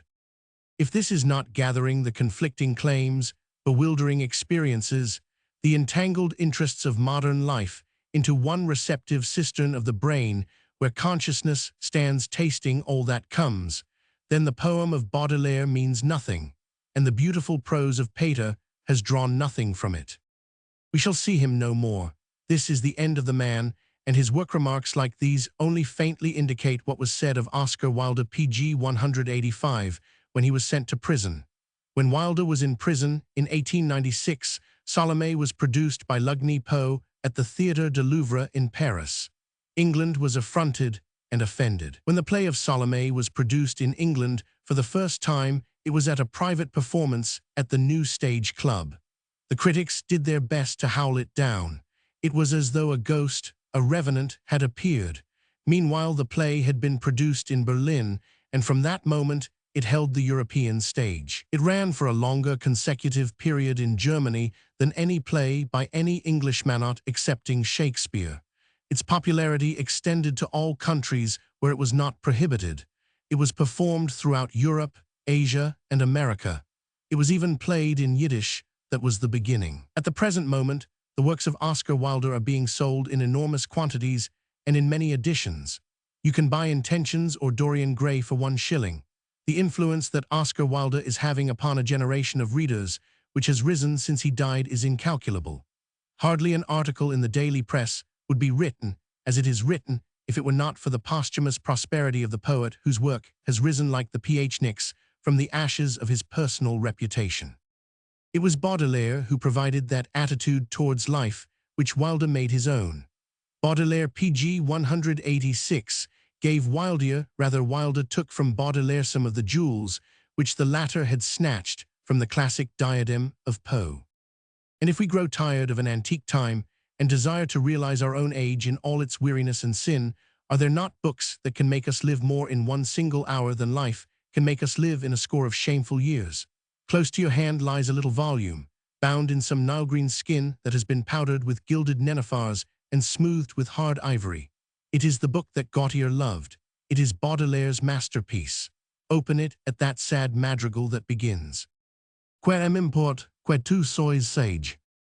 Sois belle et sois triste. And you will find yourself worshipping sorrow as you have never worshipped joy. Pass on to the poem on the man who tortures himself. Let its subtle music steal into your brain and color your thoughts, and you will become for a moment what he was who wrote it. Nay, not for a moment only, but for many barren, moonlit nights and sunless, sterile days will a despair that is not your own make its dwelling within you, and the misery of another gnaw your heart away. Read the whole book, suffer it to tell even one of its secrets to your soul, and your soul will grow eager to know more, and will feed upon poisonous honey, and seek to repent of strange crimes of which it is guiltless, and to pg 187 make atonement for terrible pleasures that it has never known. Thus Wilde in Intentions. It is not an acknowledgement of what he himself owed to Baudelaire, but it is a perfectly phrased, if veiled, recognition of his debt. The cadences of the madrigal tryst are heard over and over again in the poems of Oscar Wilde. We find them in True Knowledge, in The New Remorse, and in Desespoir. In the stanzas of the Ballad of Reading Gaol, there is much that could never have been written had it not been that Wilde was saturated with the sombre melodies of such poems as Le Vin de l'Assassin and Le Vin des Chiffoniers. It was Baudelaire who suggested a literary form in which such things as were said in Reading Gaol could be said. Wilde, in his earlier days, when he was writing that extraordinary poem The Sphinx, always used to express himself as a great admirer of Ewan Charogny. Mr. Sherard, Wilde's biographer, says that in his opinion, the poet's admiration for that frightful and distorted work of genius was merely assumed.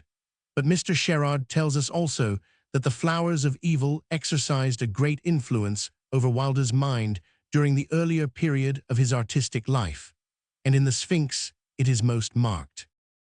Pg 188. Allowing for the difference of meter and the divergence of language, the two verses from Baudelaire's poem Le Chat, which I am about to quote, are identical in thought and feeling with the opening stanzas of The Sphinx. It is impossible not to believe and not to feel certain indeed that, when Wilde wrote, "In a dim corner of my room, for longer than my fancy thinks, a beautiful and silent sphinx has watched me through the shifting gloom." He had not, consciously or unconsciously, in mind. Vins mon beau chat, sur mon cœur amoureux. Rechens les griffes de ta patte. Et laisse-moi plonger dans tes beaux yeux. Meals de metal et d'agate. Ord. Upon the mat she lies and leers, and on the tawny throat of her flutters the soft and silky fur, or ripples to her pointed ears. And et despides jusque et la tête. Un air subtil, un dangereux parfum. Nagent autour de son corps brun. This should be sufficient proof in itself, but there is evidence which is absolutely conclusive. In all the criticism of Wilde's work, I do not think that anyone has taken the trouble to trace these origins. I am as certain as I am certain of anything that Wilde's poem The Sphinx was primarily inspired, pg 189, by the poem of Baudelaire in that section of Les Fleurs du Mal entitled Spleen et Ideal, called Les Chats. I have already pointed out how certain images were taken from another poem of Baudelaire, but now we are coming to the original fountain. In the few translations I offer of Baudelaire's poems, I have chosen representative verses which seem to me to express Baudelaire at his best. The poem Les Chats has been translated by Mr. Cyril Scott in a little volume of selections published by Mr. Elkin Matthews. Here is Les Chats of Baudelaire. Les amoureux fervents et les savants austere. Aimant également dans leur mur saison. Les chats puissants et doux, orgueil de la maison. Qui comme you sont frileux et comme you sédentaires. Amis de la science et de la volupté. Ils cherchent le silence et l'horreur des ténèbres. L'Arab les eut pris pour ses coursiers funèbres. Ils pouvaient, au sauvage, incliner leur fiat. Ils prenant en songent les nobles attitudes. Des grands sphinx allonges au fond des solitudes. Qui semblant à s'endormir dans un rêve sans fin. Leurs reins féconds sont pleins d'étincelles magiques. Et des parcelles d'or, ainsi qu'un sable fin. Étalent vaguement leurs prunelles mystiques. And here is Mr. Scott's rendering. All ardent lovers and all sages prize, as ripening years incline upon their brows, the mild and mighty catspride of the house, that like unto them are indolent, stern, and wise. Page 190. The friends of learning and of ecstasy. They search for silence and the horrors of gloom. The devil had used them for his steeds of doom. Could he alone have bent their pride to slavery? When musing, they display those outlines chaste of the great sphinxes stretched o'er the sandy waste, that seem to slumber deep in a dream without end. From out their loins a fountainous furnace flies, and grains of sparkling gold, as fine as sand, bestar the mystic pupils of their eyes. I do not in the least like this translation, but the reader has only to turn to the poems of Oscar Wilde in the collected edition, issued by Messrs. Methuen, and he will find an aesthetic perspective of which the words of Baudelaire form the foreground. Let him open the page where the reverberating words of the Sphinx begin, and it will be enough. I shall only write a very few words about the last name on my list, that of Ernest Dowson. This true poet, king of the minor poets as he has been called, was influenced by Baudelaire through Verlaine. As all students of modern poetry know, Ernest Dowson died a few years ago and left very little to the world, though what he left was almost perfect within its scope and purpose. I knew Dowson well, and he has often told me the debt he owed to Baudelaire. One can see it in such poems as Cynara, which Mr. Arthur Symons says, and I thoroughly agree with him, is one of the imperishable lyrics of our literature. Page 191. And surely these two verses of Impenitentia Ultima. Before my light goes out forever, if God should give me a choice of graces, I would not reck of length of days, nor crave for things to be, but cry one day of the great lost days, one face of all the faces. Grant me to see and touch once more, and nothing more to see. For, Lord, I was free of all thy flowers, but I chose the world's sad roses. And that is why my feet are torn, and mine eyes are blind with sweat. But at thy terrible judgment seat, when this my tired life closes, I am ready to reap whereof I sowed, and pay my righteous debt. Have all the weary hunger, satiety, and unconquerable desire that over and over again glow out in such sad beauty upon the petals of the fleurs du mal. Readers who have followed me so far will observe that I have attempted hardly any criticism of Baudelaire's work. I have translated Gautier, that was the task that I set out to do. In this essay, I have only endeavored to show how Baudelaire has influenced modern English poets, who, in their turn, have made a lasting impression upon contemporary thought. I have definitely restricted the scope of my endeavor. But I have still something to say, something concerned with the few translations I have made. Page 192 of Baudelaire's poems, and some of the Petty's poems en prose. The prose of a French author such, is my belief, can be translated into a fair equivalent. It is a sort of commonplace for people to say that you cannot translate a foreign author into English. I feel sure that this is untrue. One cannot, of course, translate a perfect piece of French or German prose into English, which has quite the same subtle charm of the original. Nevertheless, translation from foreign prose can be literal and delightful, but only when it is translated by a writer of English prose. The reason that so many people believe, and say with some measure of justice, that French or German prose cannot be adequately translated is because they do not understand the commercial conditions which govern such work. It is very rarely indeed that a master of English prose can find time to translate from the foreign. He is occupied entirely with his own creations. Translation to him would be a labor of love. The financial reward would be infinitesimal. This being so, the English public must depend upon inferior translations made by people who understand French, but are often incapable of literary appreciation, of reproducing the atmosphere of the authors they translate. If Oscar Wilde had translated the French verse pg 193 of Baudelaire into English verse, for example, then Baudelaire would by now be a household word. If any well-known stylist and novelist of today would spend a year over translating Flaubert's Salammbô, then that masterpiece would rank with Esmond or The Cloister and The Hearth in the minds of Englishmen. But this is too much to expect. Great creative artists are busily engaged in doing their own work, and French classics must remain more or less hidden from those lovers of literature who are not intimately conversant with the language. We are a commercial race. Successful writers do not care to explain writers of other countries to their own countrymen.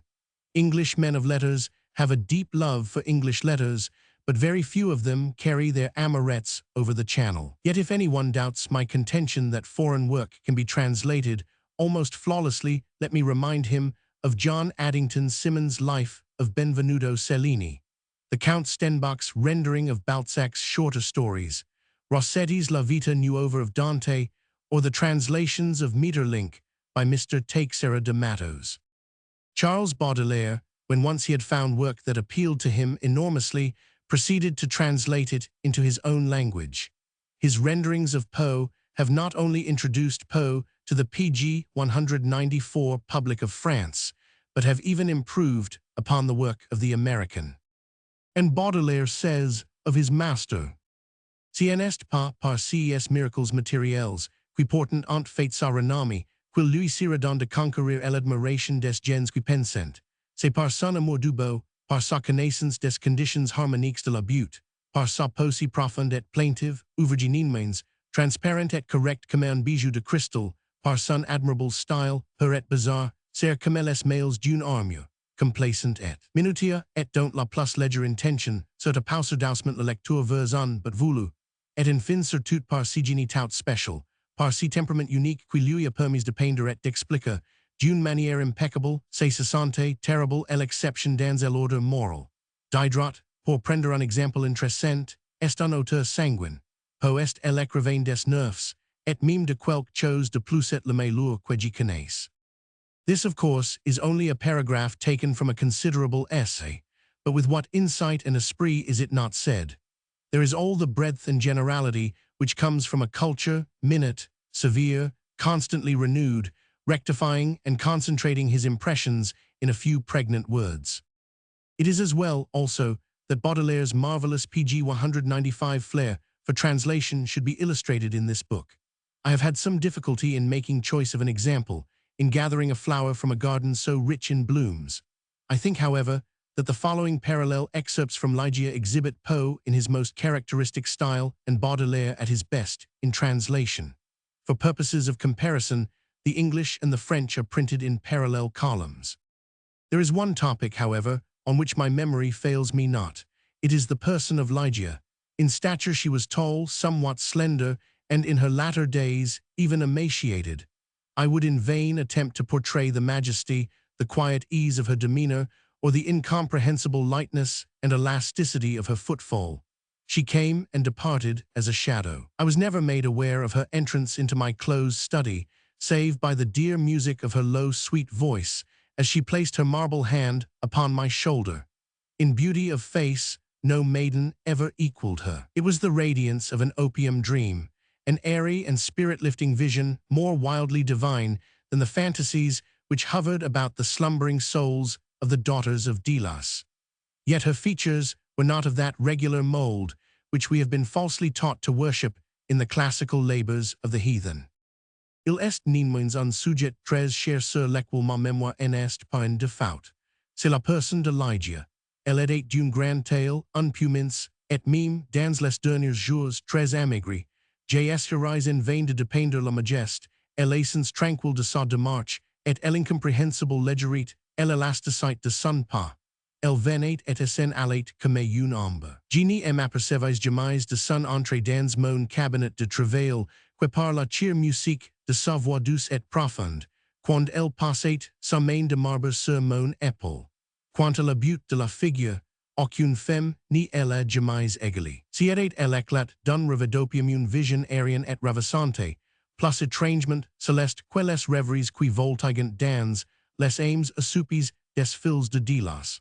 Cependant ces traits n'étaient pas jets dans si moule régulier quand nous, a faussement insane a revirer dans les ouvrages classiques du paganisme. Page 196. There is no exquisite beauty, says Bacon, Lord Verulam, speaking truly of all forms and genera of beauty, without some strangeness in the proportion. Yet, although I saw that the features of Lygia were not of a classic regularity, although I perceived that her loveliness was indeed exquisite, and felt that there was much of strangeness pervading it, I have tried in vain to detect the irregularity and to trace home my own perception of the strange. I examined the contour of the lofty and pale forehead. It was faultless. How cold, indeed, that word when applied to a majesty so divine. The skin rivaling the purest ivory, the commanding extent and repose, the gentle prominence of the regions above the temples, and then the raven black, the glossy, the luxuriant and naturally curling tresses, setting forth the full force of the Homeric epithet, hyacinthine. I looked at the delicate outlines of the nose, and nowhere but in the graceful medallions of the Hebrews had I beheld a similar perfection. There were the same luxurious smoothness of surface, the same scarcely perceptible tendency to the aquiline, the same harmoniously curved nostrils speaking the free spirit. I regarded the sweet mouth. Il n'y a pas de beauté exquise, dit Lord Verulam, parlant avec justesse de toutes les formes et de tous les genres de beauté, sans une certaine étrangeté dans les proportions. Toutefois, bien que je vis que les traits de Lygia n'étaient pas d'une régularité classique que je sentis que sa beauté était véritablement exquise, et fortement pénétré de cette étrangeté, je me suis efforcé en vain de découvrir cette irrégularité et de poursuivre jusqu'en son guide ma perception de l'étrange. J'ai examiné le contour de front, haut, et palun front irréprochable combien, si mot est Freud applique une majesté aussi divine. La peau rivalissante avec la plus pure ivoire, la largeur impassante, la calme, la gracieuse prominence des regions audaces, des tempes et puis cette chevelure d'un noir de corbeau, lustre, luxuriant, naturellement bouclée, et démontrant tout la force de l'expression homérique. Chevelure de hyacinthe. J'y considerais les lignes délicates du nez null, autre part que dans les gracieux médaillons hébraïques, j'y en avais contemple une semblable perfection. Si était si même jet, cette même surface unique superbe, cette même tendance presque imperceptible à l'aquiline, si es mêmes narines harmonieusement arrondies et révélant un esprit libre. J'y regardais la charmante bouche. Page 197. Here was indeed the triumph of all things heavenly, the magnificent turn of the short upper lip, the soft, voluptuous slumber of the under, the dimples which sported, and the color which spoke, the teeth glancing back, with a brilliancy almost startling, every ray of the holy light which fell upon them in her serene and placid, yet most exultingly radiant of all smiles. I scrutinized the formation of the chin, and here, too, I found the gentleness of breadth, the softness and the majesty, the fullness and the spirituality of the Greek contour which the god Apollo revealed, but in a dream to Cleomenes, the son of the Athenian. and then I peered into the large eyes of Lygia. Siedate la quedate le triomphe de toutes les choses célestes, la tour gloria de la lèvre supérieure, un peu court, l'air d'ausement, voluptueusement reposed à l'inférieur, les facettes qui s'y joignent et la couleur qui parlait, les dents réfléchissant comme une espèce d'éclair chaque rayon de la lumière bénie qui tombait sur elles dans ses sourires serens et placides, mais toujours radia et triomphants. J'ai analysé la forme du menton, et là aussi j'y trouvais la grâce dans la largeur, la douceur et la majesté, la plénitude et la spiritualité grecques contour, quelle Dieu Apollon ni revela quen, rever Cléomène, fils de Cléomène d'Athens. Et puis j'y regardais dans les grands yeux de Lygia. I have said, and I thoroughly believe, that it is possible for a great writer to translate the prose of another country into fine and almost literal prose of his own. It is, however, when we come to verse, that we find the literal translation inadequate. A verse translation, by the very necessity of the limits within which the artist works that of meter and cadence, pg 198, must necessarily have a large amount of freedom. The translator has first to study the poem with a care that directs itself to the dissecting, analyzing and saturating himself with what the poet means to convey, rather than the actual words in which he conveys it. One does not translate venter a terre as belly to the earth, but as at full gallop. The translator must have a kind of loving clairvoyance, an apprehension of inner beauty, if he is to explain another mind in the medium of poetry. It seems unkind to instance what I mean by quoting a translation of some lines of Baudelaire which, while literally accurate, fail to give the English reader the least hinting of an atmosphere profoundly wonderful in the original. I need not mention names, however, but will contrast the following lines. A languorous island where nature abounds, with exotic trees and luscious fruit, and with men whose bodies are slim and astute, and with women whose frankness delights and astounds, with Baudelaire's own corresponding verse from that lovely poem Parfum exotique. Une île perseus o la nature donne, des arbres singuliers et des fruits savoureux, des hommes dont le corps est mince et vigoureux, et des femmes dont elle par sa franchise étonne. Voltaire once said of Dante that his reputation would go on growing because he was so little pg 199 read. That was a satire not upon Dante, but upon humanity. Baudelaire has a great reputation, but is still comparatively little known to English readers. It is my hope that this translation of Gautier and the small attempts at rendering Baudelaire may serve as hors d'oeuvre to a magic feast, which awaits anyone who cares to wander through the gates of the garden where flowers of unexampled beauty blow, and not only flowers of evil. GT. Pg 201. Appendix. Letter from 1000, St. Beuve. My dear friend, I have received your beautiful volume, and first I have to thank you for the kind words with which it was accompanied. For a long time you have accustomed me to your good and loyal sentiments towards me. I knew some of your verses from having read them in other selections. Collected together, they have quite a different effect. To say to you that this general effect is sad would not astonish you. It is what you wanted. To tell you that you have not hesitated in gathering your flowers together for any sort of image and color, terrible and distressing though it might be, you know it better than I do. Again, it is what you have wished. You are a true poet of the school of art, and if we could talk to each other on the subject of this book, there would be much to say. You also are of those who look for poetry everywhere, and because, before you, others have sought it in all the easily accessible places, because you have been left little room, because the earthly and the celestial fields were rather too heavily harvested, and that for 30 years and more. Lyrics of all kinds have been written, because you have come so late, and the last, you have said to yourself, I imagine, ah well, I shall still find poetry, and I shall find it where no one else has thought of pg 202 gathering and extracting it, and you have taken hell, you have made yourself devil. You wanted to wrest their secrets from the demons of the night. In doing this with subtlety, with refinement, with a careful talent, and an almost meticulous surrender of expression, in stringing the detail, In playing upon what is horrible, you seem to have been amusing yourself. You have suffered, however, you have tormented yourself to display your wearinesses, your nightmares, your moral tortures. You must have suffered much, my dear fellow. This particular sadness that shows itself in your pages, and in which I recognize the last symptom of a sick generation of whom the seniors are well known to us, is also that which you will have experienced. You say somewhere, in marking the spiritual awakening which comes after ill-spent nights, that, when the white and rosy dawn, appearing suddenly, comes in company with the tormenting ideal, at that moment, by a sort of avenging expiation. Dans la brute, a soupai un ange si réveillé.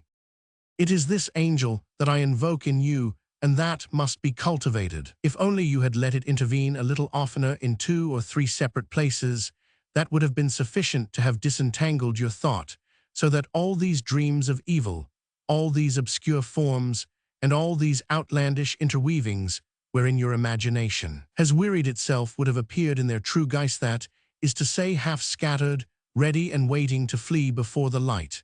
Your book, then, would have yielded, like a temptation of St. Anthony, at the moment when dawn draws near and one feels that it is about to break. Page 203. It is thus that I picture and that I understand it. One must quote oneself as an example as little as possible. But we also, 30 years ago, have sought poetry where we could. Many fields were already reaped, and the most beautiful laurels cut.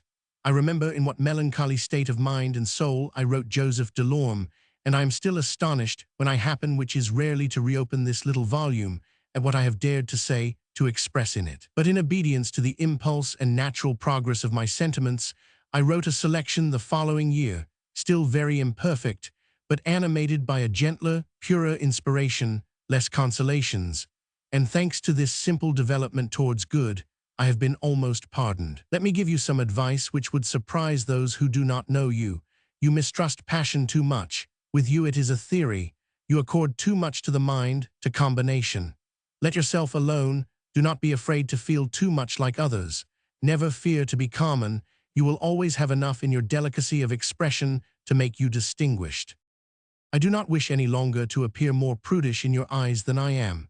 I like more than one part of your volumettos Tristesses de la Lune, for example, a delightful sonnet that seems like some English poet contemporary with Shakespeare's youth. It is not up to these stanzas, a cell qui est trop gaia, which seem to me exquisitely done. Why is this piece not in Latin, or rather in Greek, and included in the section of the erotica of the anthology? The savant Brunk would have gathered it into the Analecta Veterum Poetarum. President Bouhier and La Monniethet, is to say, men of authority and sober habits castissim vit morum integerimorum. PG 204 would have expounded it without shame, and we should put on it the sign of the lovers. Tange chln semel arrogantum. But once again, it is not a question of that nor of compliments. I would rather grumble, and if I were walking with you by the side of the sea, along a cliff, without pretending to play the mentor, I should try to trip you up, my dear friend, and throw you roughly into the water, so that you, who can swim, would go straightway under the sun in full course. Yours always, Saint Abuve.